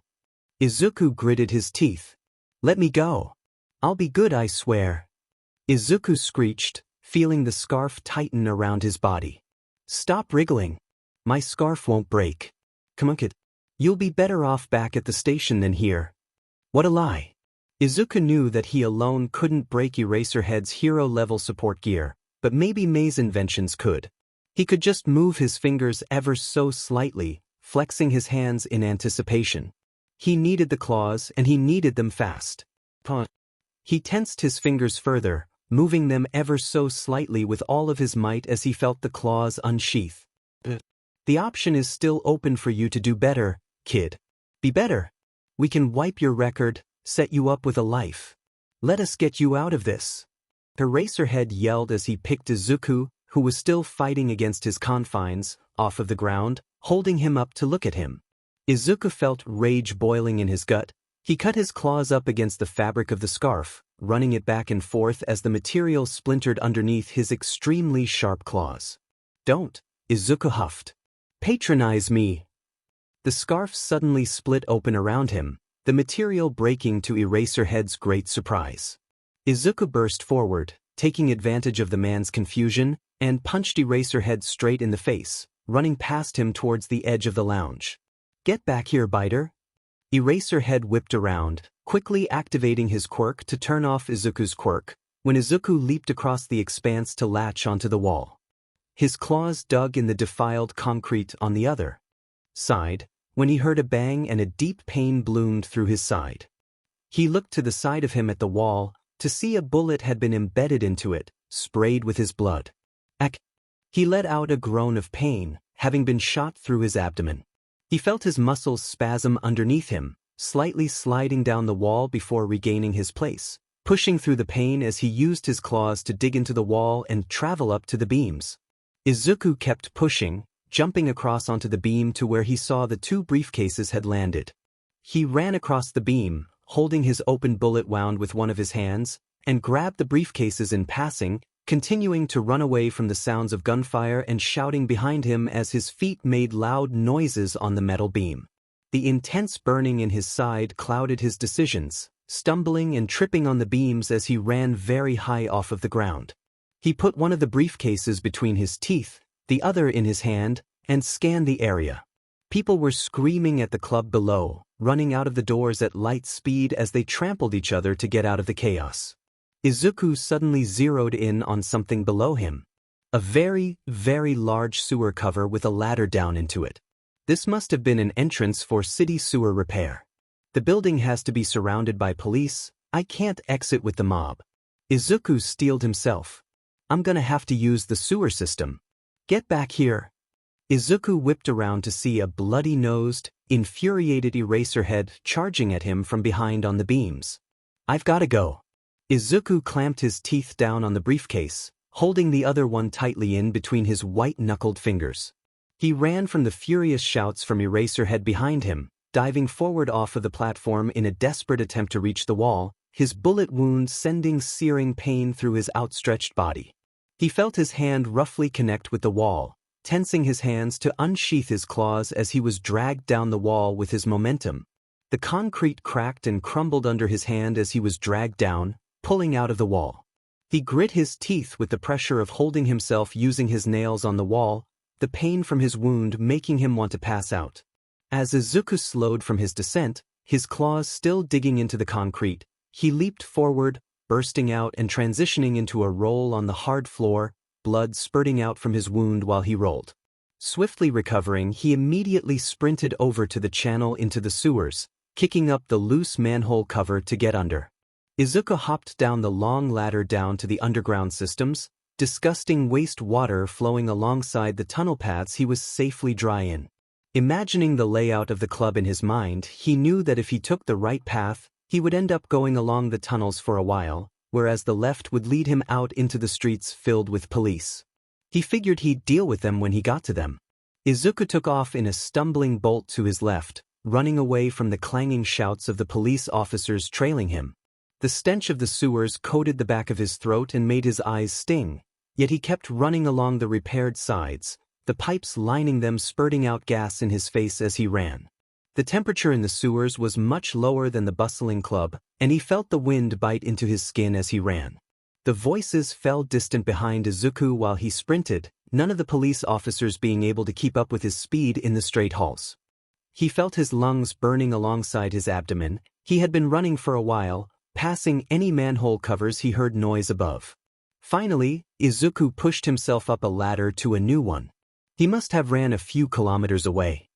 He winced as he pushed himself up out of the manhole, looking around slightly. It appeared there was nobody around on the desolate street, so he lifted himself out and began walking home, briefcase in either hand, blood staining his clothes from both his wounds and others. Izuku had taken the cash, stuffing it somewhere very secure, under his bed covers, when he got home. His wound had entirely sealed by the time he had sat down after showering the sewer smell off of his skin. His brain was fogged and tired. Izuku assumed from the effort of healing his wound so quickly, so he fell into a deep sleep. If Izuku had checked Twitter that morning, he may have seen the absolute uproar caused by the massive briefcase of drags found at the police station with a sticky note that simply said, "Sorry about spoiling your drag bust, wink with a frown. Biter." Somewhere, Eraserhead grew gray hairs at twice the speed he normally did. Izuku woke up earlier than usual, a cool Saturday awaiting him. He knew he had promised a certain someone a testing meetup, and though he broke almost every promise he had made to himself, he meant to uphold ones to others. Izuku threw on his casual clothes, a comfortable, thick hoodie to protect himself from the cool winds, and a pair of baggy capri pants that exposed his ankles, since he was always one for confusing fashion choices.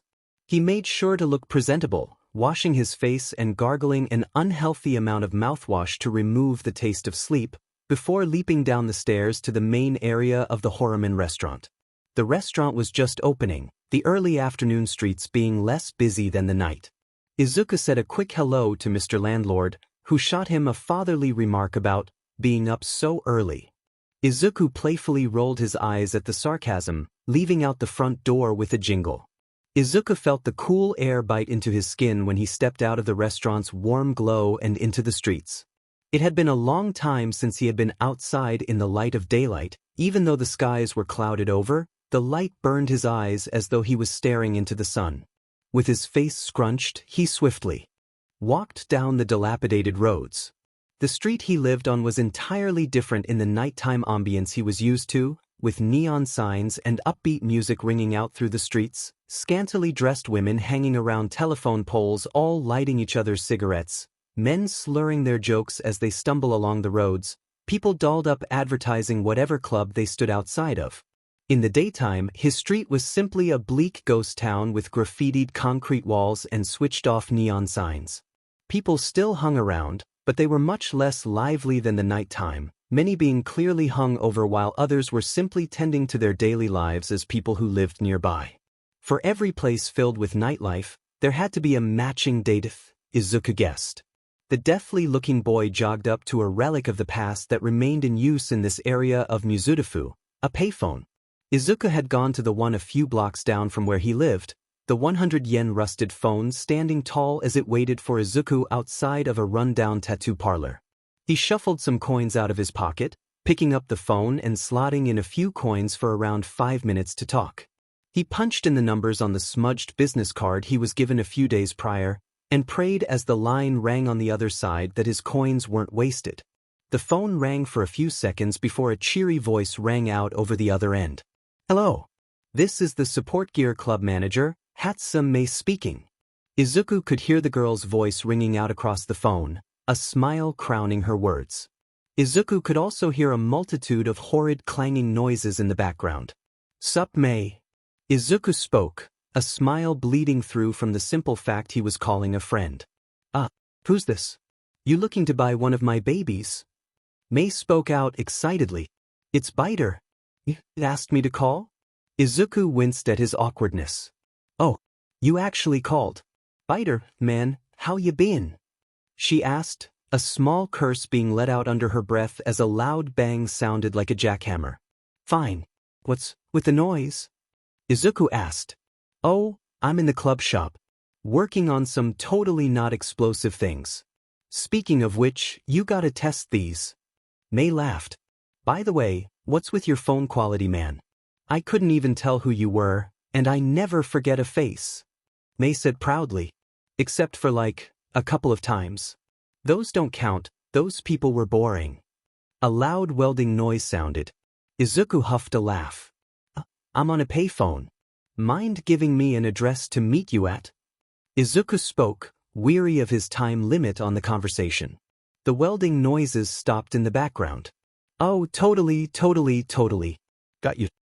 Some more rusting and clanging noises sounded across the line. "1cc, gotta cut a wire, this thing is about to explode, more clanging. Izuku suddenly felt a little worried about his safety in the pink-haired girl's shop. Okay, sorry about that. The address is, you got a pen and paper? Okay, she listed off a street name and number. Izuku knew exactly where she was, but he was a little confused, since that was, your club room is in the old metal scrapyard? I thought that place was closed to the public. Izuku's eyebrows scrunched. Oh no, it totally is. We, really shouldn't be here, but wherever innovation leads, I follow. And they left a ton of their scrap junk here. Well, it's not junk to me, but you know what I mean, and it is prime material. I couldn't let this place rot away, so I maybe took it into my own hands ever so slightly illegally. No harm, no foul. Mei smiled as a saw noise sounded in the background. Izuku lifted the phone away from his ear at the volume of the girl and her machinery, huffing a slight smile. You sure do a lot of illegal stuff for someone who wants to go pro. Izuku heard the girl slightly cackle. I can get there in around 30 minutes. See you, Mei. Thanks for the help, Biter. See ya. Izuku hung up the phone with a clang, starting off down the roads, hands in his pockets, and walked to the abandoned warehouse. Izuku immediately noticed the loud clanging, drilling, sawing, and frankly explosive noises resonating from inside the abandoned building. The large concrete area around it had scrap metal galore, some rusted, some with potential.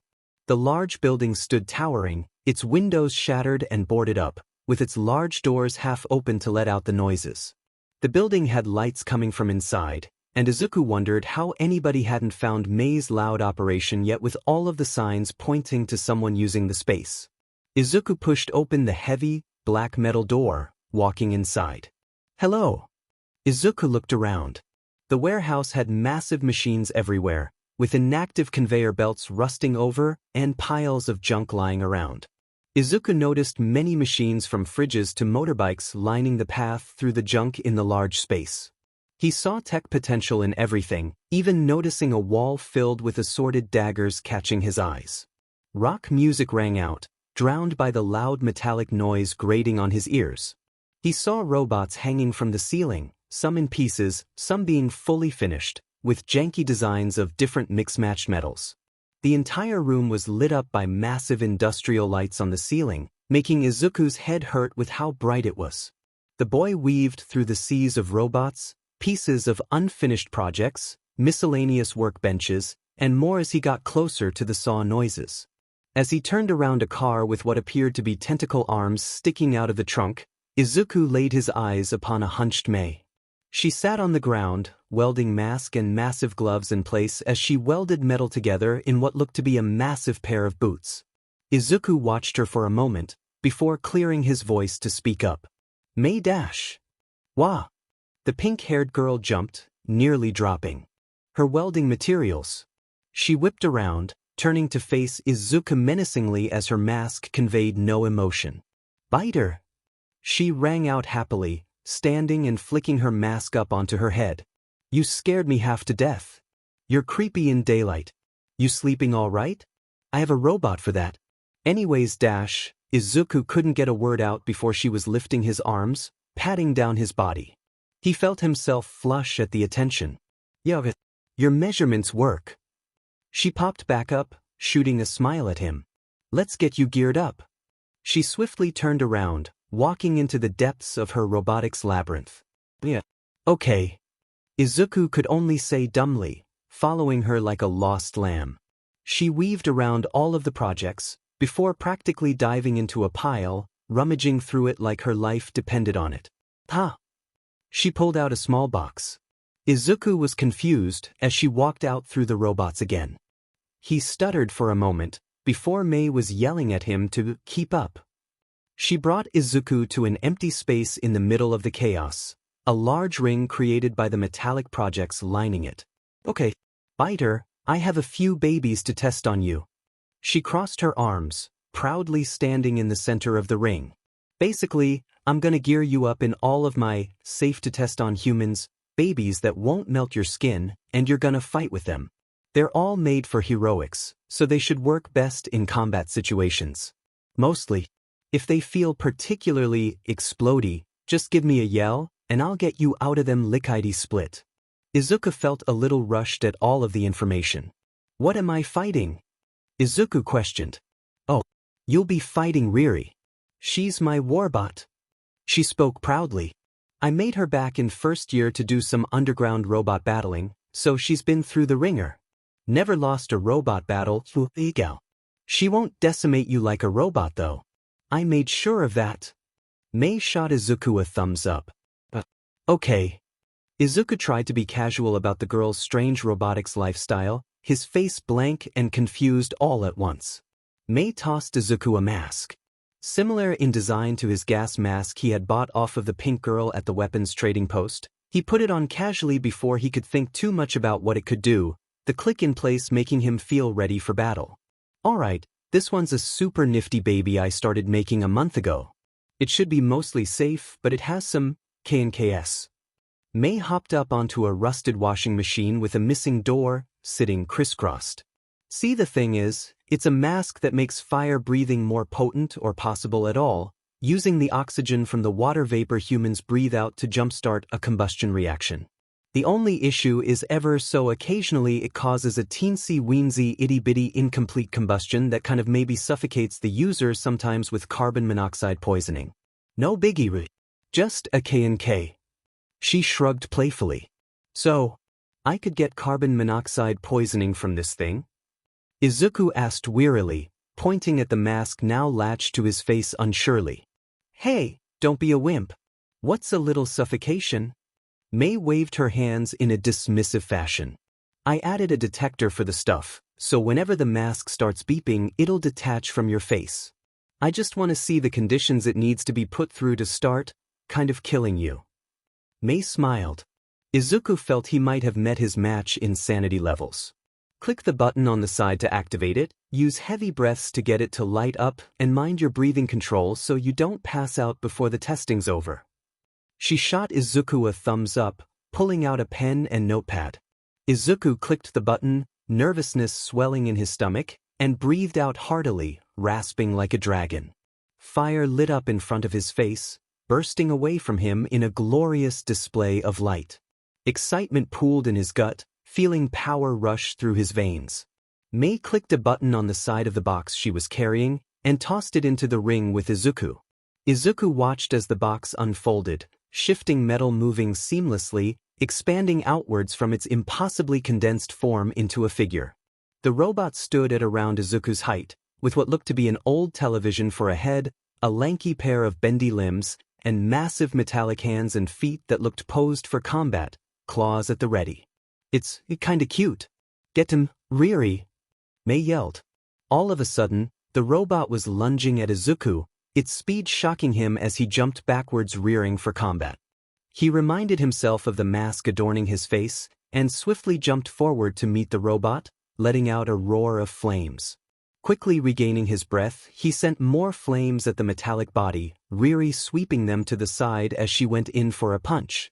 Izuku blocked it with one of his arms, the metal banging against his skin and making him wince. Didn't Mei say she was gonna put this thing on easy? Izuku gritted his teeth as he felt the blows continue against his arms, feeling his bones rattle and ache with each piercing shot. He finally was able to dive under the punches, swiftly pouncing through the long metallic limbs of the robot and popping up behind it. He let the flowery flames bloom from his mouth in a hoarse exhale, and they liked the back of the robot with fever. As he inhaled for another blow, Riri turned around to punch him again, her arm twisting around her body with its flexibility. Izuku quickly SE'd the air back in that he was going to blast forward, when the mask began to beep and launched itself off of his face, landing with a clatter to the ground. Riri, stop please. Mei yelled excitedly. The robot paused its punch, mere inches away from Izuku's unguarded face. Interesting. Very interesting. Mei clapped once, standing up on the washing machine and jumping off to walk towards the beeping mask on the ground. The traces were faint, but something changed. You were doing great, Biter. Color me impressed. Mei shot a thumbs up behind her at Izuku, crouching to intently inspect the mask. Izuku thought back to the fight, to his sharp inhale, when it clicked in his head. Lack of oxygen. The issue with the mask is how easy it is to take oxygen away from the reaction before it can be completed. If you're already deep into using it and you breathe in too much, it messes the whole thing up. Izuku spoke, muttering slightly. Mei shot an excited look up at him, turning away from the mask in her hands. "Oh, you little nerd. You read my marbles." Izuku was sure that wasn't how the saying went. Yep. Old gal is affected by long exposure and breathing. Kinda crucial for a mask. Mei tossed it up, caught it, and threw it into a pile unceremoniously. "Welp, I know how to fix that. Gonna need a few days, then my baby will be running like a well-oiled machine." Mei stood up with a bounce, pumping her fist as she looked at Izuku intently. Izuku huffed a laugh, smiling at the girl.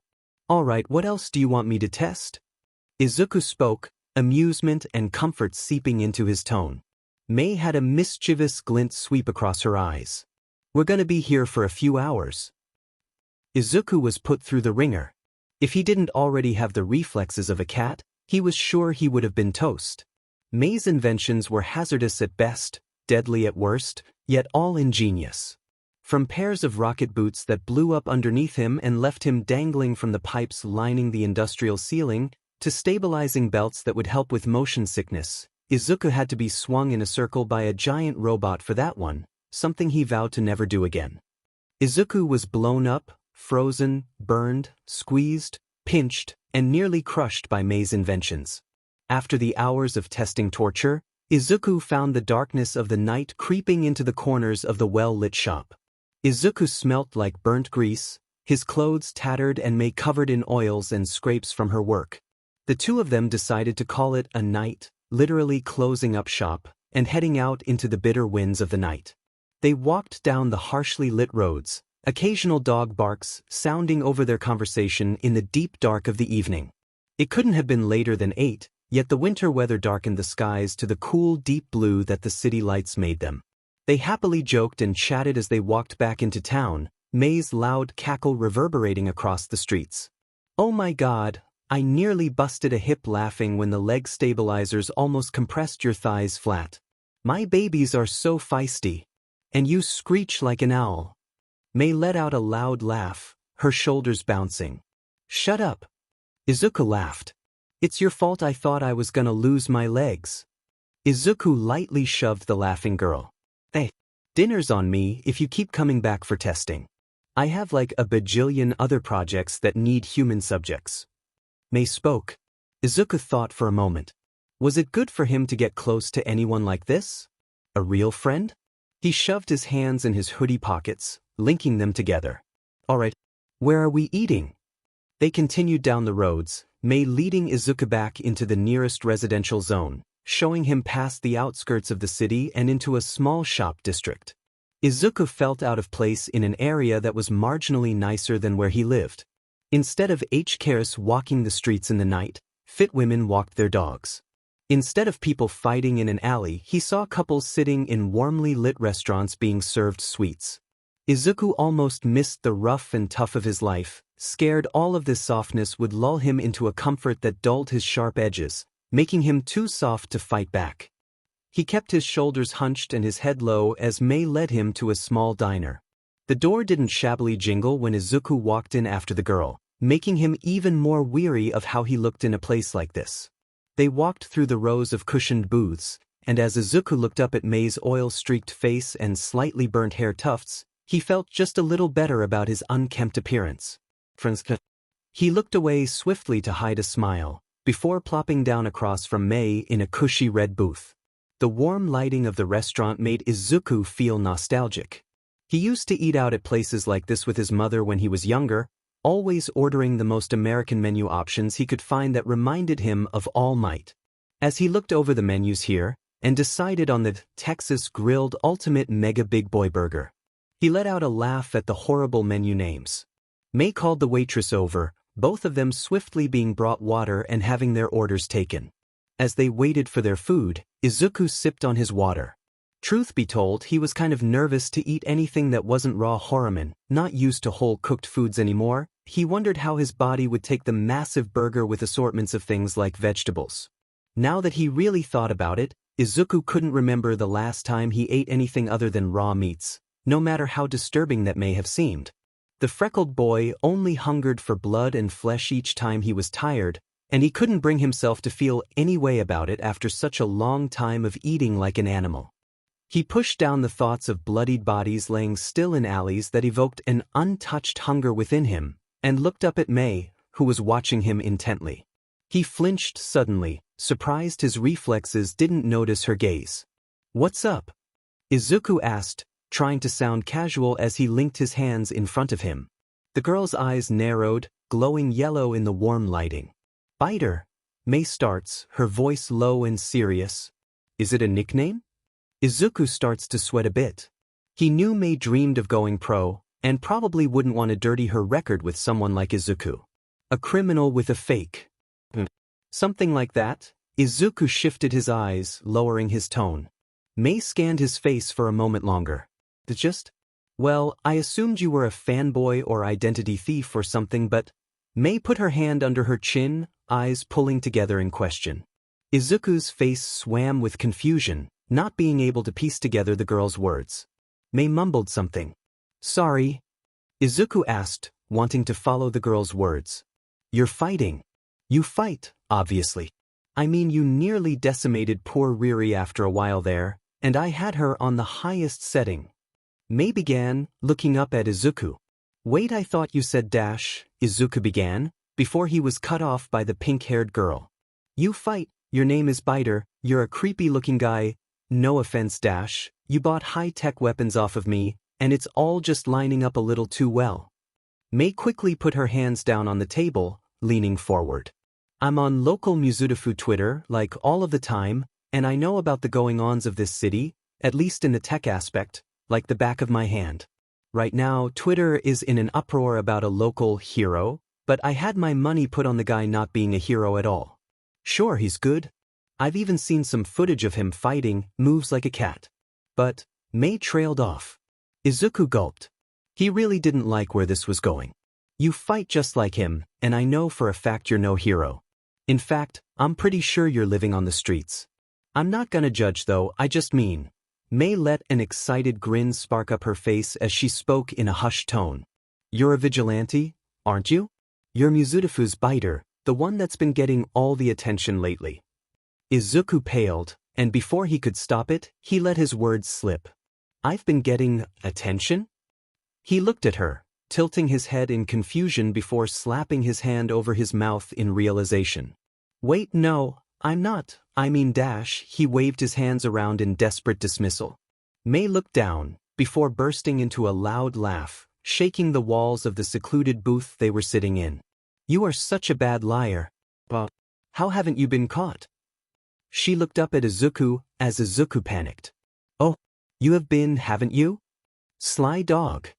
Mei laughed again. Izuku burned in embarrassment across the table at the loud girl's intelligence. "Mei, you smart little a-hole." Izuku huffed a sigh. "So you not gonna rat?" Izuku asked, his fingers digging into the table in nervousness. "Rat?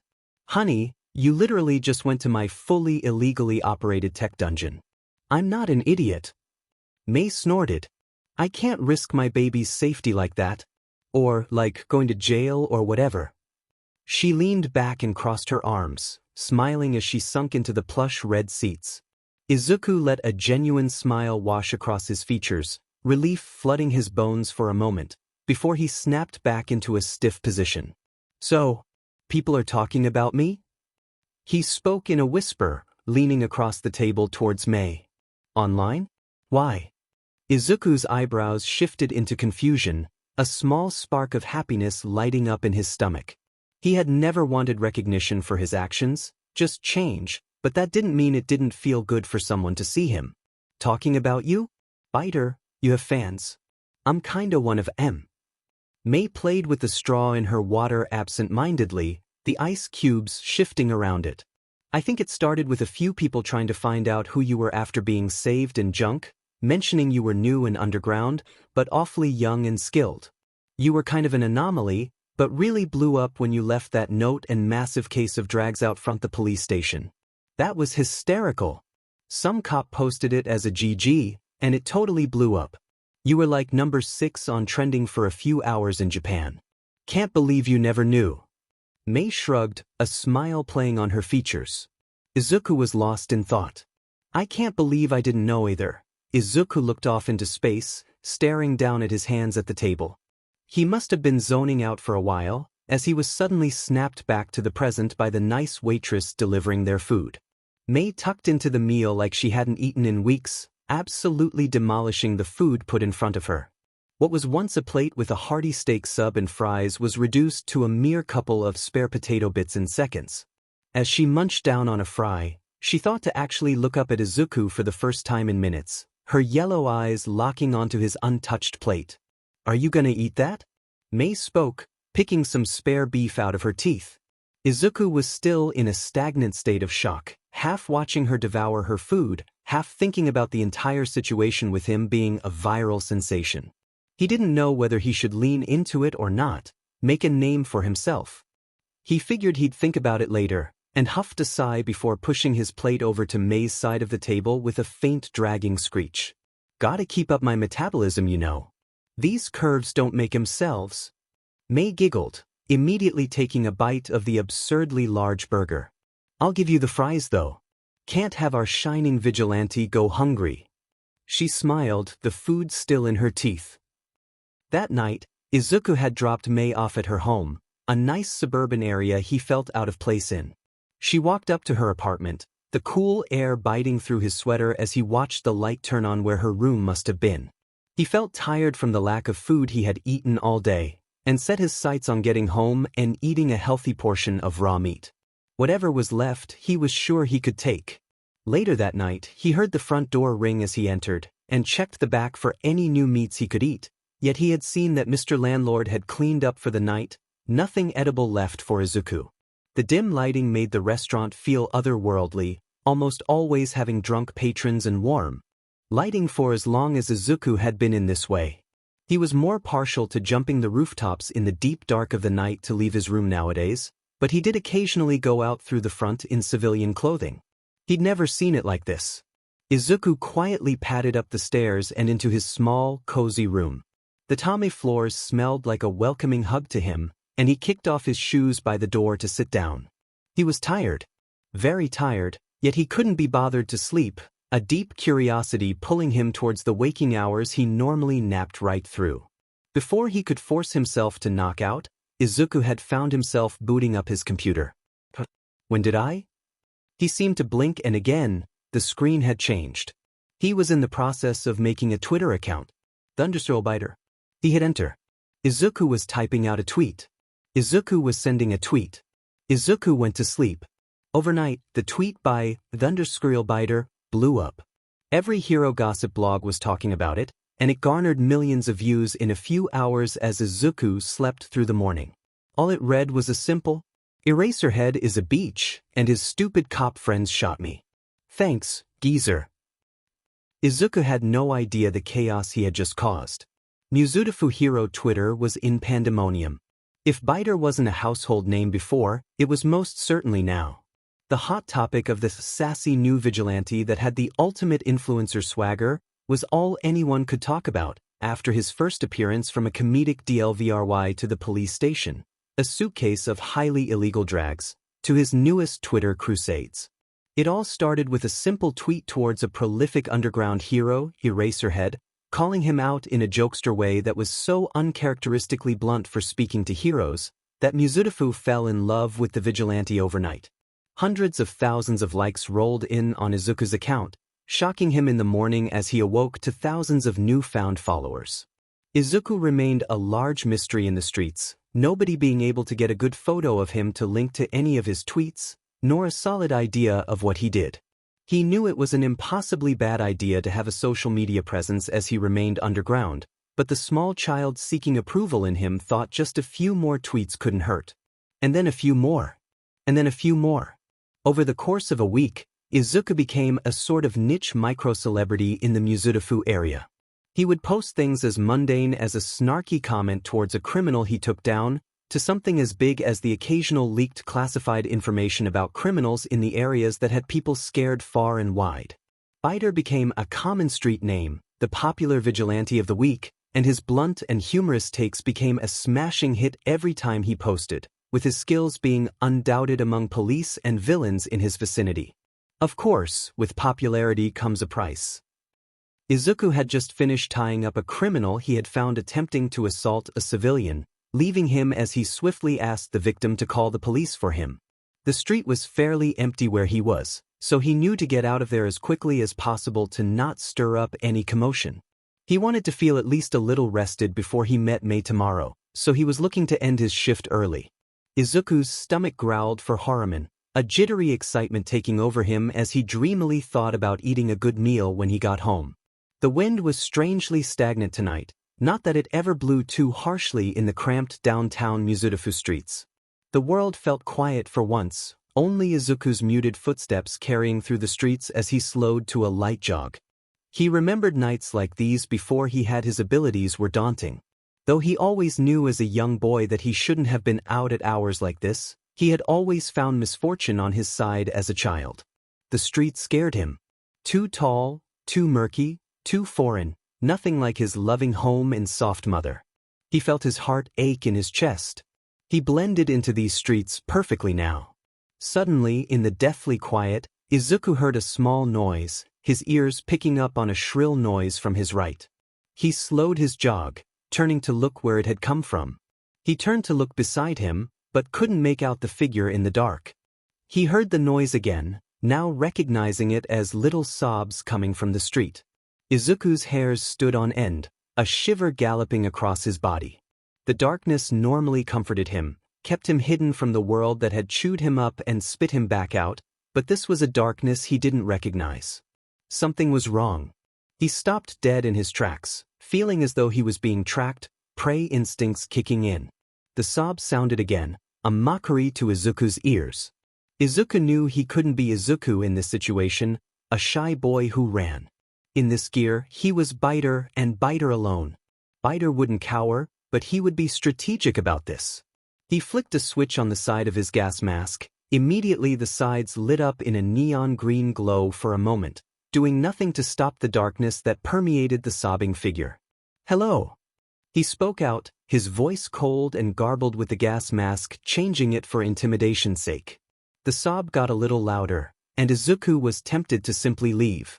Maybe, if he was smarter, he would have, but even with the monster he knew he had become, Izuku always tried to do the heroic thing for civilians. He took a cautious step forward, still crouched like an alley cat, ready to pounce. "Are you all right? I won't hurt you."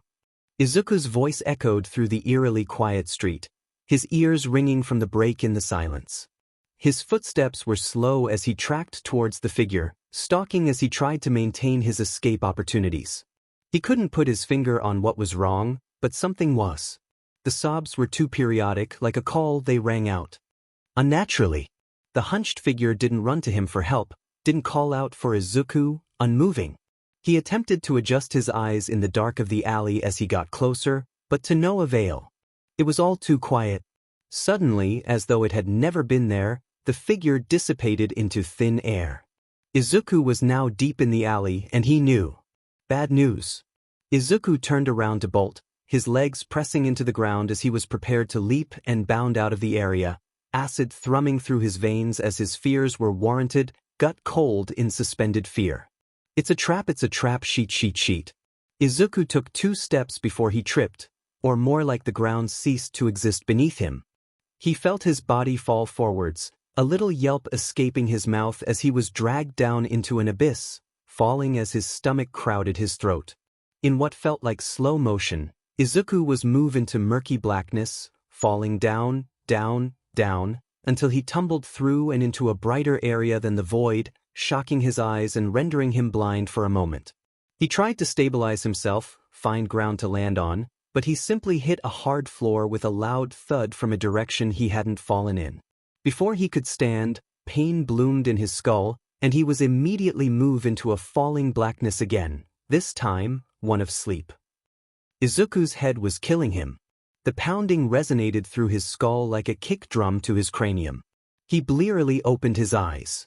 Not another concussion. Izuku's eyes shot open, scanning where he was immediately, before trying to move. He had found he was strapped down in chains connecting to a dingy hardwood floor, ratting as he groggily tried to move from where he was captured. Oh no! Izuku immediately worried the police had somehow found him again, but the deep worry in his stomach and the malice clouding the air told him something much worse than the police had found him. He was a sitting duck. The deathly-looking boy immediately tried to pull out of his chains, but they had him locked in a sitting position on the floor, strapped down by massive metal clamps that wouldn't budge even as Izuku threw all of his strength into it. He grunted with his efforts, his head still pounding, before he looked up. Izuku could tell he was in a dingy, run-down bar. The light flickered wearily overhead, and the bottles lining the wall all appeared to have liquor still filling them. Izuku almost didn't notice the man standing behind the bar, casually cleaning glassware. He appeared to be made of a rising black smoke, wisps of it flowing around him, his impressive stature making his smoke seem even higher than it already made him look. He had horrifying yellow eyes that gleamed with a sick distaste that made Izuku's stomach curl, yet he was dressed like a professional bartender. Izuku sensed another presence in the room, but could only see a scraggly head of light bluish-white hair peeking over the top of a plush couch. Was he playing Mario Kart? He's awake. The smoke man spoke in a deep, rumbling voice, putting down the glassware without sparing a glance towards Izuku. The game of Mario Kart was paused. Izuku watched as the man playing the game stood up. All thin limbs and baggy black clothes that hung off of him like a child playing dress-up. Izuku felt his stomach churn, the deep resonating malice coming off of the man in waves. Izuku had been scared before, sure, but he had never felt such a level of evil hatred coming from a person. Not on the streets, not from his school, never. The man moved unnaturally, hunched and stalking like a dangerous predator as he turned the corner around the couch. Izuku dared to attempt to meet his eyes, but was met with a hand covering his face. From the skin Izuku could see on the man's hands and neck, it was scarred, broken, cracked, and scratched to hell.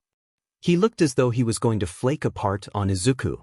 Izuku knew when the man had locked his eyes on him, even though he couldn't see them, they practically burnt holes through him. The deep unease burned in his stomach, his body threatening to jump away, screaming at him to leave this space.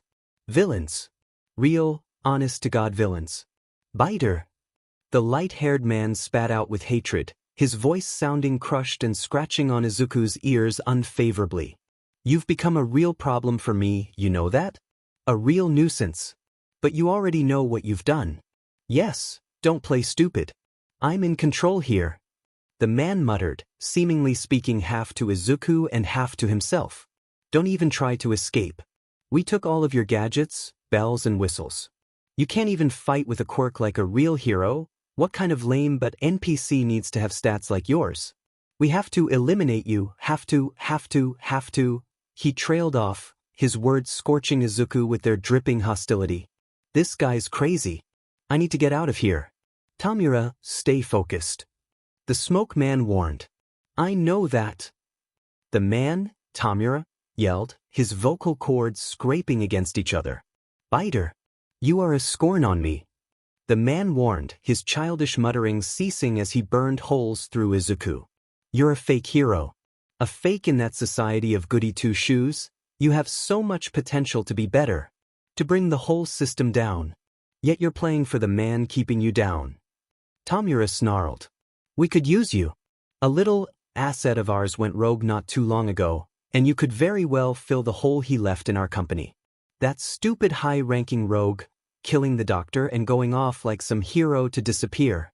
I want to kill him, I want to kill him, I want to kill him. The man once again clawed at his skin, blood droplets being dragged out and beating on the pale expanse of his skin. You'll fit perfectly. Yes. He muttered. Izuku was horribly confused. Not only was this man asking him to join him doing God knows what and rambling like a madman, but he was going on about some old co-worker? But should probably tell you the position you'll fill. Have you heard of Dusk Hunter? The man rasped out, his words being spat out with such vitriol, Izuku thought he might start spewing acid. The name rang a bell in Izuku's brain. The rogue vigilante Eraserhead had been tracking for months that he had informed Izuku of at the police station before they were on not great terms. He'd even said it was likely that Dusk Hunter was connected to Izuku due to how closely related their fighting styles were, though Izuku had no recollection of the man. He'd never said anything about the vigilante belonging to a villain organization before. Izuku quickly realized he was in a very powerful position. If he could just dig a little deeper, pry just politely enough while feigning interest for the man's organization, he could get a little bit closer to someone who might know what had happened to him in the months since his disappearance. He could find the missing link that had been the closest he'd gotten to anything surrounding his disappearance since he had come back. Curiosity curled around his stomach as he continued to listen to the crusty man speak. "I'm surprised, you actually know who he is?" he rasped out. Izuku was sure he hadn't said anything. "You probably only know the name, but that fucker was a lot more than a name." He mumbled some vague threats under his breath, his itching becoming more intense. "He was our little pet, of sorts. Like a nutty son to one of the scientists working under us, he was born out of something you wouldn't understand. He worked like a dog, even acted like one too. Not a happy puppy, a vicious guard dog. All snarling teeth and obedience, a blank slate for us to use. We got him to do our dirty work, disposing of anyone who dared get in our way, hero and villain alike, until he snapped. He went MIA a few months ago, killing his creator before he left us. That really put a wrench in our plans. I just want to watch his face crumble beneath my hands." That idiot side character didn't know what he was messing with. He devolved into curses against the man, violently scratching at his skin at the point, curling in on himself as malice rolled off of him, nearly suffocating Izuku. "You were easy enough to find through your idiot Twitter. I know your skill from the lowlifes around this area shaking in their boots at your stupid name. You're fighting for the wrong side, we want to bring you to the light. Replace Dusk Hunter, join us." Izuku was already confident within a few sentences that he had more to go off of surrounding Dusk Hunter than Eraserhead had collected during the course of the case. He felt a slight excitement well in his stomach, but it was quickly replaced by dread. He knew that if he wanted to follow this path to find the man who could have known him when he was gone, he would have to continue to play into the horrifying man's plans. He really didn't want to know what those were. He began to croak out his first words in a while. "What are you guys?" The creepy man stood up taller, his eyes seeming to gleam red between the fingers of the hand gripping onto his face. "We are the League of Villains." He spoke with a haunting tone and a sinister smile. "And we are going to kill the symbol of peace." Silence. Izuku's heart sunk in his chest, dipping down into the icy pool forming at the base of his stomach. Something about the way the man-child had spoken about his plans with such desire, such certainty, made Izuku's organs curdle. They wanted to kill All Might? Izuku couldn't help but let the unease crowd his face, scrunching his eyebrows and dragging his lips down in disdain. No matter how close he was to finding a link to where he had gone missing, to who he was, he couldn't side with that. He may have become a monster, but he was still Izuku Midoriya, the effervescent hero lover. He pulled his features into SBMson, flicking his eyes between the two men in the room. "You're crazy. That would never work." Izuku croaked out, his voice flat with fear. "All Might is larger than life, there's nothing that could beat him." He spoke, panic searing through his chest as Tamura began walking closer to him. He crouched down in front of Izuku, now eye to eye with the chained-up boy. Izuku had never felt a stronger urge to flee, his entire body pulsing with a dull fear that made his muscles constrict his bones and his organs push against his body uncomfortably. "You have no idea what I'm capable of, Biter. What my men are capable of." Tamura snarled, his red eyes staring straight through Izuku's sickly ones. While Izuku's eyes had long lost their sparkle, gray and deathly, Tamura's had a glimmer of evil. Malice, hatred blooming through them that reached into Izuku's heart and blackened it by proximity. The League of Villains isn't some small fry villain organization like those other wannabes out there. No, we're much, much more than that. We can and will kill that faker All Might, as well as his other dumb hero friends. They are a plague on this world, keeping down the underbelly of society that they dare not look at, born into fortunate power. Nothing about them is fair, just, or heroic. The pale man spat out the words, searing their intensity into Izuku. The freckled boy knew he wouldn't be able to break the chains he was in, clearly enhanced by some incredible material. He locked his eyes onto Tamura's and did what he did best. Bluffed. And if I don't join? If I refuse? Izuku spoke bitterly, his face twisting in a fearful scowl. Tamura's eyes darkened. He walked away from Izuku and over to the bar the Shadow Man was still dutifully working at, grabbing a small glass between two fingers. He walked back over to Izuku, stalking, before switching the glass to a full grip, all of his fingers locked onto the surface of it. Izuku watched, fascinated, as the glass began to flake and disintegrate. The decay rotted the surface, turning it into dust that dropped to the ground in a mere instant, blackened and dead. Izuku kept his eyes on Tamura's hands, watching in what seemed like half speed as he reached his hand up towards Izuku's face, fingers spread and ready to maim. Izuku pulled away, but his head hit the wall behind him with a dull thud, his eyes crossing as he watched the man's hand get closer, stopping a mere centimeter from Izuku's pale skin. Izuku's heart roared in his ears, taking quivering breaths. I could get rid of you in a much easier way. There's many others willing to fill Dusk Hunter's position, you're just my favorite waste of space I could change for the better. The man spoke with a horrifying smile, his own decayed voice grating against Izuku's nerves. Izuku saw no way out of this. All he could see was death staring him in the face, the man's powerful quirk ready to kill Izuku in a mere second. Izuku couldn't look away, couldn't think, couldn't breathe.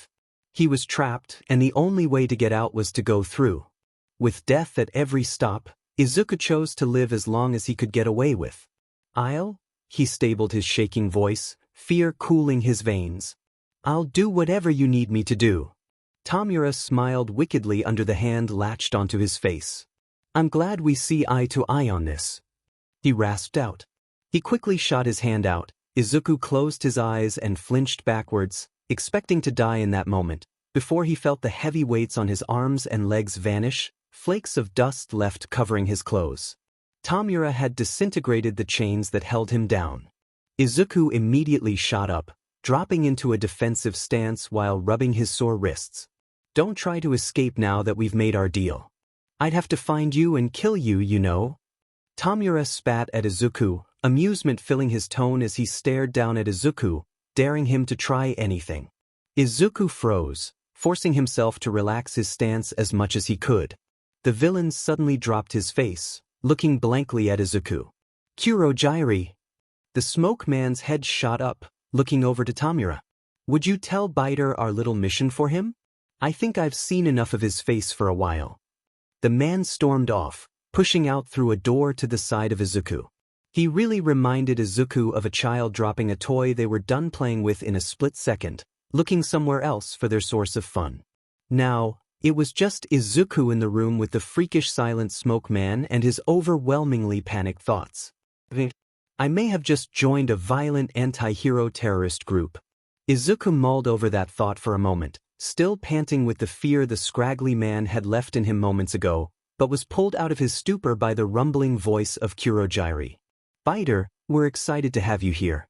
We've had our eyes on you for a while. He put down the glass he was wiping. A dull clink sounded as it hit the one next to it. Izuku belatedly wondered if polishing glasses was a hobby of his. The dim lights made his eyes seem to glow brighter than should be possible as he locked eyes with Izuku. We can't fully trust you just yet, though. He motioned towards the plush, cracking leather couches in the area. Sit. Izuku hesitated for a moment, before obediently padding over to the couches and sitting, back rigid against the dark material. His heart was still sounding in his ears, but the threat had left the room, easing him for a moment. Kurogyri sauntered over to the couches casually, his expensive-looking dress shoes making the hardwood floors creak underneath him. The man was a looming figure over Izuku, towering over him like a skyscraper before he sat down in the armchair across from him, a simple coffee table separating them. My name is Kurogyri. He began, leaning back comfortably in the chair.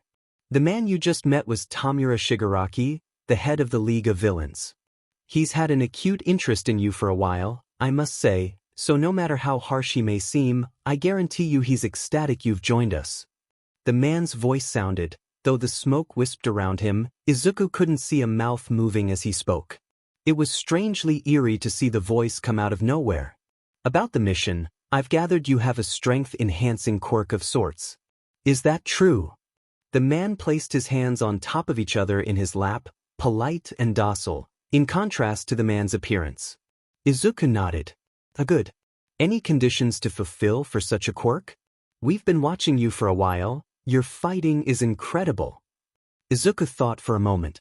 There was really only one thing he needed to do to uphold his strength, speed, healing, and overall abilities. I need to eat raw flesh, Izuku spoke, slightly embarrassed of such a horrific quirk. Kurojire's eyes lit up in interest. I see. Well, you're certainly an apt replacement, I'll tell you that much. He leaned forward in his seat. The mission is simple. All we need you to do is complete a trade of some goods. If you can keep your head down, no questions asked, and pose a high enough threat, we'll consider using you for our future projects. Fail? Well, Tomura can take care of you then. He was silent for a moment, the words sinking into Izuku's brain. We have a meet-up with some business associates. We just need some firepower in the back, and a strength quirk for intimidation and guarding sense is more than ideal. Biter is a name that's already holding some weight in the underground, and having you as a bodyguard of sorts makes trades a lot smoother for us. Of course, you won't just be eye candy. Kurojire locked eyes with Izuku, the yellow slits burning bright. The trade is going to go south. We have word from the inside that these people are planning something to take out the League during the trade. Your job? Take them out before they have the chance. Fail us and we discard you too. Kurojire finished speaking, leaning back in his chair. Izuku swallowed. Yeah, sure. Izuku stepped through the warp gate Kurojire had created, out into cool air accompanied by the tail end of a sunset. It was the same murky blackness he had fallen into when he was first kidnapped, recognizing the icy darkness of the feeling of being warped that he had experienced upon falling through the ground on that quiet street. His equipment was given back to him before he was moved through the gate, his mask, gloves, and smoke bombs weighing heavily on his body like a curse. The knowledge that he would actually have to maim to survive haunted him deeply, a vacant wide-eyed stare following him through that gate. As did around 5 other miscellaneous villains. Extra backup, Izuku presumed. The warp gate had led them to the inside of an abandoned multi-level parking garage, the gray never-ending parking spaces branching out in front of them like a field of abandon. Izuku could sense there were other people not of their group in the parking garage with them, their heartbeats sounding slightly around the room. Shigaraki stepped out of a separate warp gate in front of the men organized as backup, his back hunched, a dramatic overcoat adorning his body covered in pale hands attached to him. He managed to smother his murderous presence as he waited for his dealers to show up impatiently. A group of thuggish-looking men stepped out into the dim light of the garage, the warm cast of the sunlight filtering in through the windows doing nothing to stop the dark cloud of evil Izuku could sense filling the room. He watched with tuned eyes as the men situated themselves in a defensive position, Izuku tracking their movements. A nervous tick from a man in the back, a confident shoulder roll from a man to the right. Izuku could read lower-level criminals like these any day. He'd fought countless people like them on the streets. Tomura Shigaraki. The front man spoke with a snarl. He was big, bald, and looked to be maybe 50. His clothes were nice, but not nice enough to make him a big deal.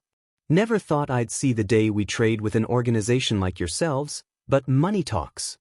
The man shrugged, confidently putting his hands in his pockets. Kurojire materialized next to Shigaraki. Your small talk is infuriating, show us what we're paying for, and we'll be on our way. Shigaraki rasped out, his malice escaping in waves of irritation towards the talkative man. Now, comrade. That's no way to speak to a business partner, is it? I see you've got some fancy toys. A warp gate quirk, a group of men, and... The man strolled his eyes over to Izuku, locking onto him. His face faltered for a moment, the smug smile seeming to flicker over with shock. Biter? Aren't you for the greater good type? You should be talking down guys like Shigaraki here. Ha! The man let out a hearty laugh. Shigaraki curled in on himself with anger, rasping out a thick growl. Izuku kept his jaw locked, showing no reaction to the man's accusations. Of course he shouldn't be here, it's not like he had a choice otherwise. He would never side with these villains except for his own well-being. For a moment, the strange boy thought that he really had become a selfish person since he'd come back from missing. That bothered him more than anything the bald man could spew. "Cut the yapping, do. We want what we're here for, don't try to drag this out," Shigaraki warned. "We upheld our end of the deal." He snapped his fingers, and one of the men Izuku had come out of the warp gate with held up a briefcase filled to the brim with what had to be millions of yen. "Now show us yours." The man sighed, holding his hands up in mock surrender, before nodding to the man next to him. He and two other men walked off to the other side of the parking garage, coming back with massive covered dog cages. They were the largest cages Izuku had ever seen, and a drop in his stomach told him something really bad was in his presence. The men set the cages down in a line in front of Shigaraki, still keeping their distance. The villain holding the briefcase of money handed it over to Shigaraki, and he walked over to inspect the cages, swiftly lifting the ratty covers off of them. Izuku felt like he was going to throw up. Each cage held an unconscious person, slurring, beat up, muddied and malnourished. They looked half dead, barely cramped inside the area they were given. One was a middle-aged woman, her hair sprawled out across her in a frizzy mess sprayed in blood. She was unmoving, her head falling limply to the side. The next was a younger boy, his bright red bat wings cramming inside the cage with him. He couldn't be older than Izuku, with a stockier build and what looked to be a busted leg. He groaned for a moment, before a man behind him kicked the cage and he stopped. The final was an older man, his skin pale and his eyes sunken where he was curled up uncomfortably. Izuku bit back bile. "They were trading people. You brought us broken ones." Shigaraki hollered. "We specified good conditions." He rasped out, itching his skin with feverish intensity. He looked as though he was feigning to decay the men in front of him. "Hey, we brought them in the best condition we could. We don't exactly run a spa resort, you know." The man smirked. Shigaraki looked as though he was about to reach out to press his fingers into the man and turn him to dust, before Kurogiri placed his hand calmly on the young man's shoulder. He immediately bit back a growl, dropping his hand to his side. Izuku knew how badly they needed these people for whatever sick thing they were planning to do with them, so he didn't doubt they would pay the men anyways. Shigaraki called his men over to pick up the cages with people, and Izuku felt his body frozen in horror. He had to stop this, somehow, but every plan he could think of just didn't seem good enough. They all ended in his death, or the death of an innocent. Suddenly, something caught his vision out of the corner of his eye. Seemingly slow motion, he watched with bated breath as one of the backup men held his hand up, ready to shoot. Izuku remembered, in this game, it was him or the others, and he had no intention of losing. On instinct alone, he ducked down, pulling a throwing knife out of the strap of them he had hooked around his arm, and threw it forward with pinpoint precision. The knife hurtled through the air, wedging itself straight into the man's hand as he screamed in agony before his quirk could go off. Everyone tensed. The fight was on. Izuku sprinted over to the men, immediately pulling his knives out from holsters around his waist, his grip heavy-handed on them, before slashing the man who had raised his hand in opposition across the neck, watching the blood spurt out like confetti. The men surrounding him immediately jumped into action, as did the LOV guards, sprinting at Biter as either backup or enemies. Izuku immediately used the momentum of his knife, continuing the motion into a drop kick that brought one of the men down to the ground. He threw a knife straight between the man's eyes, lodging it in his forehead with a sickening slice. Izuku watched as one of the men's hair immediately shot out of his head, speedily drifting towards him. Izuku slashed at the incoming hair, knowing with that speed it would surely knock him unconscious. His knife cut through the hair, a continuous motion as he slashed hundreds of times a second, guarding himself. The hair just kept coming, encroaching towards him as his knife decimated it before it could get to him. The man was tackled by one of the LOV guards, immediately falling to the ground, his hair being whipped away from its barrage on Izuku. In that split moment he picked the knife out of the man on the floor's forehead, throwing it. It sliced through the air in a millisecond, lodging itself in the hair man's chest. He looked down at the knife sticking out of him and promptly passed out. I've been there before. Izuku threw a kick backwards at one of the men incoming, twisting around to run at him, sending a lethal punch packed with all of the power he could muster straight to the man's blocking arms. He watched them splinter under the weight of the punch, immediately cracking underneath the blow. The man screamed in agony as his bones pushed through the skin and out the other side of his arm, effectively breaking him too far to continue to fight. He screamed as he dropped to the ground, attempting to grab at his own wounds, and failing as the bones were too broken to move. Izuku turned away from him, blocking the swipe from a man who looked to be a lion.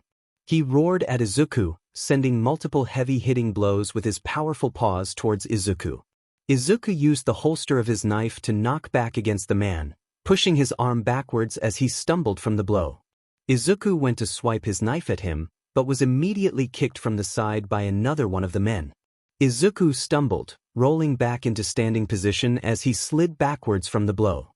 He gritted his teeth slightly as his side throbbed in pain from the blow, but regained his composure quickly as the lion man and the kicker ran at him. The freckled boy immediately shot up, blocked a blow from the lion man, and jumped over a low kick from the other. "Is that all you got?" Izuku roared. He swiftly pulled knives out from his boots as he crouched, sending both of them flying at the men with extreme accuracy and a grunt of exertion. Chaos sounded around him as the other men fought the hordes of incoming gang members surrounding them. Are they hiding in the walls? He thought dryly. They seemed never-ending. One of the knives landed straight into the neck of the man who had kicked Izuku, knocking him down as he dropped like a sack of potatoes. The other knife was quickly dodged by the lion man, skimming the skin under his fur on his face. Izuku cursed under his breath as the man ran at him, dancing around his clumsy attempts to tackle Izuku to the ground. He watched as the man stumbled slightly too far from Izuku, giving the vigilante just enough time to swivel on his foot, shooting a kick sideways that landed straight in the lion man's gut. He pushed all of his strength through to his leg, feeling the man's organs squish under his steel-toed boots. The lion was immediately sent flying, shooting through the battlefield and falling limply into a support beam, cracking the concrete with his traveling weight, and falling to the ground like a rag doll.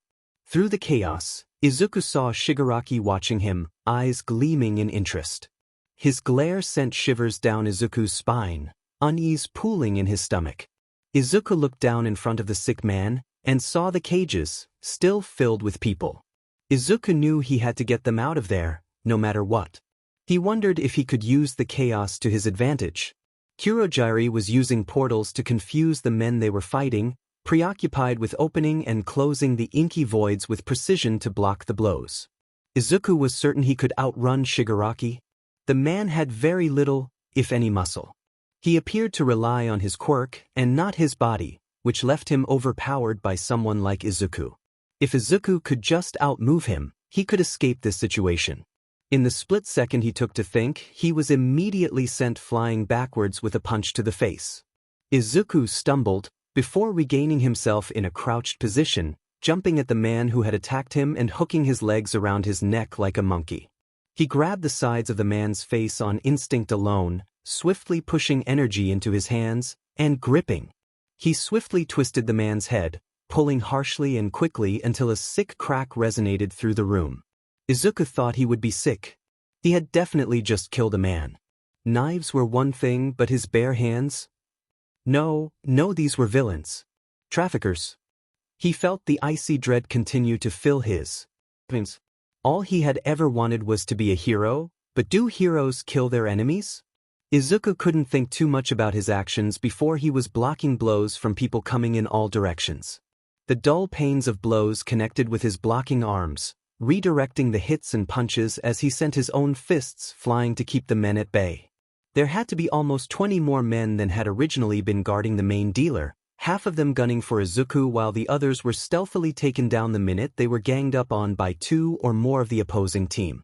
This match was nothing but unfair, but Izuku figured that was how it was in the real world. At least in his world. Izuku felt the smell of blood from the countless bodies around him waft into his nose, suddenly remembering his long unsatiated hunger from the kidnapping. He felt rage fill him, an uneasy feeling that scorched his insides.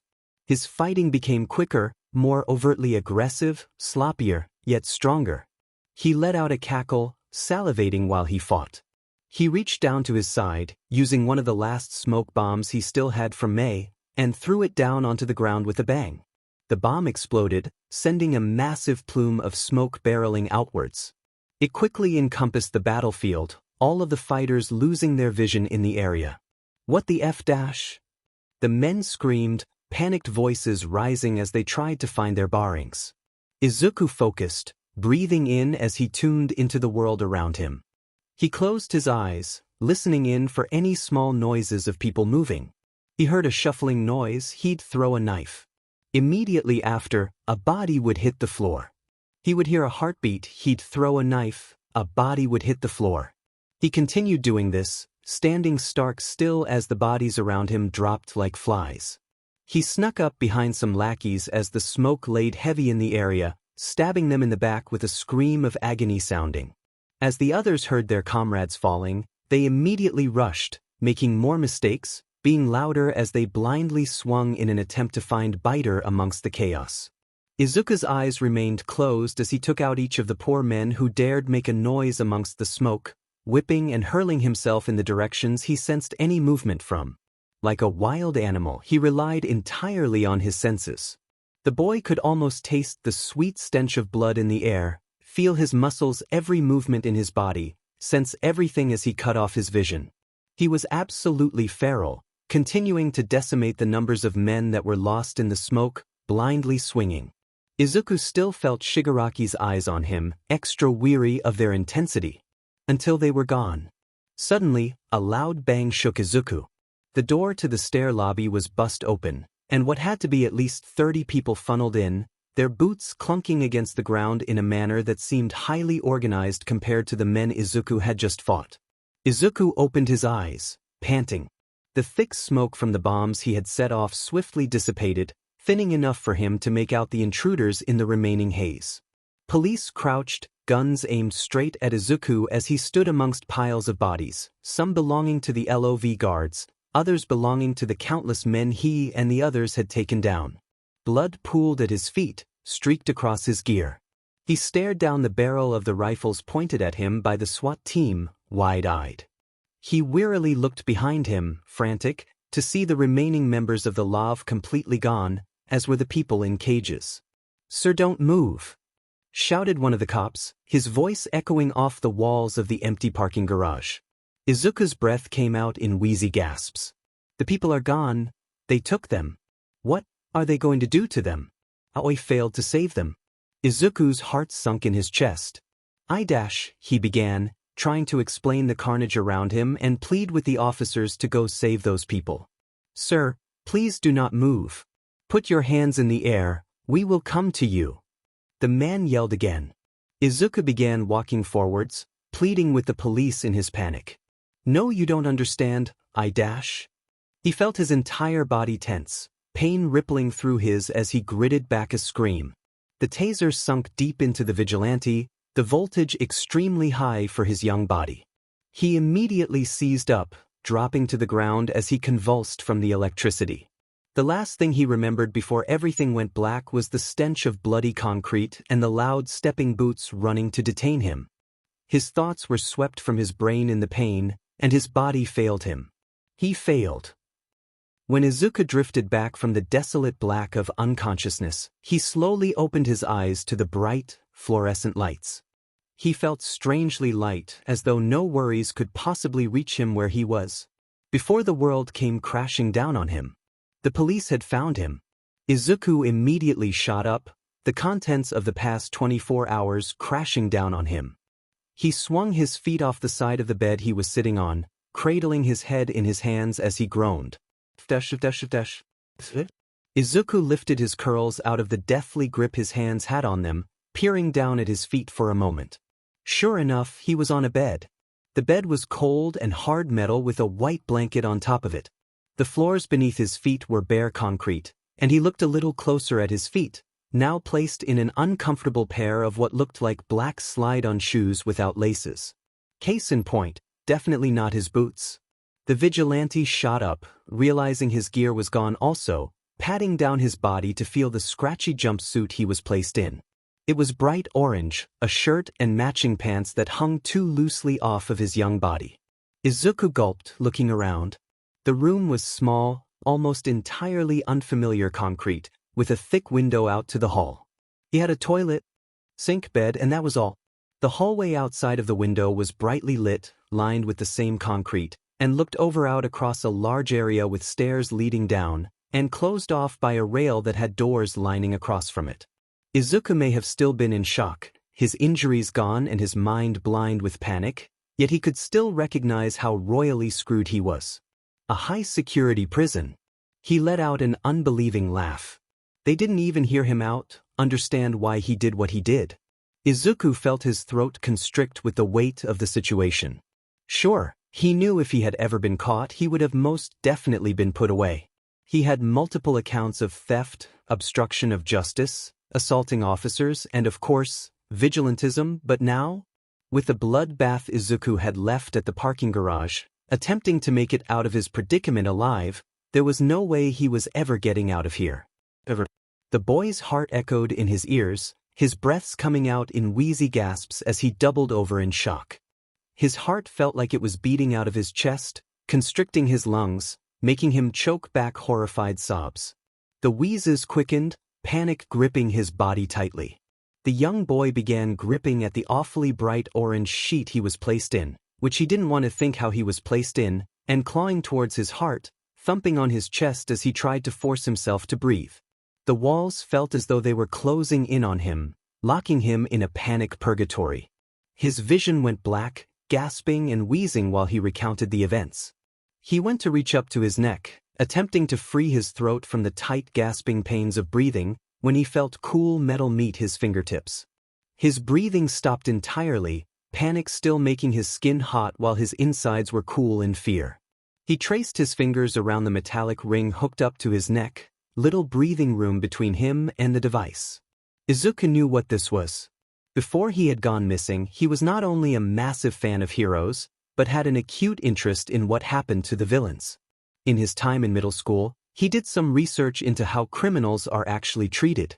A miniature subcategory of his hero hyperfixation, if you will.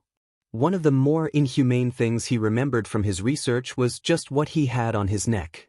A quirk-canceling collar. Izuku gulped. See, with any other person, that may not have been that big of a deal. Sure, if your quirk is emitting something or controlling something, you could live without that. Izuku, on the other hand? He was entirely unsure of the consequences of his quirk being gone.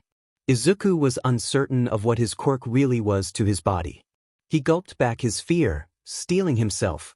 Panic would do him no good in a situation like this. It's not like he could will this away. If Izuku had learned one thing since he had come back to life, it was that you couldn't wish the bad things away. He had to face this head-on. Izuku's eyes locked onto a figure walking for a moment past his cell. He immediately trailed the woman, as well as the two massive guards with her, as she walked over to the heavy door guarding his room. Izuku wiped his face of tears. He hadn't realized he'd cried, sitting up straighter as the door began to clank and clang. Two guards immediately walked in, rushing over to Izuku. Why dash, Izuku tried to reason, before they set up a chair in the small space, and both pointed their massive rifles straight at Izuku's face, staring down the aim on their guns with intensity. Would it kill you to loosen up? Izuku murmured to the men under his breath. A woman in an all-white pantsuit with oval glasses walked in after the men, sitting down in the chair, and confidently crossed her legs. Izuku thought she looked somewhat like a principal, ready to scold him and tired of her job. To his prediction, the woman sighed. Hello, Biter. My name is Miss Ogawa. I'm the general manager of Kondo Maximum Security Prison, which, as you probably guessed, is where you are. She pushed her glasses up, setting a clipboard on her lap. Izuku wearily looked between the barrels of the men's guns and the stone-cold woman's long eyelashes. Alright, I have your file here. Alright. Biter, no official name found. Weird. She looked up at Izuku, that same bored look on her face. Do you have a name? Her gaze pierced Izuku, narrowing her frigid eyes and pursing her lips. No ma'am, 7. Mississippi, she interjected, flipping the page. She began to read without looking up. You've been placed in this maximum security prison as of 2 hours ago on charges of manslaughter, vigilantism, threatening an officer, obstruction of justice. Wow. Aren't you like 13?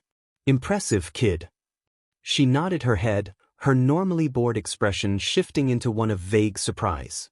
Izuku was horrified. So he had really killed those men. Miss, aren't I supposed to have a court case, or something? Izuku spoke, not daring to move an inch as the stiff gunman made him uncomfortable. A court case? Oh yeah, we settled that while you were out of it. It only took a few hours, there was really too much evidence stacked up against you to do anything about it. She shrugged casually. Izuku was kind of scared of this woman.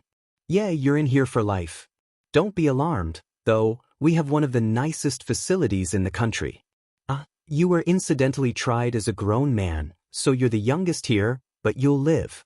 She tapped the clipboard. Izuku gulped, gripping his orange pants as he tried to stomach the information. All right, we just have a few things to go over, and I can get the F out of here. She flicked to another page on her clipboard. All right, what is your age? Seeing as you, to be perfectly honest, don't exist in our system, we have a few blanks to fill. If you lie, things will just get worse for you. She spoke, pulling a pen out of her coat pocket and clicking the end in a fluid motion. I'm 15. Izuku spoke, easy to comply while his powers were held back by the hefty collar pressing into his neck. The woman wrote speedily. Quirk. She didn't look up at him, pressing her pen back on the paper, ready to write again. Izuku, for the quirk nerd he was, hadn't actually given proper thought to what his quirk really was. Sure, he could say, super strength, super speed, super agility, fighting skills included, super healing, raw meat eater. But something about that didn't sit right with him. He needed a name he could use to include all of that. He thought for a moment, mulling over what he could possibly call his strange abilities. The only thing that came to his mind, the thing he knew he was from day one. Monster. My quirk is monster. The woman looked up at him through questioning brows. Izuku felt himself blush under the stare, nervous at how lame his quirk name sounded. Sure. And what does that entail? She asked, smirking as she wrote the name down. Super speed, super strength, super healing and, well, a drawback of sorts. Izuku trailed off, nervous to reveal his horrifying secret. His stomach groaned. And what might that be? The woman leaned forward in her seat, curious as to what Izuku was hiding. I kind of can only eat fresh raw meat. Izuku stuttered out, tactfully avoiding his cannibalistic tendencies in his explanation. The woman looked stunned, wide-eyed and staring at the young boy. That must have been a pain to grow up with. She blinked once, twice, before turning back to her clipboard and writing that down swiftly. We'll be sure to consider that when serving you in the CAF. Now, what are the consequences if we don't do that? Izuku really didn't want to consider not being able to eat raw meat. The last time he had, it sat like lard in his stomach, no nutrients processed, and tasted like bile. He was entirely uninterested. I think I'll die, starve to death, probably. Izuku lied smoothly. He figured that was true, but had never had the desire to test it. If only past Izuku knew where he was now. All right, biter. Wake up is at 7 am every day, breakfast at 7:30, lunch at 12, dinner at 6, and lights out at 10. You are required to work a 4-hour shift once a day through the many opportunities we have for volunteers. This is a prisoner-run prison. Prisoners cook, prisoners clean, prisoners run this place, and discipline is expected. Most of the inmates in this prison are hardcore offenders. Murderers, mostly. She pushed her glasses back up the bridge of her nose where they had fallen. Of course, the entire facility is heavily guarded at all times. There are automatic sensors built into your quirk-canceling collars that will alert us of any disobedience and potentially self-destruct if you leave the property unchecked. Don't try anything fishy, nobody has succeeded. she warned, tone cold and bored. Izuku swallowed, his stomach churning.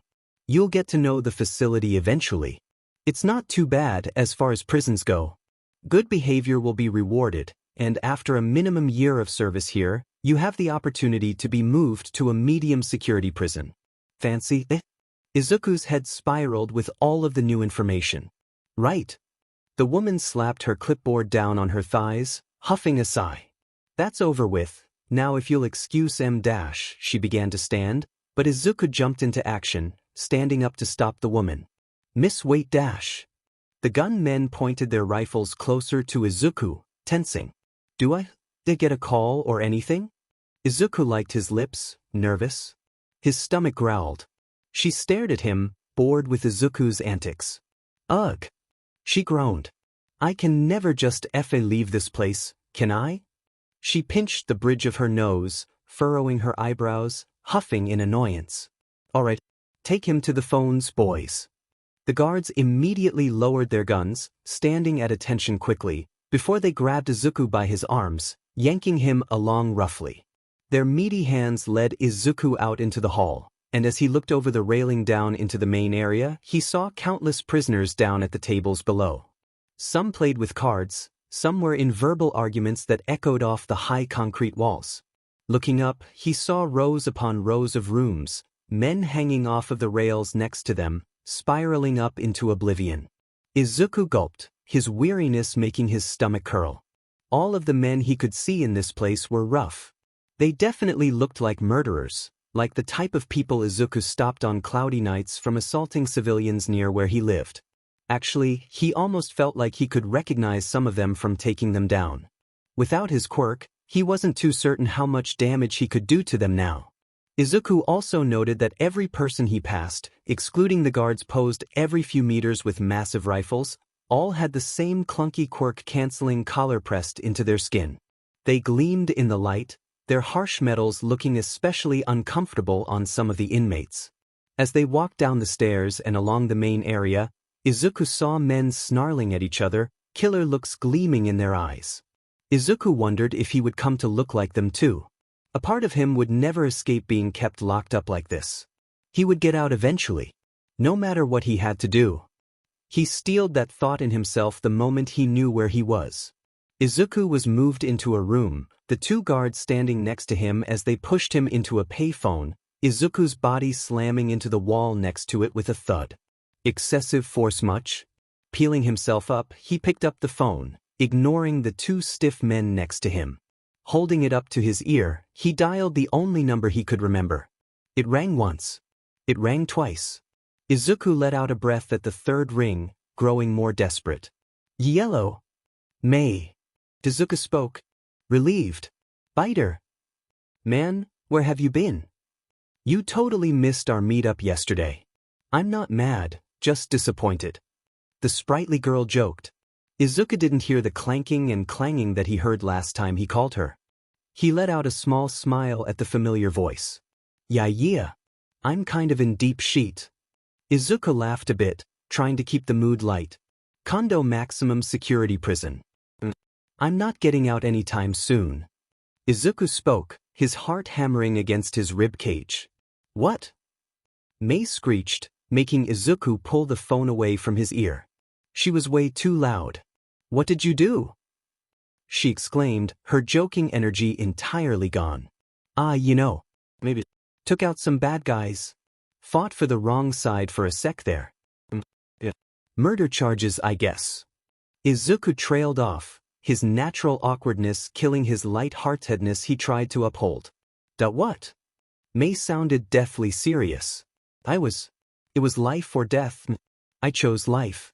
They were human traffickers anyways. I wanted to save the people, but Izuku trailed off, gripping his fists tightly at his sides. I'm sorry we didn't know each other long enough, but you're honestly my best friend right now. Izuku let out a small shuddering breath at his situation. The line was silent for a few more moments, May still absorbing the information. I know you're not a bad guy. May started, her voice breathless and serious. I don't know exactly what got you there. And you're really scaring me, but whatever happened, I'll believe you. You've always been on the side of justice, haven't you? Mei asked, her voice steeled with genuine emotion in a way Izuku had never heard. He gritted out a sour smile. Yeah. I tried. I really did. Izuku lowered his head, staring at his feet while he willed his tears not to fall. Mei was silent on the other end. Izuku's heart ached. He so badly didn't want to bring his friend into this world of pain and tooth and nail fighting for survival. He wished he had anyone but Mei to turn to, anyone less important. But alas, he had become incredibly selfish while he clawed to survive. I need you to do something for me. Izuku started, calming his shaking voice. Biter, I refuse to finish your revenge murder. Mei spoke, humor seeping back into her tone slowly. Har. No, it's nothing like that. Izuku swiped his hair out of his eyes, lowering his voice. I need you to go somewhere for me. Izuku filled Mei in, asking her to go to the little Horrify restaurant he lived at, and store his belongings like her life depended on it. Izuku couldn't lose the few things he had begun to associate with home. He also told her to deliver a personalized message to Mr. Landlord, informing him of Izuku's predicament so he wasn't too concerned. He was too nice of a guy for the area he lived in, really.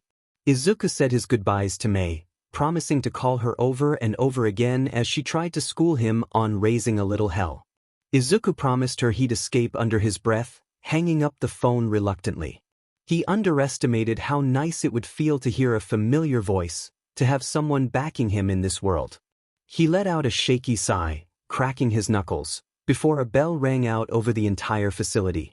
Izuku could see through to the communal area, where men promptly threw down their books, packing up their cards, groaning, whooping, all excited. The boy turned to the burly guard next to him, confused. What time is it? He asked, completely lost with the lack of windows to the outside world. Dinner. Get in there or starve. The man yelled, his voice even and harsh. He didn't spare a glance at Izuku, standing his guard. Alright. Okay. Izuku quickly silenced his steps, tracking a few feet behind the nearest scary-looking men funneling into what Izuku assumed to be the cafeteria doors. The minute he walked into the grand place, rows upon rows of benches to eat at lining the place with many men already sitting, all eyes in the room seemed to zero in on Izuku, the place going quiet. The boy suppressed a shiver.